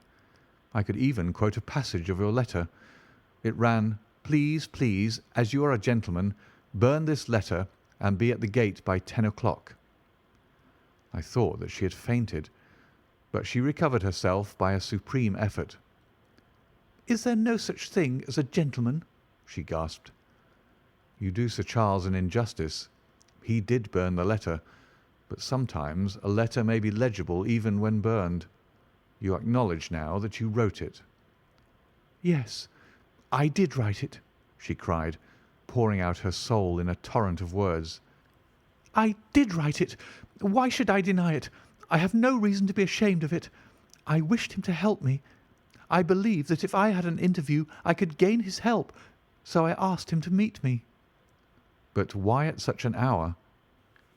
"Because I had only just learned that he was going to London next day and might be away for months. There were reasons why I could not get there earlier." "But why a rendezvous in the garden instead of a visit to the house?" "Do you think a woman could go alone at that hour to a bachelor's house?" "Well, what happened when you did get there?" "I never went." "Mrs. Lyons!" "No, I swear it to you on all I hold sacred. I never went. Something intervened to prevent me going." "What was that?" "That is a private matter. I cannot tell it." "You acknowledge, then, that you made an appointment with Sir Charles at the very hour and place at which he met his death, but you deny that you kept the appointment?" "That is the truth." Again and again I cross-questioned her, but I could never get past that point. "Mrs. Lyons," said I as I rose from this long and inconclusive interview, "you are taking a very great responsibility and putting yourself in a very false position by not making an absolute clean breast of all that you know. If I have to call in the aid of the police, you will find how seriously you are compromised. If your position is innocent, why did you in the first instance deny having written to Sir Charles upon that date?" "Because I feared that some false conclusion might be drawn from it, and that I might find myself involved in a scandal." "And why were you so pressing that Sir Charles should destroy your letter?" "If you had read the letter you will know." "I did not say that I had read all the letter." "You quoted some of it." "I quoted the postscript. The letter had, as I said, been burned, and it was not all legible. I ask you once again why it was that you were so pressing that Sir Charles should destroy this letter which he received on the day of his death?" "The matter is a very private one." "The more reason why you should avoid a public investigation." "I will tell you then. If you have heard anything of my unhappy history, you will know that I made a rash marriage and had reason to regret it." "I have heard so much."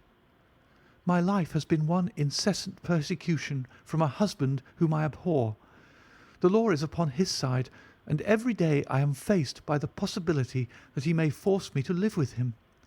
At the time that I wrote this letter to Sir Charles, I had learned that there was a prospect of my regaining my freedom if certain expenses could be met. It meant everything to me, peace of mind, happiness, self-respect, everything. I knew Sir Charles's generosity, and I thought that if he heard the story from my own lips, he would help me." "Then how is it that you did not go?" "Because I received help in the interval from another source." "Why, then, did you not write to Sir Charles and explain this?" "So I should have done had I not seen his death in the paper next morning." The woman's story hung coherently together, and all my questions were unable to shake it. I could only check it by finding if she had indeed instituted divorce proceedings against her husband at or about the time of the tragedy. It was unlikely that she would dare to say that she had not been to Baskerville Hall if she really had been, for a trap would be necessary to take her there, and could not have returned to Coombe Tracey until the early hours of the morning. Such an excursion could not be kept secret. The probability was, therefore, that she was telling the truth, or at least a part of the truth. I came away baffled and disheartened.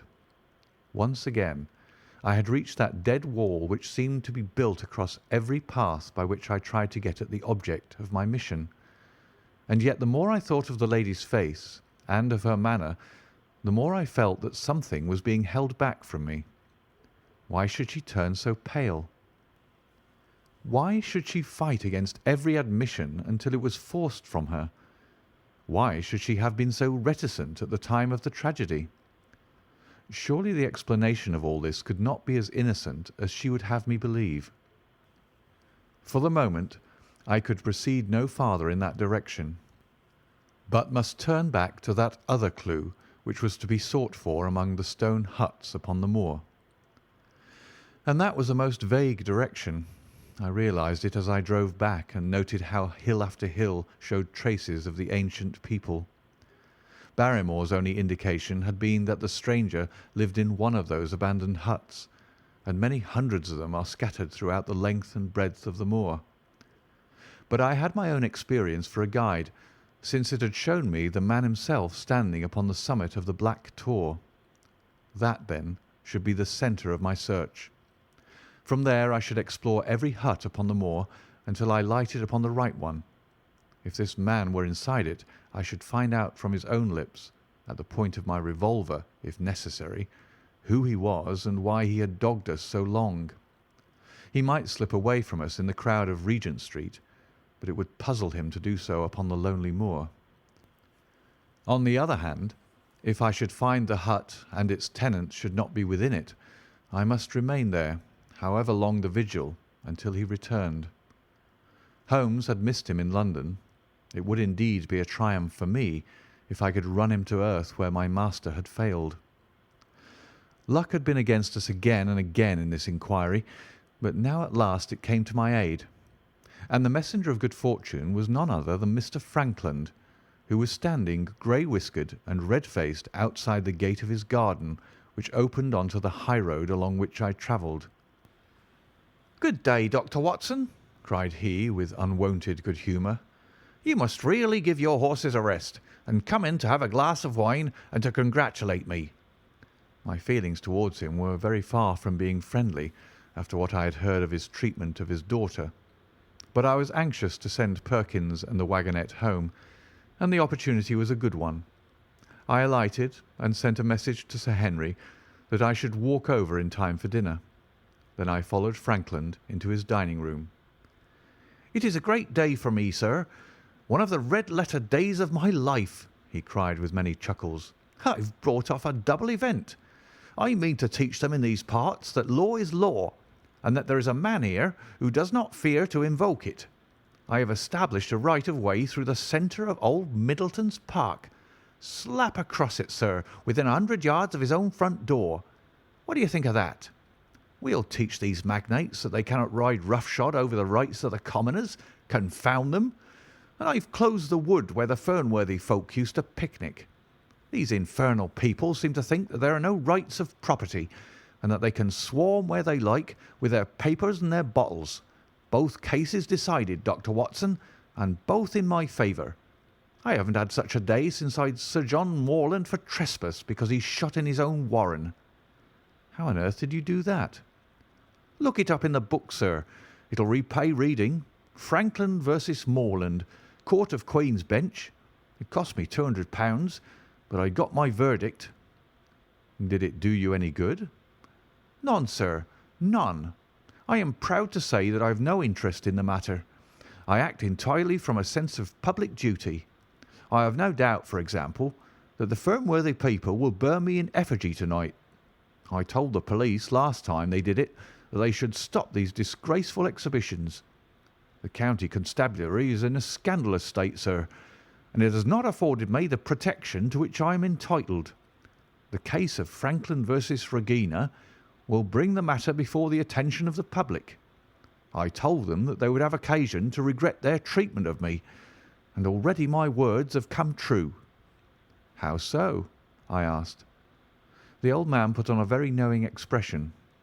"Because I could tell them what they are dying to know, but nothing could induce me to help the rascals in any way." I had been casting around for some excuse by which I could get away from his gossip, but now I began to wish to hear more of it. I had seen enough of the contrary nature of the old sinner to understand that any strong sign of interest would be the surest way to stop his confidences. "Some poaching case, no doubt," said I with an indifferent manner. "Aha, my boy, a very much more important matter than that. What about the convict on the moor?" I stared. "You don't mean that you know where he is?" said I. I may not know exactly where he is, but I'm quite certain that I could help the police to lay their hands on him. Has it never struck you that the way to catch that man was to find out where he got his food and so trace it to him?" He certainly seemed to be getting uncomfortably near the truth. "No doubt," said I. "But how do you know that he is anywhere upon the moor?" "I know it because I've seen with my own eyes the messenger who takes him his food." My heart sank for Barrymore. It was a serious thing to be in the power of this spiteful old busybody, but his next remark took a weight from my mind. "You'll be surprised to hear that his food is taken to him by a child. I see him every day through my telescope upon the roof. He passes along the same path at the same hour, and to whom should he be going except to the convict?" Here was luck indeed, and yet I suppressed all appearance of interest. A child! Barrymore had said that our unknown was supplied by a boy. It was on his track, and not upon the convict's, that Frankland had stumbled. If I could get his knowledge, it might save me a long and weary hunt. But incredulity and indifference were evidently my strongest cards. I should say that it was much more likely that it was the son of one of the moorland shepherds taking out his father's dinner. The least appearance of opposition struck fire out of the old autocrat. His eyes looked malignantly at me, and his grey whiskers bristled like those of an angry cat. "Indeed, sir," said he, pointing out over the wide-stretching moor. "Do you see that black tor over yonder? Well, do you see the low hill beyond with the thorn bush upon it? It is the stoniest part of the whole moor. Is that a place where a shepherd would be likely to take his station? Your suggestion, sir, is a most absurd one." I meekly answered that I had spoken without knowing all the facts. My submission pleased him, and led him to further confidences. "You may be sure, sir, that I have very good grounds before I came to an opinion. I have seen the boy again and again with his bundle, every day and sometimes twice a day. I have been able, but wait a moment, Dr. Watson. Do my eyes deceive me, or is there at present moment something moving upon that hillside?" It was several miles off, but I could distinctly see a small dark dot against the dull green and grey. "Come, sir, come!" cried Frankland, rushing upstairs. "You will see with your own eyes, and judge for yourself." The telescope, a formidable instrument mounted upon a tripod, stood upon the flat leads of the house. Frankland clapped his eye to it and gave a cry of satisfaction. "Quick, Dr. Watson, quick, before he passes over the hill." There he was, sure enough, a small urchin with a little bundle upon his shoulder, toiling slowly up the hill. When he reached the crest, I saw the ragged, uncouth figure outlined for an instant against the cold blue sky. He looked round him with a furtive and stealthy air, as one who dreads pursuit. Then he vanished over the hill. "Well, am I right?" "Certainly there is a boy who seems to have some secret errand." "And what that errand is, even a county constable could guess. But not one word shall they have from me, and I bind you to secrecy also, Dr. Watson. Not a word, you understand?" "Just as you wish." "They have treated me shamefully, shamefully. When the facts come out in Franklin versus Regina, I venture to think that a thrill of indignation will run through the country. Nothing would induce me to help the police in any way. For all they cared, it might have been me instead of my effigy, which these rascals burned at the stake. Surely you are not going? You will help me to empty the decanter in honour of this great occasion." But I resisted all his solicitations, and succeeded in dissuading him from his announced intention of walking home with me. I kept the road as long as his eye was on me, and then I struck off across the moor and made for the stony hill over which the boy had disappeared. Everything was working in my favour, and I swore that it should not be through lack of energy or perseverance that I should miss the chance which fortune had thrown in my way. The sun was already sinking when I reached the summit of the hill, and the long slopes beneath me were all golden green on one side and grey shadow on the other. A haze lay low upon the farthest skyline, out of which jutted the fantastic shapes of Belliver and Vixen Tor. Over the wide expanse there was no sound and no movement.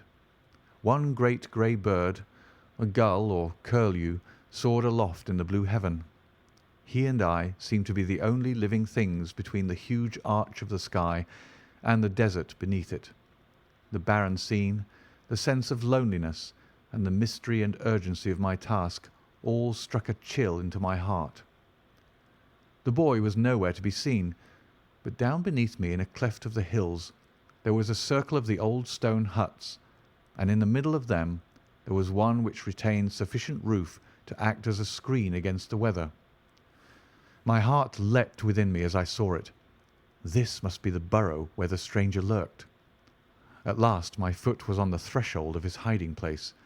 His secret was within my grasp.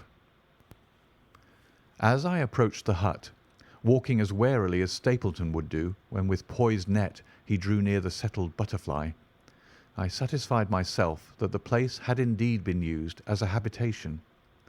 A vague pathway among the boulders led to the dilapidated opening which served as a door. All was silent within. The unknown might be lurking there, or he might be prowling on the moor. My nerves tingled with the sense of adventure. Throwing aside my cigarette, I closed my hand upon the butt of my revolver, and, walking swiftly up to the door, I looked in. The place was empty. But there were ample signs that I had not come upon a false scent. This was certainly where the man lived. Some blankets rolled in a waterproof lay upon the very stone slab upon which Neolithic man had once slumbered. The ashes of a fire were heaped in a rude grate. Beside it lay some cooking utensils and a bucket half full of water. A litter of empty tins showed that the place had been occupied for some time, and I saw, as my eyes became accustomed to the checkered light, a pannikin and a half-full bottle of spirits standing in the corner. In the middle of the hut a flat stone served the purpose of a table, and upon this stood a small cloth bundle, the same, no doubt, which I had seen through the telescope upon the shoulder of the boy. It contained a loaf of bread, a tin tongue, and 2 tins of preserved peaches. As I set it down again, after having examined it, my heart leapt to see that beneath it there lay a sheet of paper with writing upon it. I raised it, and this was what I read, roughly scrawled in pencil. Dr. Watson has gone to Coombe Tracey. For a minute I stood there with the paper in my hands, thinking out the meaning of this curt message. It was I, then, and not Sir Henry, who was being dogged by this secret man.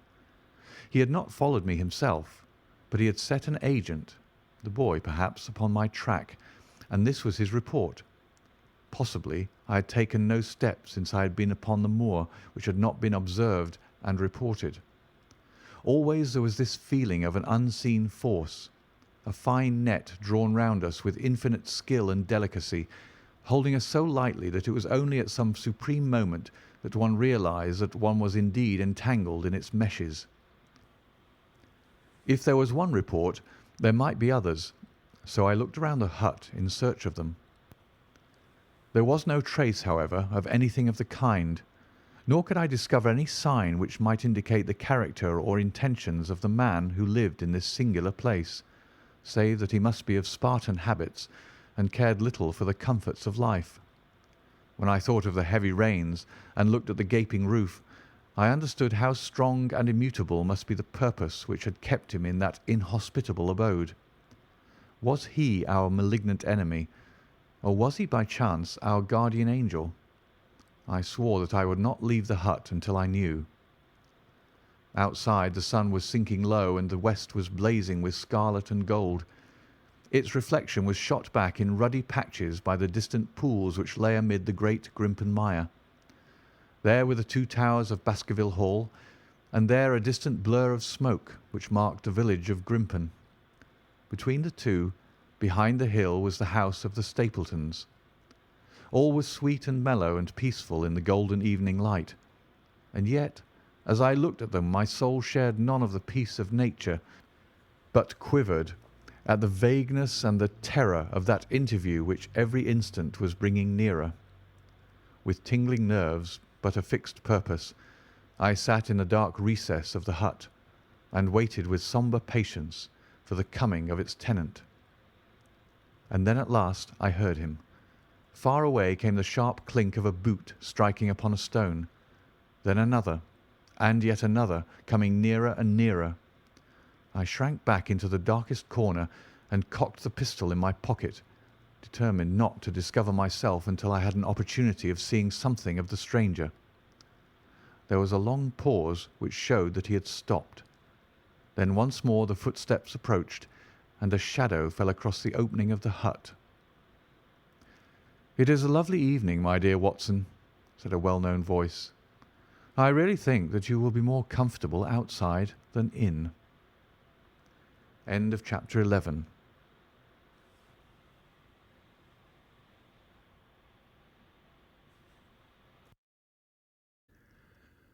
Chapter 12. Death on the Moor.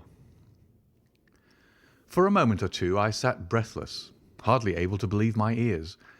Then my senses and my voice came back to me, while a crushing weight of responsibility seemed in an instant to be lifted from my soul. That cold, incisive, ironical voice could belong to but one man in all the world. "Holmes!" I cried. "Holmes!" "Come out," said he, "and please be careful with the revolver." I stooped under the rude lintel, and there he sat upon a stone outside, his grey eyes dancing with amusement as they fell upon my astonished features. He was thin and worn, but clear and alert, his keen face bronzed by the sun and roughened by the wind. In his tweed suit and cloth cap he looked like any other tourist upon the moor, and he had contrived, with that cat-like love of personal cleanliness which was one of his characteristics, that his chin should be as smooth and his linen as perfect as if he were in Baker Street. "I never was more glad to see anyone in my life," said I, as I wrung him by the hand. "Or more astonished, eh?" "Well, I must confess to it." "The surprise was not all on one side, I assure you.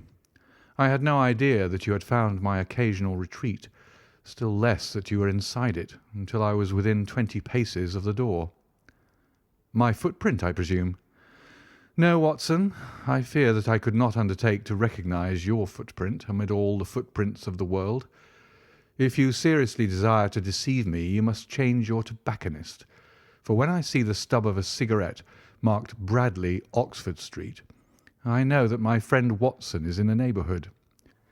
You will see it there beside the path. You threw it down, no doubt, at that supreme moment when you charged into the empty hut." "Exactly." "I thought as much, and knowing your admirable tenacity, I was convinced that you were sitting in ambush, a weapon within reach, waiting for the tenant to return. So you actually thought that I was the criminal?" "I did not know who you were, but I was determined to find out." "Excellent, Watson. And how did you localize me? You saw me, perhaps, on the night of the convict hunt, when I was so imprudent as to allow the moon to rise behind me." "Yes, I saw you then." "And have no doubt searched all the huts until you came to this one?" "No, your boy has been observed, and that gave me a guide where to look." "The old gentleman with the telescope, no doubt." "I could not make it out when first I saw the light flashing upon the lens." He rose and peeped into the hut. "Ha! I see that Cartwright has brought up some supplies. What's this paper? So you've been to Coombe Tracey, have you?" "Yes." "To see Mrs. Laura Lyons?" "Exactly." "Well done. Our researches have evidently been running on parallel lines, and when we unite our results I expect we shall have a fairly full knowledge of the case." "Well, I'm glad from my heart that you are here, for indeed the responsibility and the mystery were both becoming too much for my nerves. But how in the name of wonder did you come here, and what have you been doing? I thought that you were in Baker Street working out that case of blackmailing." "That was what I wished you to think."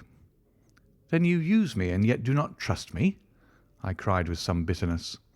"I think that I deserve better at your hands, Holmes." My dear fellow, you have been invaluable to me in this as in many other cases, and I beg that you will forgive me if I have seemed to play a trick upon you. In truth, it was partly for your own sake that I did it, and it was my appreciation of the danger which you ran which led me to come down and examine the matter for myself. Had I been with Sir Henry and you, it is confident that my point of view would have been the same as yours, and my presence would have warned our very formidable opponents to be on their guard. As it is, I have been able to get about as I could not possibly have done had I been living in the hall, and I remain an unknown factor in the business, ready to throw in all my weight at a critical moment. But why keep me in the dark? For you to know could not have helped us, and might possibly have led to my discovery. You would have wished to tell me something, or in your kindness you would have brought me out some comfort or other, and so an unnecessary risk would be run. I brought Cartwright down with me. You remember the little chap at the express office, and he has seen after my simple wants, a loaf of bread and a clean collar. What does man want more? He has given me an extra pair of eyes upon a very active pair of feet, and both have been invaluable. Then my reports have all been wasted. My voice trembled as I recalled the pains and the pride with which I had composed them. Holmes took a bundle of papers from his pocket. Here are your reports, my dear fellow, and very well thumbed, I assure you. I made excellent arrangements, and they were only delayed one day upon their way. I must compliment you exceedingly upon the zeal and the intelligence which you have shown over an extraordinarily difficult case. I was still rather raw over the deception which had been practised upon me, but the warmth of Holmes's praise drove my anger from my mind. I felt also in my heart that he was right in what he had said, and that it was really best for our purpose that I should not have known that he was upon the moor. "That's better," said he, seeing the shadow rise from my face. "And now, tell me the result of your visit to Mrs. Laura Lyons. It was not difficult for me to guess that it was to see her that you had gone, for I am already aware that she is the one person in Coombe Tracey who might be of service to us in the matter.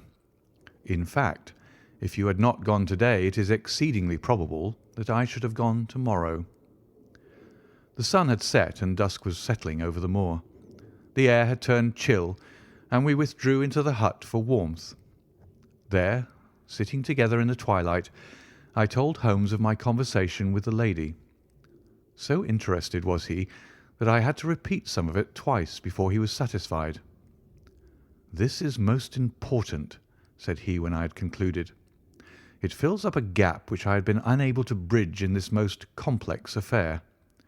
You are aware, perhaps, that a close intimacy exists between this lady and the man Stapleton." "I did not know of a close intimacy." "There can be no doubt about the matter. They meet, they write, there is a complete understanding between them. Now, this puts a very powerful weapon into our hands. If I could only use it to detach his wife." "His wife?" "I am giving you some information now in return for all that you have given me. The lady who has passed here as Miss Stapleton is in reality his wife." "Good heavens, Holmes! Are you sure of what you say? How could he have permitted Sir Henry to fall in love with her?" "Sir Henry's falling in love could do no harm to anyone except Sir Henry. He took particular care that Sir Henry did not make love to her, as you have yourself observed. I repeat that the lady is his wife and not his sister." "But why this elaborate deception?"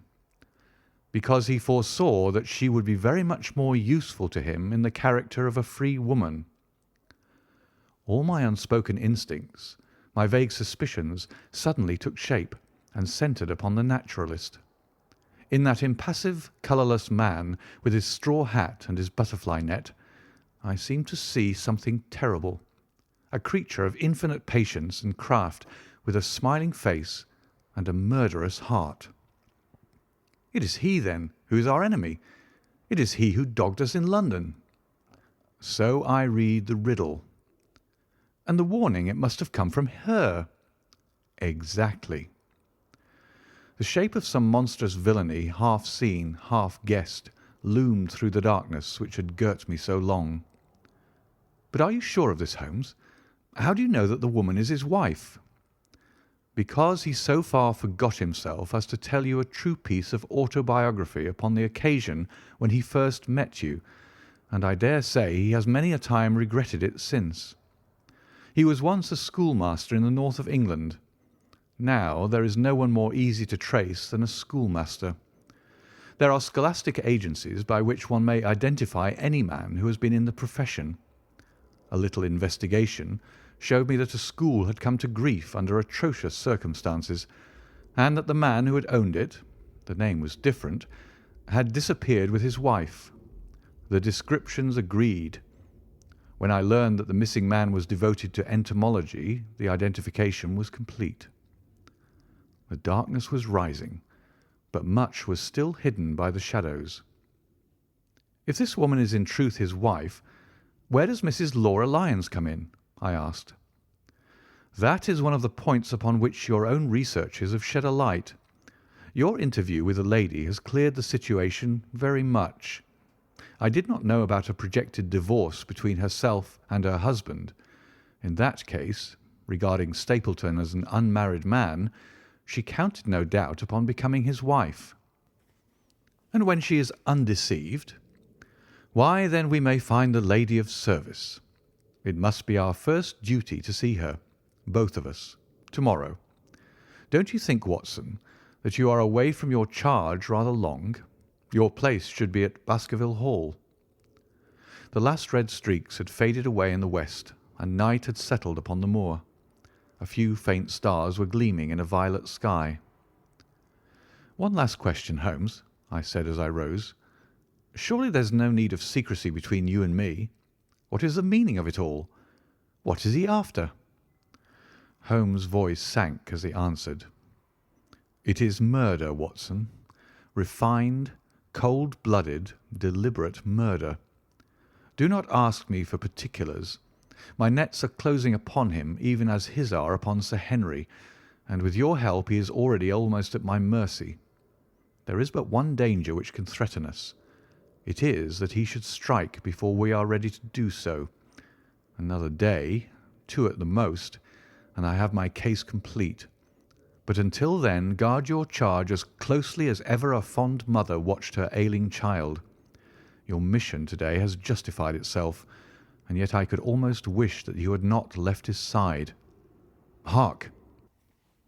A terrible scream, a prolonged yell of horror and anguish, burst out of the silence of the moor. That frightful cry turned the blood to ice in my veins. "Oh, my God!" I gasped. "What is it? What does it mean?" Holmes had sprung to his feet, and I saw his dark, athletic outline at the door of the hut, his shoulders stooping, his head thrust forward, his face peering into the darkness. "Hush!" he whispered. "Hush!" The cry had been loud on account of its vehemence, but it had pealed out from somewhere far off on the shadowy plain. Now it burst upon our ears, nearer, louder, more urgent than before. "Where is it?" Holmes whispered, and I knew from the thrill of his voice that he, the man of iron, was shaken to the soul. "Where is it, Watson?" "There, I think." I pointed into the darkness. "No, there." Again the agonized cry swept through the silent night, louder and much nearer than ever. And a new sound mingled with it, a deep muttered rumble, musical and yet menacing, rising and falling like the low, constant murmur of the sea. "The hound!" cried Holmes. "Come, Watson, come. Great heavens, if we are too late!" He had started running swiftly over the moor, and I had followed at his heels. But now from somewhere among the broken ground immediately in front of us there came one last despairing yell, and then a dull, heavy thud. We halted and listened. Not another sound broke the heavy silence of the windless night. I saw Holmes put his hand to his forehead like a man distracted. He stamped his feet upon the ground. "He has beaten us, Watson. We are too late." "No, no, surely not." Fool that I was to hold my hand. And you, Watson, see what comes of abandoning your charge. But by heaven, if the worst has happened, we'll avenge him." Blindly we ran through the gloom, blundering against boulders, forcing our way through gorse bushes, panting up hills and rushing down slopes, heading always in the direction whence those dreadful sounds had come. At every rise Holmes looked eagerly around him, but the shadows were thick upon the moor, and nothing moved upon its dreary face. "Can you see anything?" "Nothing. But hark! What is that?" A low moan had fallen upon our ears. There it was again upon our left. On that side a ridge of rocks ended in a sheer cliff which overlooked a stone-strewn slope. On its jagged face was spread-eagled some dark, irregular object. As we ran towards it, the vague outline hardened into a definite shape. It was a prostrate man, face downward upon the ground, the head doubled under him at a horrible angle, the shoulders rounded, and the body hunched together as if in the act of throwing a somersault. So grotesque was the attitude that I could not for the instant realize that that moan had been the passing of his soul. Not a whisper, not a rustle rose now from the dark figure over which we stooped. Holmes laid his hand upon him and held it up again with an exclamation of horror. The gleam of the match which he struck shone upon his clotted fingers and upon the ghastly pool which widened slowly from the crushed skull of the victim. And it shone upon something else which turned our hearts sick and faint within us, the body of Sir Henry Baskerville. There was no chance of either of us forgetting that peculiar ruddy tweed suit, the very one which he had worn on the first morning that we had seen him in Baker Street. We caught the one clear glimpse of it, and then the match flickered and went out, even as the hope had gone out of our souls. Holmes groaned, and his face glimmered white through the darkness. "The brute! The brute!" I cried with clenched hands. "Oh, Holmes, I shall never forgive myself for having left him to his fate." "I am more to blame than you, Watson. In order to have my case well rounded and complete, I have thrown away the life of my client. It is the greatest blow which has befallen me in my career. But how could I know? How could I know that he would risk his life alone upon the moor in the face of all my warnings? That we should have heard the screams, my God, those screams, and yet have been unable to save him. Where is this brute of a hound which drove him to his death? It may be lurking among those rocks at this instant. And Stapleton, where is he? He shall answer for this deed." "He shall. I will see to that. Uncle and nephew have been murdered, the one frightened to death by the very sight of a beast which he thought to be supernatural, the other driven to his end in this wild flight to escape from it. But now we have to prove the connection between the man and the beast. Save from what we heard, we cannot even swear to the existence of the latter, since Sir Henry has evidently died from the fall. But by heavens, cunning as he is, the fellow shall be in my power before another day is passed." We stood with bitter hearts on either side of the mangled body, overwhelmed by this sudden and irrevocable disaster which had brought all our long and weary labours to so piteous an end. Then, as the moon rose, we climbed to the top of the rocks over which our poor friend had fallen, and from the summit we gazed out over the shadowy moor, half silver and half gloom. Far away, miles off, in the direction of Grimpen, a single steady yellow light was shining. It can only come from the lonely abode of the Stapletons. With a bitter curse, I shook my fist at it as I gazed. Why should we not seize him at once? Our case is not complete. The fellow is wary and cunning to the last degree. It is not what we know, but what we can prove. If we make one false move, the villain may escape us yet. What can we do? There will be plenty for us to do tomorrow. Tonight we can only perform the last offices to our poor friend. Together we made our way down the precipitous slope and approached the body, black and clear against the silvered stones. The agony of those contorted limbs struck me with a spasm of pain and blurred my eyes with tears. "We must send for help, Holmes. We cannot carry him all the way to the Hall. Good heavens, are you mad?" He had uttered a cry and bent over the body. Now he was dancing and laughing and wringing my hand. Could this be my stern, self-contained friend? These were hidden fires indeed. "A beard! A beard! The man has a beard!" "A beard?" "It is not the baronet. It is—why, it is my neighbour, the convict." With feverish haste we had turned the body over, and that dripping beard was pointing up to the cold, clear moon. There could be no doubt about the beetling forehead, the sunken animal eyes. It was indeed the same face which had glared upon me in the light of the candle from over the rock, the face of Selden, the criminal. Then, in an instant, it was all clear to me. I remembered how the baronet had told me that he had handed his old wardrobe to Barrymore. Barrymore had passed it on in order to help Selden in his escape. Boots, shirt, cap, it was all Sir Henry's. The tragedy was still black enough, but this man had at least deserved death by the laws of his country. I told Holmes how the matter stood, my heart bubbling over with thankfulness and joy. "Then the clothes have been the poor devil's death," said he. "It is clear enough that the Hound has been laid on from some article of Sir Henry's, the boot which was abstracted in the hotel in all probability, and so ran this man down. There is one very singular thing, however. How came Selden, in the darkness, to know that the Hound was on his trail?" "He heard him." To hear a hound upon the moor would not work a hard man like this convict into such a paroxysm of terror that he would risk recapture by screaming wildly for help. By his cries he must have run a long way after he knew the animal was on his track. How did he know? A greater mystery to me is why this hound, presuming that all our conjectures are correct— I presume nothing. Well, then, why this hound should be loose tonight. I suppose that it does not always run loose upon the moor.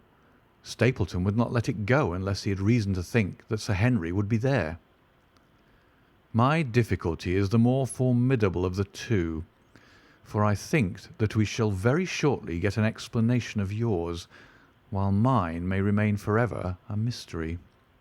The question now is, what shall we do with this poor wretch's body? We cannot leave it here to the foxes and the ravens.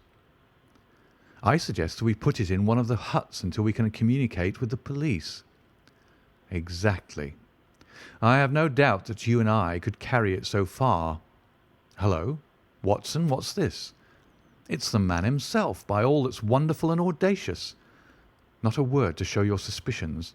Not a word, or my plans crumble to the ground. A figure was approaching us over the moor, and I saw the dull red glow of a cigar. The moon shone upon him, and I could distinguish the dapper shape and jaunty walk of the naturalist. He stopped when he saw us, and then came on again. "Why, Dr. Watson, that's not you, is it? You are the last man that I should have expected to see out on the moor at this time of night. But dear me, what's this? Somebody hurt? Don't tell me that it is our friend Sir Henry." He hurried past me and stooped over the dead man. I heard a sharp intake of his breath, and the cigar fell from his fingers. Who's this?" he stammered. "It is Selden, the man who escaped from Princetown." Stapleton turned a ghastly face upon us, but by a supreme effort he had overcome his amazement and his disappointment. He looked sharply from Holmes to me. "Dear me, what a very shocking affair. How did he die?" "He appears to have broken his neck by falling over these rocks. My friend and I were strolling on the moor when we heard a cry." "I heard a cry also. That was what brought me out. I was uneasy about Sir Henry." "Why about Sir Henry in particular?" I could not help asking. "Because I had suggested that he should come over. When he did not come, I was surprised, and I naturally became alarmed for his safety when I heard cries upon the moor. By the way, His eyes darted again from my face to Holmes's. "Did you hear anything else besides a cry?" "No," said Holmes. "Did you?" "No." "What do you mean, then?" "Oh, you know the stories that the peasants tell about a phantom hound, and so on. It is said to be heard at night upon the moor. I was wondering if there were any evidence of such a sound tonight." "We heard nothing of the kind," said I. "And what is your theory of this poor fellow's death?" "I have no doubt that anxiety and exposure have driven him off his head. He has rushed about the moor in a crazy state, and eventually fallen over here and broken his neck."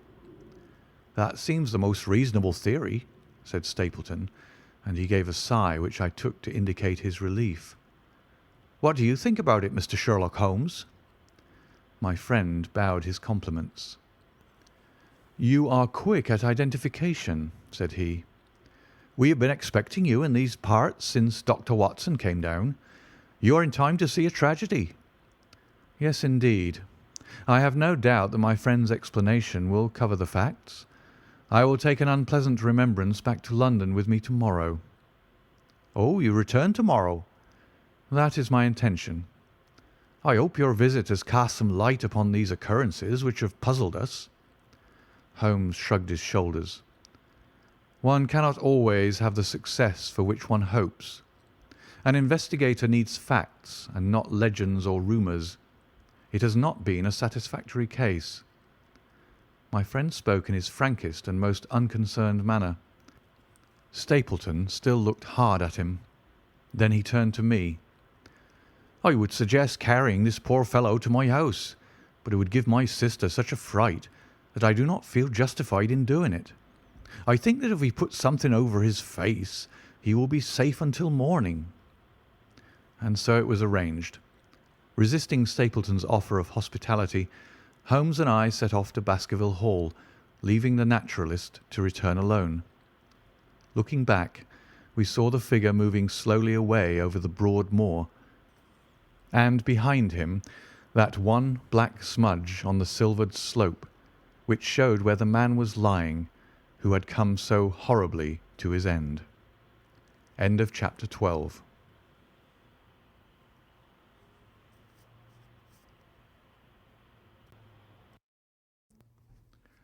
Chapter 13.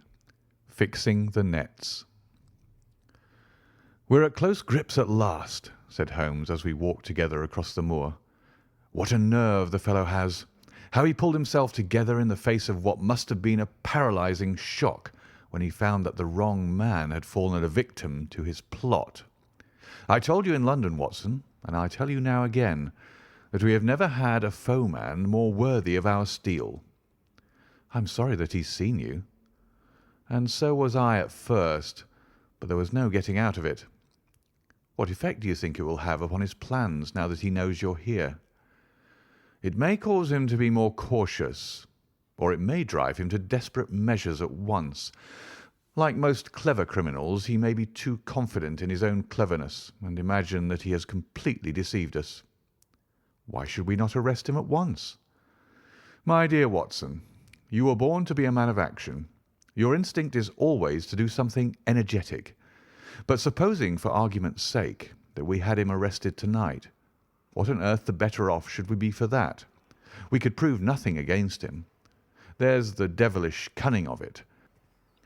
If he were acting through a human agent, we could get some evidence, but if we were to drag this great dog to the light of day, it would not help us in putting a rope around the neck of its master. Surely we have a case?" "Not a shadow of a one. Only surmise and conjecture. We should be laughed out of court if we came with such a story and such evidence."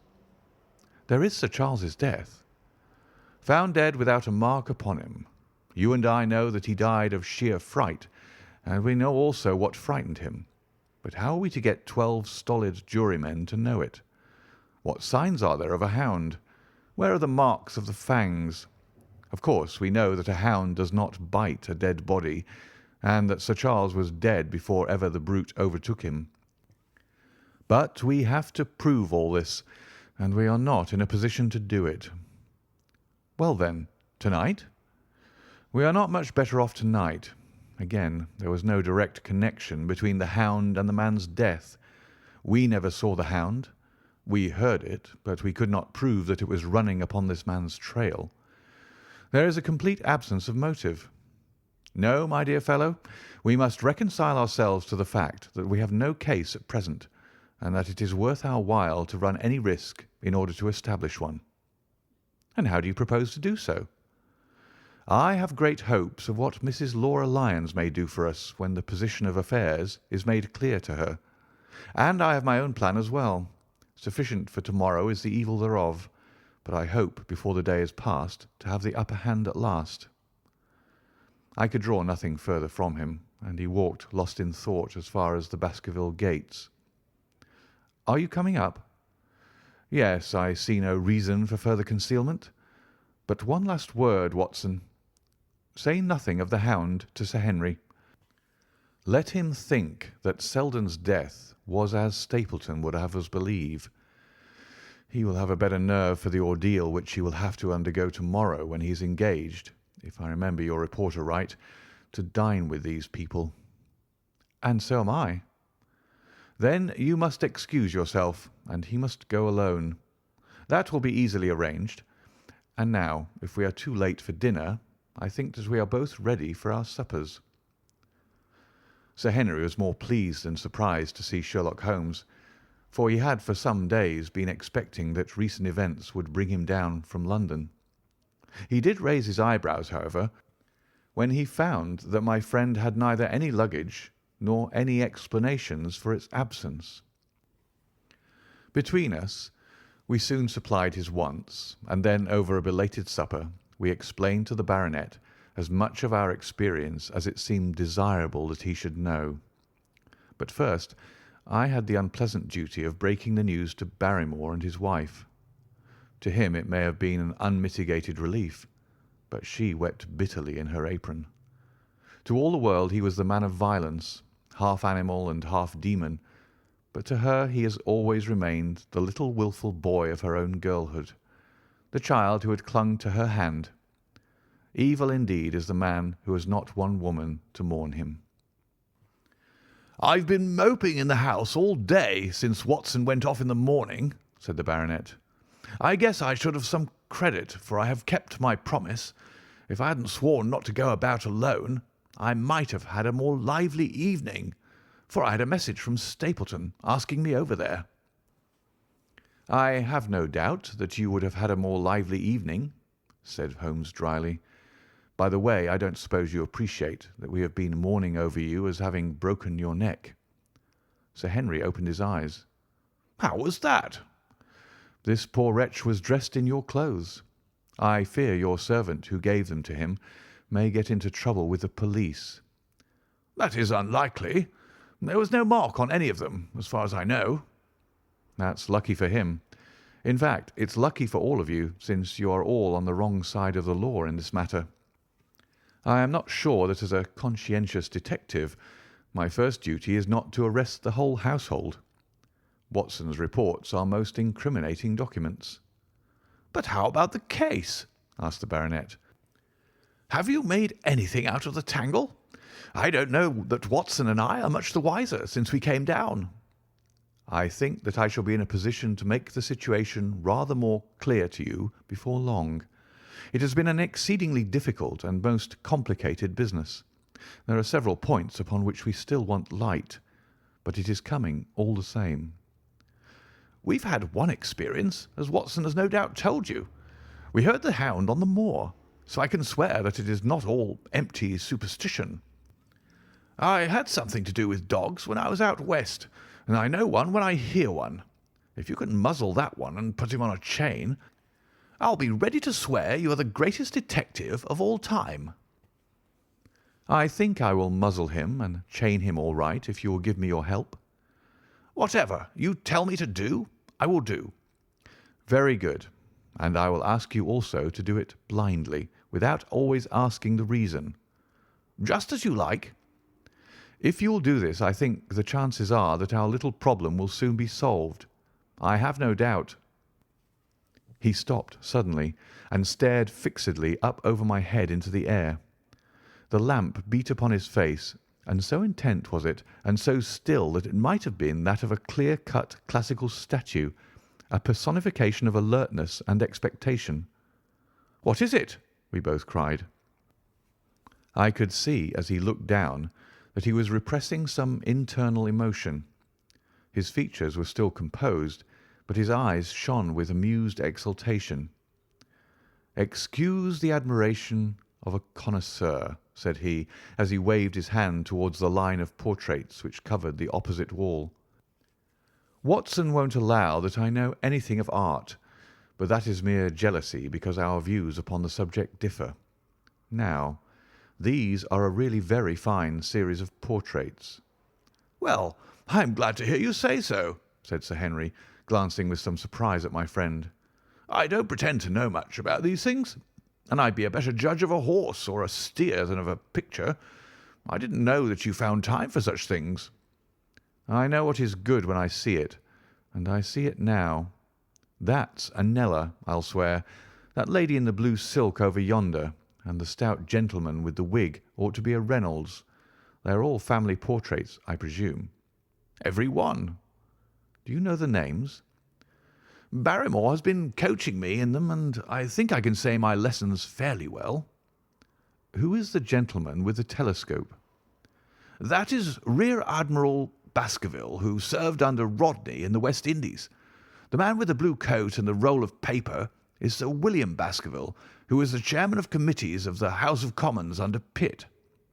"And this cavalier opposite to me, the one with the black velvet and the lace?" "Ah, you have a right to know about him. That is the cause of all the mischief, the wicked Hugo, who started the Hound of the Baskervilles. We're not likely to forget him." I gazed with interest and some surprise upon the portrait. "Dear me," said Holmes, "he seems a quiet, meek-mannered man enough, but I dare say that there was a lurking devil in his eyes. I had pictured him as a more robust and ruffianly person." "There's no doubt about the authenticity, for the name and the date, 1647, are on the back of the canvas." Holmes said little more, but the picture of the old roisterer seemed to have a fascination for him, and his eyes were continually fixed upon it during supper. It was not until later, when Sir Henry had gone to his room, that I was able to follow the trend of his thoughts.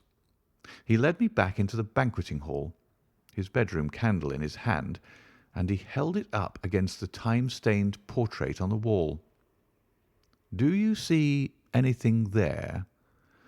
I looked at the broad-plumed hat, the curling love-locks, the white lace collar, and the straight, severe face which was framed between them.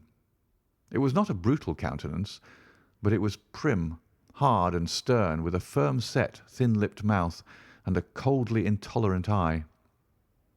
"Is it like anyone you know?" "There is something of Sir Henry about the jaw." "Just a suggestion, perhaps. But wait an instant."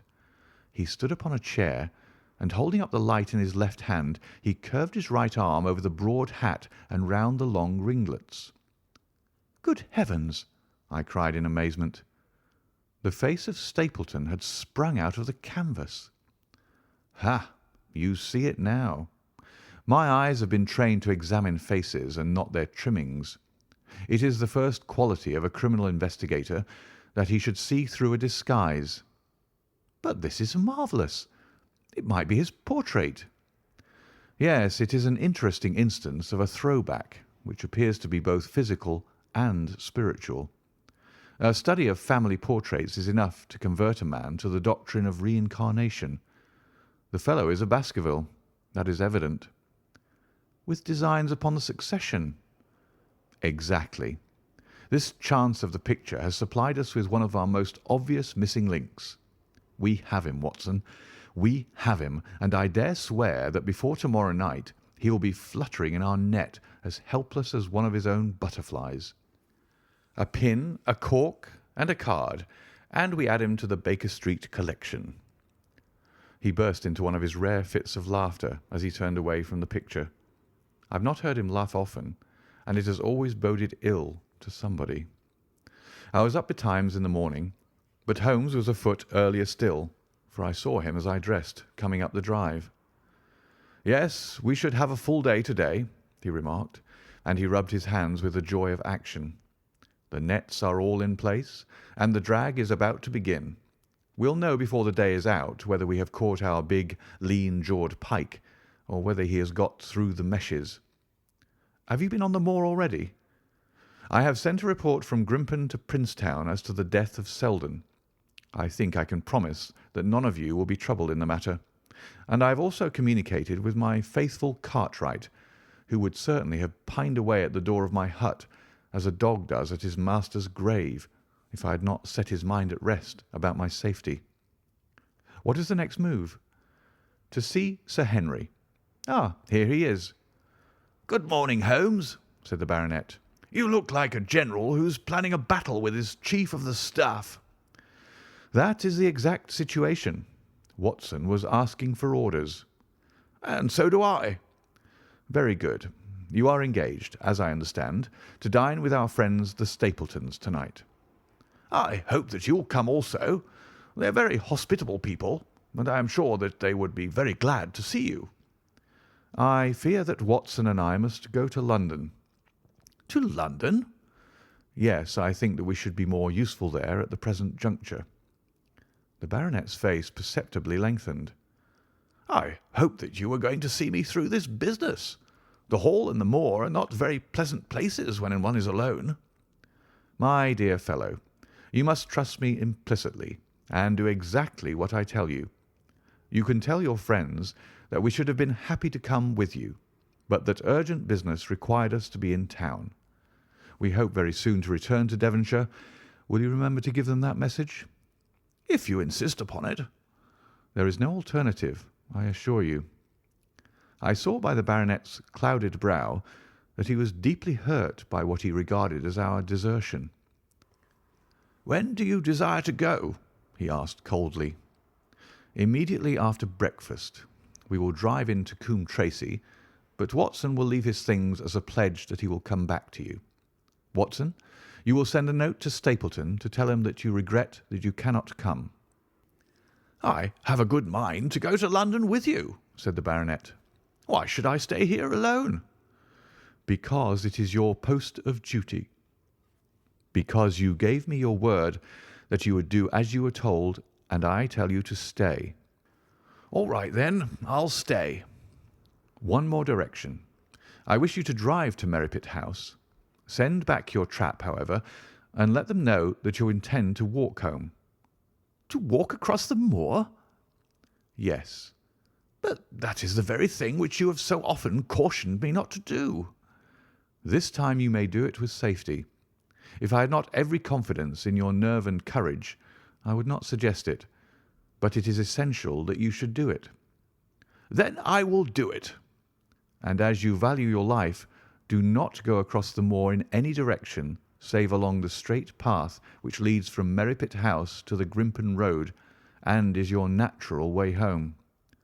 "I will do just what you say." "Very good.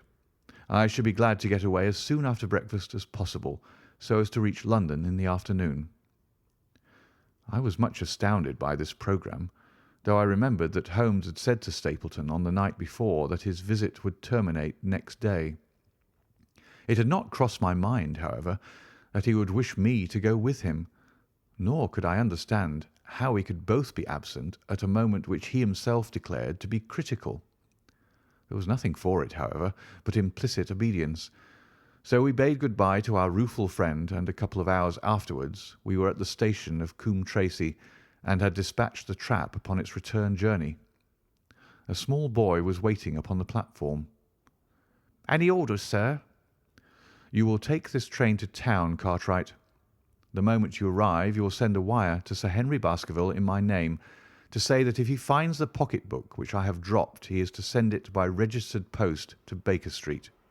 "Yes, sir." "And ask at the station office if there is a message for me." The boy returned with a telegram which Holmes handed to me. It ran, "Wire received. Coming down with unsigned warrant. Arrive 5:40. Lestrade." "That is in answer to mine of this morning. He is the best of the professionals, I think, and we may need his assistance. Now, Watson, I think that we cannot employ our time better than by calling upon your acquaintance, Mrs. Laura Lyons." His plan of campaign was beginning to be evident. He would use the baronet in order to convince the Stapletons that we were really gone, while we should actually return at the instant when we were likely to be needed. That telegram from London, if mentioned by Sir Henry to the Stapletons, must remove the last suspicions from their minds. Already I seem to see our nets drawing closer around that lean-jawed pike. Mrs. Laura Lyons was in her office, and Sherlock Holmes opened his interview with a frankness and directness which considerably amazed her. "I am investigating the circumstances which attended the death of the late Sir Charles Baskerville," said he. "My friend here, Dr. Watson, has informed me of what you have communicated, and also of what you have withheld in connection with that matter." "What have I withheld?" she asked defiantly. "You have confessed that you asked Sir Charles to be at the gate at 10 o'clock. We know that that was the place and hour of his death. You have withheld what the connection is between these events." "There is no connection." "In that case the coincidence must indeed be an extraordinary one. But I think that we shall succeed in establishing a connection after all. I wish to be perfectly frank with you, Mrs. Lyons. We regard this case as one of murder, and the evidence may implicate not only your friend Mr. Stapleton, but his wife as well." The lady sprang from her chair. "His wife?" she cried. "The fact is no longer a secret. The person who has passed for his sister is really his wife." Mrs. Lyons had resumed her seat. Her hands were grasping the arms of her chair, and I saw that the pink nails had turned white with the pressure of her grip. "His wife?" she said again. "His wife? He is not a married man." Sherlock Holmes shrugged his shoulders. "Prove it to me. Prove it to me, and if you can do so—" The fierce flash of her eyes said more than any words. "I have come prepared to do so," said Holmes, drawing several papers from his pocket. "Here is a photograph of the couple taken in York 4 years ago. It is endorsed Mr. and Mrs. Vandeleur, but you will have no difficulty in recognizing him and her also, if you know her by sight. Here are 3 written descriptions by trustworthy witnesses of Mr. and Mrs. Vandeleur, who at that time kept St. Oliver's private school. Read them and see if you can doubt the identity of these people." She glanced at them and then looked up at us with the set, rigid face of a desperate woman. "Mr. Holmes," she said, "this man had offered me marriage on condition that I could get a divorce from my husband. He has lied to me, the villain, in every conceivable way. Not one word of truth has he ever told me. And why? Why? I imagined that all was for my own sake, but now I see that I was never anything but a tool in his hands. Why should I preserve faith with him who never kept any with me? Why should I try to shield him from the consequences of his own wicked acts? Ask me what you like, and there is nothing which I shall hold back. One thing I swear to you, and that is that when I wrote the letter I never dreamed of any harm to the old gentleman who had been my kindest friend." "I entirely believe you, madam," said Sherlock Holmes. "The recital of these events must be very painful to you, and perhaps it will make it easier if I tell you what occurred, and you can check me if I make any material mistake. The sending of this letter was suggested to you by Stapleton?" "He dictated it." "I presume that the reason he gave was that you would receive help from Sir Charles for the legal expenses connected with your divorce." "Exactly." "And then after you had sent the letter he dissuaded you from keeping the appointment?" "He told me that it would hurt his self-respect that any other man should find the money for such an object, and that though he was a poor man himself, he would devote his last penny to removing the obstacles which divided us." "He appears to be a very consistent character. And then you heard nothing until you read the reports of the death in the paper?" "No." "And he made you swear to say nothing about your appointment with Sir Charles?" "He did. He said that the death was a very mysterious one. and that I should certainly be suspected if the facts came out. He frightened me into remaining silent." "Quite so. But you had your suspicions." She hesitated and looked down. "I knew him," she said, "but if he had kept faith with me, I should always have done so with him." "I think that on the whole you have had a fortunate escape," said Sherlock Holmes. "You have had him in your power, and he knew it, and yet you are alive. You have been walking for some months very near to the edge of a precipice. We must wish you good morning now, Mrs. Lyons, and it is probable that you will very shortly hear from us again. Our case becomes rounded off, and difficulty after difficulty thins away in front of us," said Holmes, as we stood waiting for the arrival of the express from town. "I shall soon be in the position of being able to put into a single connected narrative one of the most singular and sensational crimes of modern times. Students of criminology will remember the analogous incidents in Godno, in Little Russia, in the year '66, and of course there are the Anderson murders in North Carolina. But this case possesses some features which are entirely its own. Even now we have no clear case against this very wily man, but I shall be very much surprised if it is not clear enough before we go to bed this night." The London express came roaring to the station, and a small, wiry bulldog of a man had sprung from a first-class carriage. We all three shook hands, and I saw at once from the reverential way in which Lestrade gazed at my companion that he had learned a good deal since the days when they had first worked together.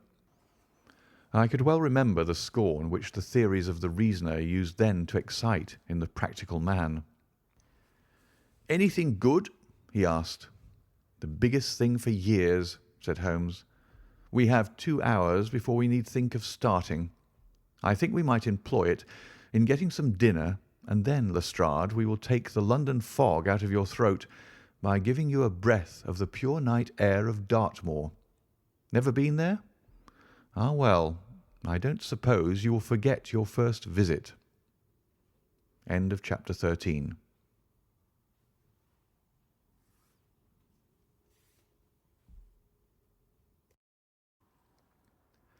Chapter 14. The Hound of the Baskervilles. One of Sherlock Holmes's defects, if indeed one may call it a defect, was that he was exceedingly loath to communicate his full plans to any other person until the instant of their fulfilment. Partly it came, no doubt, from his own masterful nature, which loved to dominate and surprise those who were around him. Partly also from his professional caution, which urged him never to take any chances. The result, however, was very trying for those who were acting as his agents and assistants. I had often suffered under it, but never more so than during that long drive in the darkness. The great ordeal was in front of us. At last we were about to make our final effort, and yet Holmes had said nothing, and I could only surmise what his course of action would be. My nerves thrilled with anticipation when at last the cold wind upon our faces and the dark void spaces on either side of the narrow road told me that we were back upon the moor once again. Every stride of the horses and every turn of the wheels was taking us nearer to our supreme adventure. Our conversation was hampered by the presence of the driver of the hired wagonette, so that we were forced to talk on trivial matters when our nerves were tense with emotion and anticipation. It was a relief to me, after that unnatural restraint, when we were at last past Frankland's house and knew that we were drawing near to the hall and to the scene of action. We did not drive up to the door, but got down near the gate of the avenue. The wagonette was paid off and ordered to return to Coombe Tracey forthwith, while we started to walk to Merripit House. "Are you armed, Lestrade?" The little detective smiled. "As long as I have my trousers, I have a hip pocket, and as long as I have my hip pocket, I have something in it." "Good. My friend and I are also ready for emergencies." "You're mighty close about this affair, Mr. Holmes. What's the game now?" "A waiting game." "My word, it does not seem a very cheerful place," said the detective with a shiver, glancing round him at the gloomy slopes of the hill and at the huge lake of fog which lay over the Grimpen Mire. "I see the lights of a house ahead of us." "That is Merripit House and the end of our journey. I must request you to walk on tiptoe and not talk above a whisper." We moved cautiously along the track as if we were bound for the house, but Holmes halted us when we were about 200 yards from it. "This will do," said he. "These rocks upon the right make an admirable screen." "We are to wait here?" "Yes, we shall make our little ambush here. Get into this hollow, Lestrade. You have been inside the house, have you not, Watson? Can you tell the position of the rooms? What are those latticed windows at this end?" "I think they are the kitchen windows." "And the one beyond, which shines so brightly?" "That is certainly the dining room." "The blinds are up. You know the lie of the land best. Creep forward quietly and see what they are doing. But for heaven's sake, don't let them know that they are watched." I tiptoed down the path and stooped behind the low wall which surrounded the stunted orchard. Creeping in its shadow, I reached a point whence I could look straight through the uncurtained window. There were only two men in the room, Sir Henry and Stapleton. They sat with their profiles toward me on either side of the round table. Both of them were smoking cigars, and coffee and wine were in front of them. Stapleton was talking with animation, but the baronet looked pale and distrait. Perhaps the thought of that lonely walk across the ill-omened moor was weighing heavily upon his mind. As I watched them, Stapleton rose and left the room, while Sir Henry filled his glass again and leaned back in his chair, puffing at his cigar. I heard the creak of a door and the crisp sound of boots upon the gravel. The steps passed along the path on the other side of the wall under which I crouched. Looking over, I saw the naturalist pause at the door of an outhouse in the corner of the orchard. A key turned in a lock, and as he passed in there was a curious scuffling noise from within. He was only a minute or so inside, and then I heard the key turn once more, and he passed me and re-entered the house. I saw him rejoin his guest, and I crept quietly back to where my companions were waiting to tell them what I had seen. "You say, Watson, that the lady is not there?" Holmes asked when I had finished my report. "No." "Where can she be, since there is no light in any other room except the kitchen?" "I cannot think where she is." I have said that over the great Grimpen Mire there hung a dense white fog. It was drifting slowly in our direction, and banked itself up like a wall on that side of us, low but thick and well defined. The moon shone on it, and it looked like a great shimmering ice field, with the heads of the distant tors as rocks borne upon its surface. Holmes's face was turned towards it, and he muttered impatiently as he watched its sluggish drift. "It's moving towards us, Watson." "Is that serious?" "Very serious indeed. The one thing upon earth which could have disarranged my plans. He can't be very long now. It is already 10 o'clock. Our success, and even his life, may depend upon his coming out before the fog is over the path." The night was clear and fine above us. The stars shone cold and bright, while a half-moon bathed the whole scene in a soft, uncertain light. Before us lay the dark bulk of the house, its serrated roof and bristling chimneys hard outlined against the silver-spangled sky. Broad bars of golden light from the lower windows stretched across the orchard and the moor. One of them was suddenly shut off.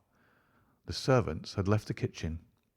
There only remained the lamp in the dining room, where the two men, the murderous host and the unconscious guest, still chatted over their cigars. Every minute that white woolly plain which covered one half of the moor was drifting closer and closer to the house. Already the first thin wisps of it were curling across the golden square of the lighted window. The farther wall of the orchard was already invisible, and the trees were standing out of a swirl of a white vapour. As we watched it, The fog wreaths came crawling round both corners of the house and rolled slowly into one dense bank on which the upper floor and the roof floated like a strange ship upon a shadowy sea. Holmes struck his hand passionately upon the rock in front of us and stamped his feet in his impatience. "If he isn't out in a quarter of an hour, the path will be covered. In half an hour we won't be able to see our hands in front of us." "Shall we move further back upon high ground?" "Yes, I think it would be as well." So, as the fog bank flowed onward, we fell back before it until we were half a mile from the house. And still that dense white sea, with the moon silvering its upper edge, swept slowly and inexorably on. "We are going too far," said Holmes. "We dare not take the chance of his being overtaken before he can reach us. At all costs we must hold our ground where we are." He dropped on his knees and clapped his ear to the ground. "Thank God! I think that I hear him coming." A sound of quick steps broke the silence of the moor. Crouching among the stones, we stared intently at the silver-tipped bank in front of us. The steps grew louder, and through the fog as through a curtain there stepped the man whom we were awaiting. He looked around him in surprise as he emerged into the clear, starlit night. Then he came swiftly along the path, passed close to where we lay, and went on up the long slope behind us. As he walked, he glanced continually over either shoulder, like a man who is ill at ease. "Hist!" cried Holmes, and I heard the sharp click of a cocking pistol. "Look out! It's coming!" There was a thin, crisp, continuous patter from somewhere in the heart of that crawling bank. The cloud was within 50 yards of where we lay, and we glared at it, all three uncertain what horror was about to break from the heart of it. I was at Holmes's elbow, and I glanced for an instant at his face. It was pale and exultant, his eyes shining brightly in the moonlight. But suddenly they started forward in a rigid, fixed stare, and his lips parted in amazement. At the same instant Lestrade gave a yell of terror and threw himself face downward upon the ground. I sprang to my feet, my inert hand grasping my pistol, my mind paralyzed by the dreadful shape which had sprung out upon us from the shadows of the fog. A hound it was, an enormous, coal-black hound, but not such a hound as mortal eyes have ever seen. Fire burst from its open mouth. Its eyes glowed with a smouldering glare. Its muzzle and hackles and dewlap were outlined in flickering flame. Never in the delirious dream of a disordered brain could anything more savage, more appalling, more hellish be conceived than that dark form and savage face which broke upon us out of the wall of fog. With long bounds the huge black creature was leaping down the track, following hard upon the footsteps of our friend. So paralysed were we by the apparition that we allowed him to pass before we had recovered our nerve. Then Holmes and I both fired together, and the creature gave a hideous howl which showed that one at least had hit him. He did not pause, however, but bounded onward. Far away on the path we saw Sir Henry looking back, his face white in the moonlight, his hands raised in horror, glaring helplessly at the frightful thing which was hunting him down. But that cry of pain from the hound had blown all our fears to the winds. If he was vulnerable, he was mortal, and if we could wound him, we could kill him. Never have I seen a man run as Holmes ran that night. I am reckoned fleet of foot, but he outpaced me as much as I outpaced the little professional. In front of us, as we flew up the track, we heard scream after scream from Sir Henry and the deep roar of the hound. I was in time to see the beast spring upon its victim, hurl him to the ground, and worry at his throat. But the next instant Holmes had emptied 5 barrels of his revolver into the creature's flank. With a last howl of agony and a vicious snap in the air, it rolled upon its back, 4 feet pawing furiously, and then fell limp upon its side. I stooped, panting, and pressed my pistol to the dreadful, shimmering head, but it was useless to press the trigger. The giant hound was dead. Sir Henry lay insensible where he had fallen. We tore away his collar, and Holmes breathed a prayer of gratitude when we saw that there was no sign of a wound, and that the rescue had been in time. Already our friend's eyelids shivered, and he made a feeble effort to move. Lestrade thrust his brandy flask between the baronet's teeth, and two frightened eyes were looking up at us. "My God!" he whispered. "What was it? What in heaven's name was it?" "It's dead, whatever it is," said Holmes. "We've laid the family ghost once and forever." In mere size and strength it was a terrible creature which was lying stretched before us. It was not a pure bloodhound, and it was not a pure mastiff, but it appeared to be a combination of the two, gaunt, savage, and as large as a small lioness. Even now, in the stillness of death, the huge jaws seemed to be dripping with a bluish flame, and the small, deep-set, cruel eyes were ringed with fire. I placed my hand upon the glowing muzzle, and as I held them up my own fingers smouldered and gleamed in the darkness. "Phosphorus," I said. "A cunning preparation of it," said Holmes, sniffing at the dead animal. "There is no smell which might have interfered with his power of scent. We owe you a deep apology, Sir Henry, for having exposed you to this fright. I was prepared for a hound, but not for such a creature as this, and the fog gave us little time to receive him." "You have saved my life." "Having first endangered it. Are you strong enough to stand?" "Give me another mouthful of that brandy, and I shall be ready for anything. So, now, if you will help me up, what do you propose to do?" "To leave you here. You are not fit for further adventures tonight. If you will wait, one or other of us will go back with you to the hall." He tried to stagger to his feet, but he was still ghastly pale and trembling in every limb. We helped him to a rock where he sat shivering with his face buried in his hands. "We must leave you now," said Holmes. "The rest of our work must be done, and every moment is of importance. We have our case, and now we only want our man. It's 1,000 to 1 against our finding him at the house," he continued as we retraced our steps swiftly down the path. "Those shots must have told him that the game was up. We were some distance off, and this fog may have deadened them. He followed the hound to call him off, of that you may be certain. No, he's gone by this time, but we'll search the house and make sure." The front door was open, so we rushed in and hurried from room to room, to the amazement of a doddering old manservant who met us in the passage. There was no light save in the dining room, but Holmes caught up the lamp and left no corner of the house unexplored. No sign could we see of the man whom we were chasing. On the upper floor, however, one of the bedroom doors was locked. "There's someone in here," cried Lestrade. "I can hear a movement. Open this door." A faint moaning and rustling came from within. Holmes struck the door just over the lock with the flat of his foot, and it flew open. Pistol in hand, we all three rushed into the room. But there was no sign within it of that desperate and defiant villain whom we expected to see.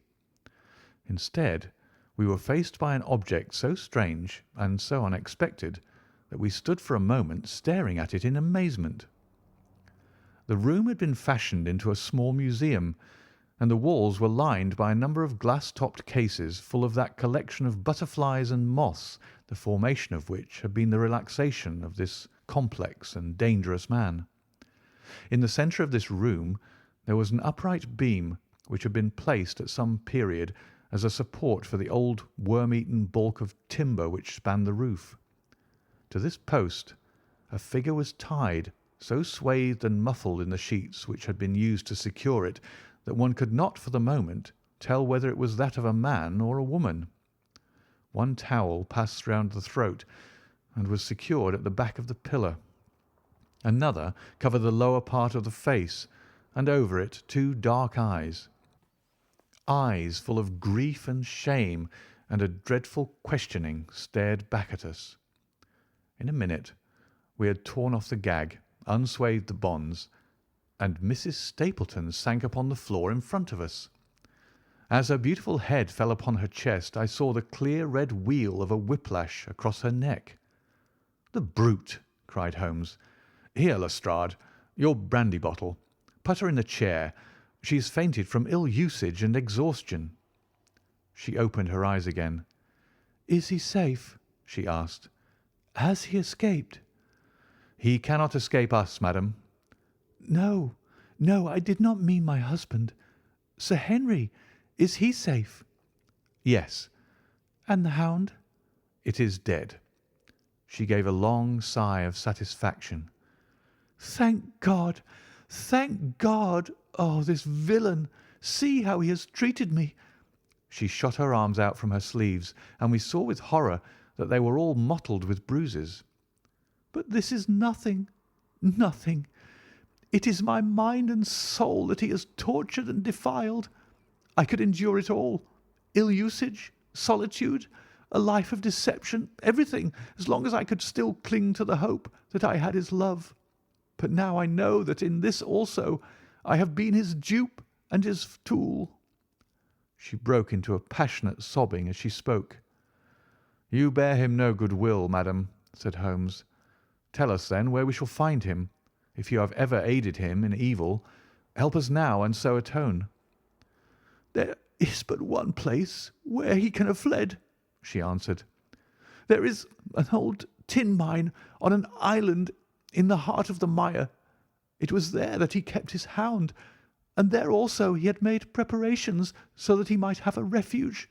That is where he would fly." The fog bank lay like white wool against the window. Holmes held the lamp towards it. "See," said he, "no one could find his way into the Grimpen Mire tonight." She laughed and clapped her hands.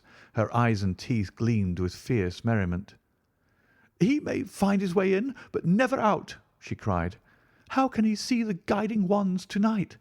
We planted them together, he and I, to mark the pathway through the mire. Oh, if I could only have plucked them out today, then indeed you would have had him at your mercy." It was evident to us that all pursuit was in vain until the fog had lifted. Meanwhile we left Lestrade in possession of the house, while Holmes and I went back with the baronet to Baskerville Hall.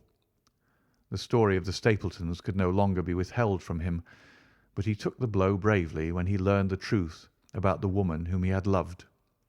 But the shock of the night's adventures had shattered his nerves, and before morning he lay delirious in a high fever under the care of Dr. Mortimer.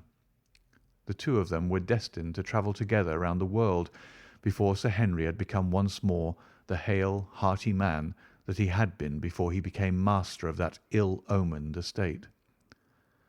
And now I come rapidly to the conclusion of this singular narrative, in which I have tried to make the reader share those dark fears and vague surmises which cloud our lives so long and ended in so tragic a manner. On the morning after the death of the hound, the fog had lifted, and we were guided by Mrs. Stapleton to the point where they had found a pathway through the bog. It helped us to realize the horror of this woman's life when we saw the eagerness and joy with which she laid us on her husband's track.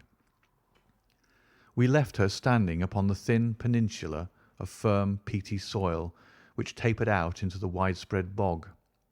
From the end of it, a small wand planted here and there showed where the path zigzagged from tuft to tuft of rushes among those green scummed pits and foul quagmires which barred the way to the stranger.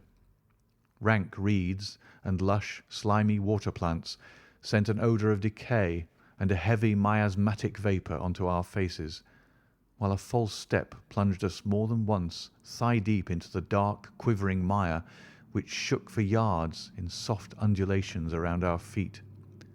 Its tenacious grip plucked at our heels as we walked, and when we sank into it, it was as if some malignant hand was tugging us down into those obscene depths, so grim and purposeful was the clutch in which it held us.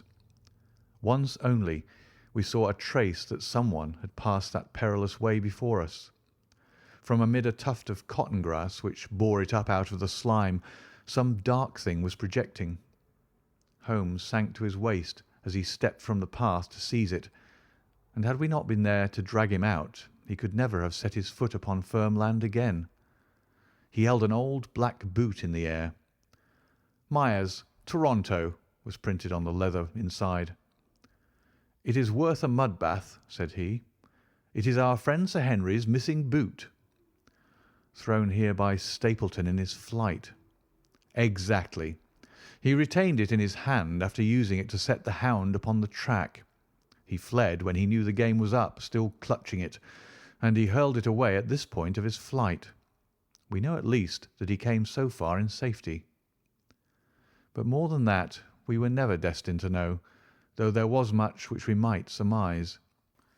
There was no chance of finding footsteps in the mire, for the rising mud oozed swiftly in upon them. But as we at last reached firmer ground beyond the morass, we all looked eagerly for them. But no slightest sign of them ever met our eyes. If the earth told a true story, then Stapleton never reached that island of refuge towards which he struggled through the fog upon that last night. Somewhere in the heart of the great Grimpen mire, down in the foul slime of the huge morass which had sucked him in, this cold and cruel-hearted man is forever buried. Many traces we found of him in the bog-girt island where he had hid his savage ally. A huge driving wheel and a shaft half filled with rubbish showed the position of an abandoned mine. Beside it were the crumbling remains of the cottages of the miners, driven away no doubt by the foul reek of the surrounding swamp.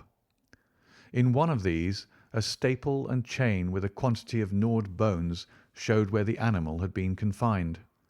A skeleton with a tangle of brown hair adhering to it lay among the debris. "A dog," said Holmes. "By Jove, a curly-haired spaniel. Poor Mortimer will never see his pet again. Well, I do not know that this place contains any secret which we would not already fathomed. He could hide his hound, but he could not hush its voice, and hence came those cries which even in daylight were not pleasant to hear. On an emergency he could keep the hound in the outhouse at Merrypit, but it was always a risk, and it was only on the supreme day, which he regarded as the end of all his efforts, that he dared do it. This paste in the tin is no doubt the luminous mixture with which the creature was daubed. It was suggested, of course, by the story of the family hell-hound and by the desire to frighten old Sir Charles to death. No wonder the poor devil of a convict ran and screamed, even as our friend did, and as we ourselves might have done, when he saw such a creature bounding through the darkness of the moor upon his track. It was a cunning device, for apart from the chance of driving your victim to his death, what peasant would venture to inquire too closely into such a creature should he get a sight of it, as many have done upon the moor? I said it in London, Watson, and I say it again now, that never yet have we helped to hunt down a more dangerous man than he who is lying yonder.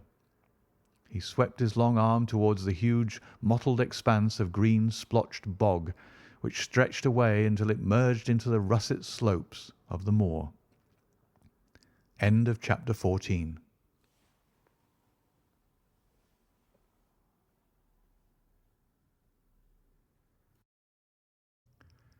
Chapter 15. A Retrospection. It was the end of November, and Holmes and I sat upon a raw and foggy night on either side of a blazing fire in our sitting-room in Baker Street. Since the tragic upshot of our visit to Devonshire, he had been engaged in two affairs of the utmost importance, in the first of which he had exposed the atrocious conduct of Colonel Upward in connection with the famous card scandal of the Nonpareil Club, while in the second he had defended the unfortunate Madame Montpensier from the charge of murder which hung over her in connection with the death of her stepdaughter, Mademoiselle Carrère, the young lady who, as it will be remembered, was found 6 months later alive and married in New York. My friend was in excellent spirits over the success which had attended a succession of difficult and important cases, so that I was able to induce him to discuss the details of the Baskerville mystery. I had waited patiently for the opportunity, for I was aware that he would never permit cases to overlap, and that his clear and logical mind would not be drawn from its present work to dwell upon memories of the past. Sir Henry and Dr. Mortimer were, however, in London on their way to the long voyage which had been recommended for the restoration of his shattered nerves. They had called upon us that very afternoon, so that it was natural that the subject should come up for discussion. "The whole course of events," said Holmes, "from the point of view of the man who called himself Stapleton, was simple and direct, although to us, who had no means in the beginning of knowing the motives of his actions, and could only learn part of the facts, it all appeared exceedingly complex. I have had the advantage of 2 conversations with Mrs. Stapleton, and the case has now been so entirely cleared up that I am not aware that there is anything which has remained a secret to us. You will find a few notes upon the matter under the heading B in my indexed list of cases. Perhaps you'd kindly give me a sketch of the course of events from memory." "Certainly, though I cannot guarantee that I carry all the facts in my mind. Intense mental concentration has a curious way of blotting out what has passed. The barrister who has his case at his fingers' ends and is able to argue with an expert upon his own subject finds that a week or 2 of the courts will drive it all out of his head once more. So each of my cases displaces the last, and Mademoiselle Carrère has blurred my recollection of Baskerville Hall. To-morrow some other little problem may be submitted to my notice, which will in turn dispossess the fair French lady and the infamous Upward. So far as the case of the Hound goes, however, I will give you the course of events as nearly as I can, and you will suggest anything which I may have forgotten. My inquiries show beyond all question that the family portrait did not lie, and that this fellow was indeed a Baskerville. He was a son of that Roger Baskerville, the younger brother of Sir Charles, who fled with a sinister reputation to South America, where he was said to have died unmarried. He did, as a matter of fact, marry, and had 1 child, this fellow, whose real name is the same as his father's. He married Beryl Garcia, one of the beauties of Costa Rica, and having purloined a considerable sum of public money, he changed his name to Vandeleur and fled to England, where he established a school in the east of Yorkshire. His reason for attempting this special line of business was that he had struck up an acquaintance with a consumptive tutor upon the voyage home, and that he had used this man's ability to make the undertaking a success. Fraser, the tutor, died, however, and the school, which had begun well, sank from disrepute into infamy. The Vandeleurs found it convenient to change their name to Stapleton, and he brought the remains of his fortune, his schemes for the future, and his taste for entomology to the south of England. I learned at the British Museum that he was a recognised authority upon the subject, and that the name of Vandeleur has been permanently attached to a certain moth which he had in his Yorkshire days been the first to describe. We now come to that portion of his life which has proved to be of such intense interest to us. The fellow had evidently made inquiry, and found that only 2 lives intervened between him and a valuable estate. When he went to Devonshire, his plans were, I believe, exceedingly hazy, but that he meant mischief from the first is evident from the way in which he took his wife with him in the character of his sister. The idea of using her as a decoy was clearly already in his mind, though he may not have been certain how the details of his plot were to be arranged. He meant in the end to have the estate, and he was ready to use any tool or run any risk for that end. His first act was to establish himself as near to his ancestral home as he could, and his second was to cultivate a friendship with Sir Charles Baskerville and with the neighbours. The baronet himself told him about the family hound, and so prepared the way for his own death. Stapleton, as I will continue to call him, knew that the old man's heart was weak and that a shock would kill him. So much he had learned from Dr. Mortimer. He had heard also that Sir Charles was superstitious, and had taken this grim legend very seriously. His ingenious mind instantly suggested a way by which the baronet could be done to death, and yet it would be hardly possible to bring home the guilt to the real murderer. Having conceived the idea, he proceeded to carry it out with considerable finesse. An ordinary schemer would have been content to work with a savage hound. The use of artificial means to make the creature diabolical was a flash of genius upon his part. The dog he brought in London from Ross and Mangles, the dealers in Fulham Road. It was the strongest and most savage in their possession. He brought it down by the North Devon line and walked a great distance over the moor so as to get it home without exciting any remarks. He had already on his insect hunts learned to penetrate the Grimpen Mire, and so had found a safe hiding place for the creature. Here he kennelled it and waited his chance. But it was some time coming. The old gentleman could not be decoyed outside of his grounds at night. Several times Stapleton lurked about with his hound, but without avail. It was during these fruitless quests that he, or rather his ally, was seen by peasants, and that the legend of the demon dog received a new confirmation. He had hoped that his wife might lure Sir Charles to his ruin, but here she proved unexpectedly independent. She would not endeavour to entangle the old gentleman in a sentimental attachment which might deliver him over to his enemy. Threats, and even, I am sorry to say, blows refused to move her. She would have nothing to do with it, and for a time Stapleton was at a deadlock. He found a way out of his difficulties through the chance that Sir Charles, who had conceived a friendship for him, made him the minister of his charity in the case of this unfortunate woman, Mrs. Laura Lyons. By representing himself as a single man, he acquired complete influence over her, and he gave her to understand that in the event of her obtaining a divorce from her husband, he would marry her.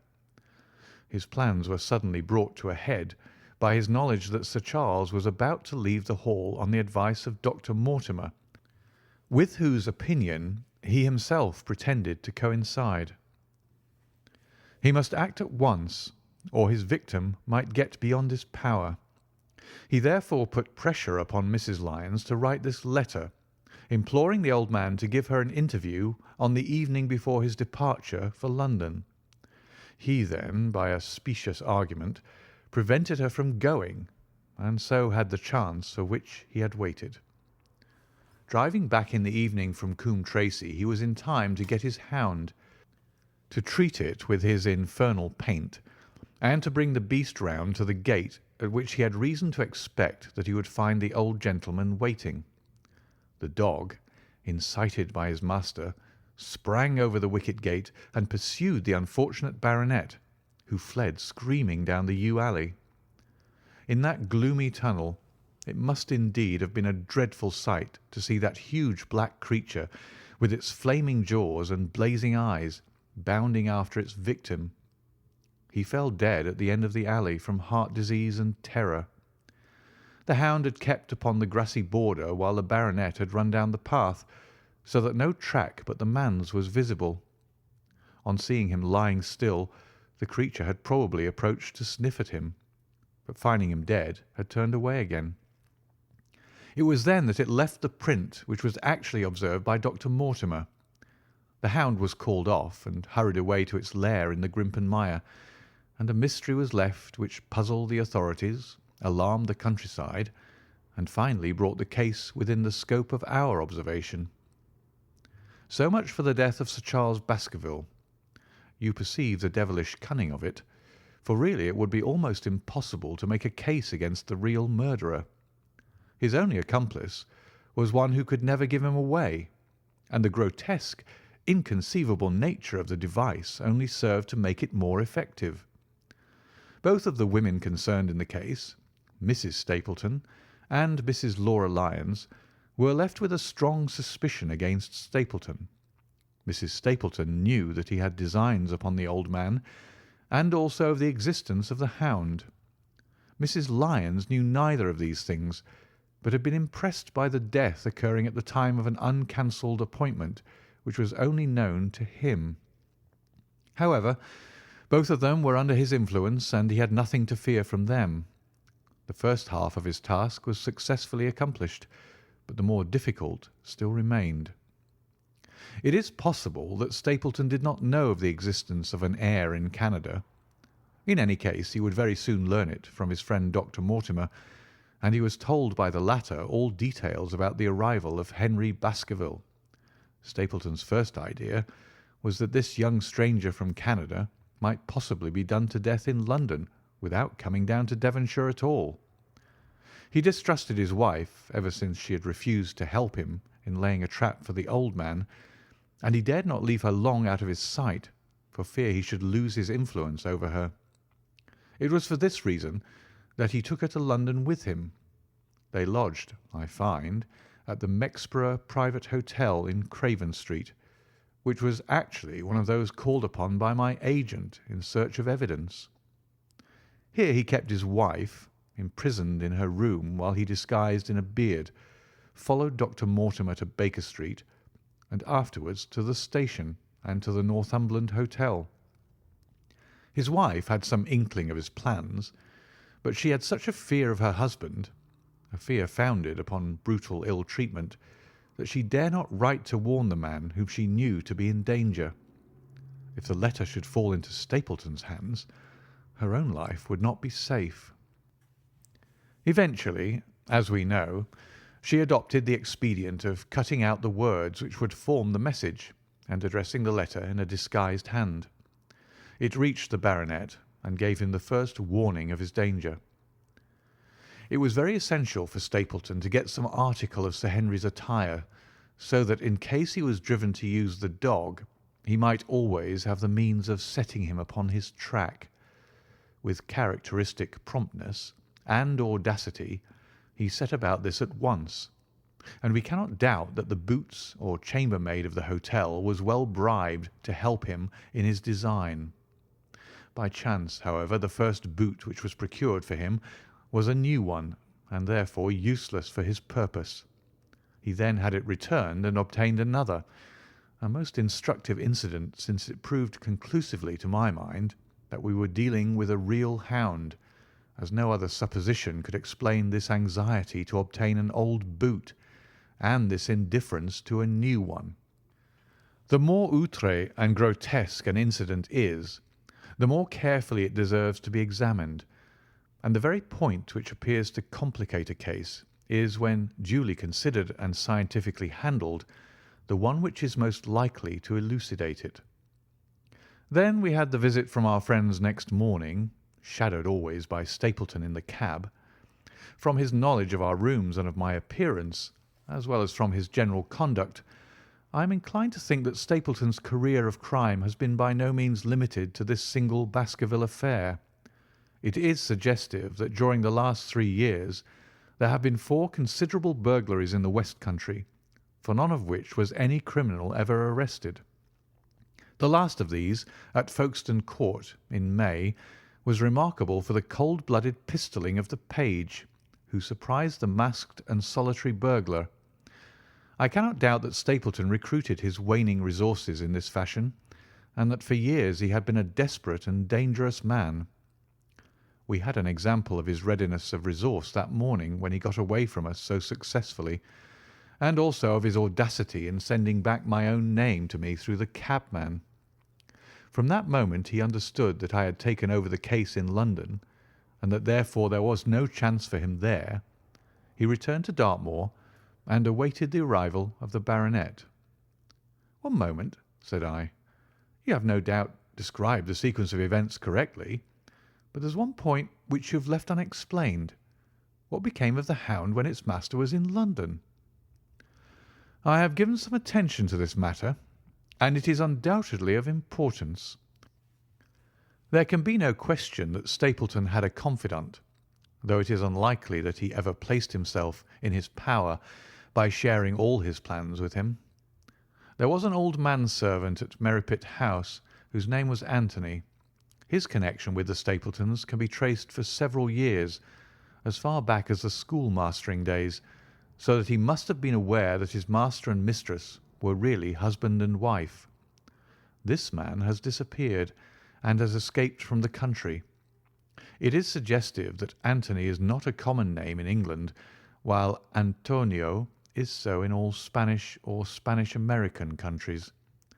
The man, like Mrs. Stapleton herself, spoke good English, but with a curious lisping accent. I have myself seen this old man cross the Grimpen Mire by the path which Stapleton had marked out. It is very probable, therefore, that in the absence of his master it was he who cared for the hound, though he may never have known the purpose for which the beast was used. The Stapletons then went down to Devonshire, whither they were soon followed by Sir Henry and you. One word now as to how I stood myself at that time. It may possibly recur to your memory that when I examined the paper upon which the printed words were fastened, I made a close inspection for the watermark. In doing so I held it within a few inches of my eyes, and was conscious of a faint smell of the scent known as white jessamine. There are 75 perfumes, which is very necessary that a criminal expert should be able to distinguish from each other, and cases have more than once within my own experience depended upon their prompt recognition. The scent suggested the presence of a lady, and already my thoughts began to turn towards the Stapletons. Thus I had made certain of the hound, and had guessed at the criminal before ever we went to the West Country. It was my game to watch Stapleton. It was evident, however, that I could not do this if I were with you, since he would be keenly on his guard. I deceived everybody, therefore, yourself included, and I came down secretly when I was supposed to be in London. My hardships were not so great as you imagined, though such trifling details must never interfere with the investigation of a case. I stayed for the most part at Coombe Tracey, and only used the hut upon the moor when it was necessary to be near the scene of action. Cartwright had come down with me, and in his disguise as a country boy he was of great assistance to me. I was dependent upon him for food and clean linen. When I was watching Stapleton, Cartwright was frequently watching you, so that I was able to keep my hand upon all the strings. I have already told you that your reports reached me rapidly, being forward instantly from Baker Street to Coombe Tracey. They were of great service to me, and especially that one incidentally truthful piece of biography of Stapleton's. I was able to establish the identity of the man and the woman, and knew at last exactly how I stood. The case had been considerably complicated through the incident of the escaped convict and the relations between him and the Barrymores. This also you cleared up in a very effective way, though I had already come to the same conclusions from my own observations. By the time that you discovered me upon the moor, I had a complete knowledge of the whole business, but I had not a case which could go to a jury. Even Stapleton's attempt upon Sir Henry that night, which ended in the death of the unfortunate convict, did not help us much in proving murder against our man. There seemed to be no alternative but to catch him red-handed, and to do so we had to use Sir Henry, alone and apparently unprotected, as a bait. We did so, and at the cost of a severe shock to our client, we succeeded in completing our case and driving Stapleton to his destruction.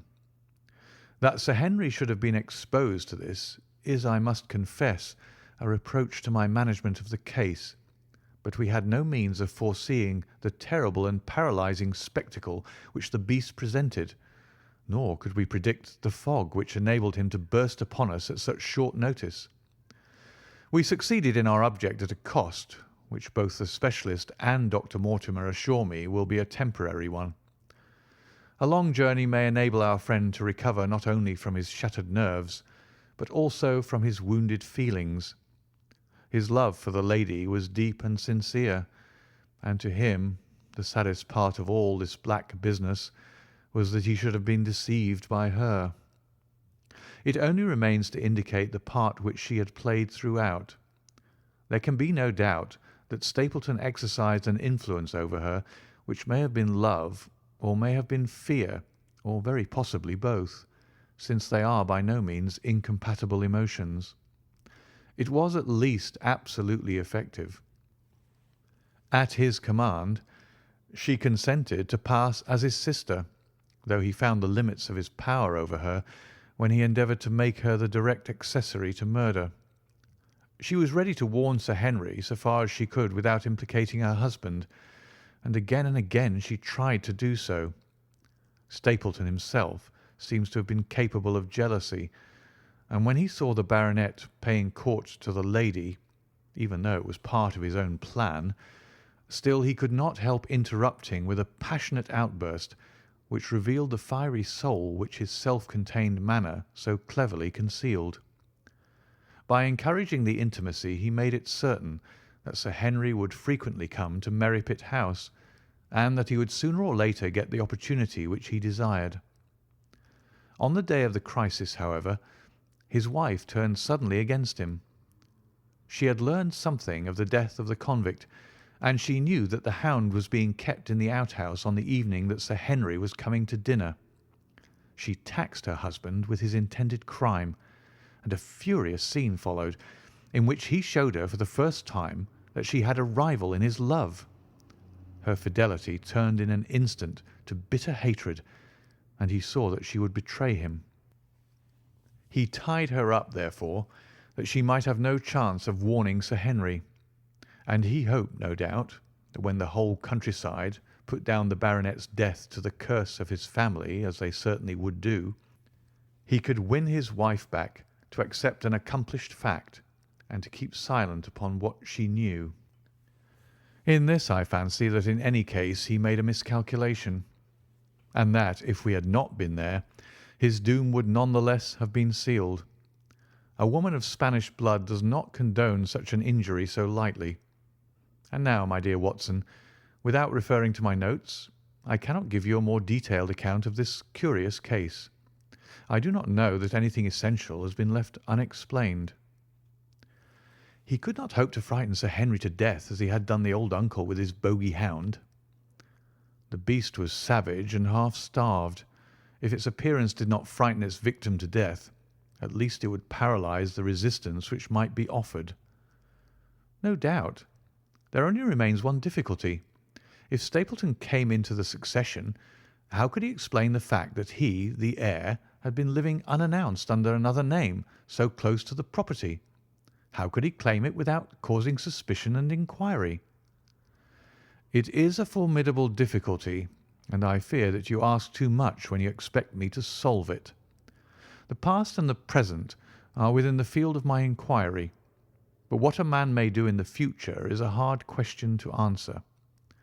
Mrs. Stapleton has heard her husband discuss the problem on several occasions. There were three possible courses. He might claim the property from South America, establish his identity before the British authorities there, and so obtain the fortune without ever coming to England at all, or he might adopt an elaborate disguise during the short time that he need be in London. Or again, he might furnish an accomplice with the proofs and papers, putting him in as heir, and retaining a claim upon some proportion of his income. We cannot doubt from what we know of him that he would have found some way out of the difficulty. And now, my dear Watson, we have had some weeks of severe work, and for one evening I think we may turn our thoughts into more pleasant channels. I have a box for Les Huguenots. Have you heard the De Retskys? Might I trouble you then to be ready in half an hour, and we can stop at Marcini's for a little dinner on the way. End of chapter 15, and the end of The Hound of the Baskervilles by Sir Arthur Conan Doyle.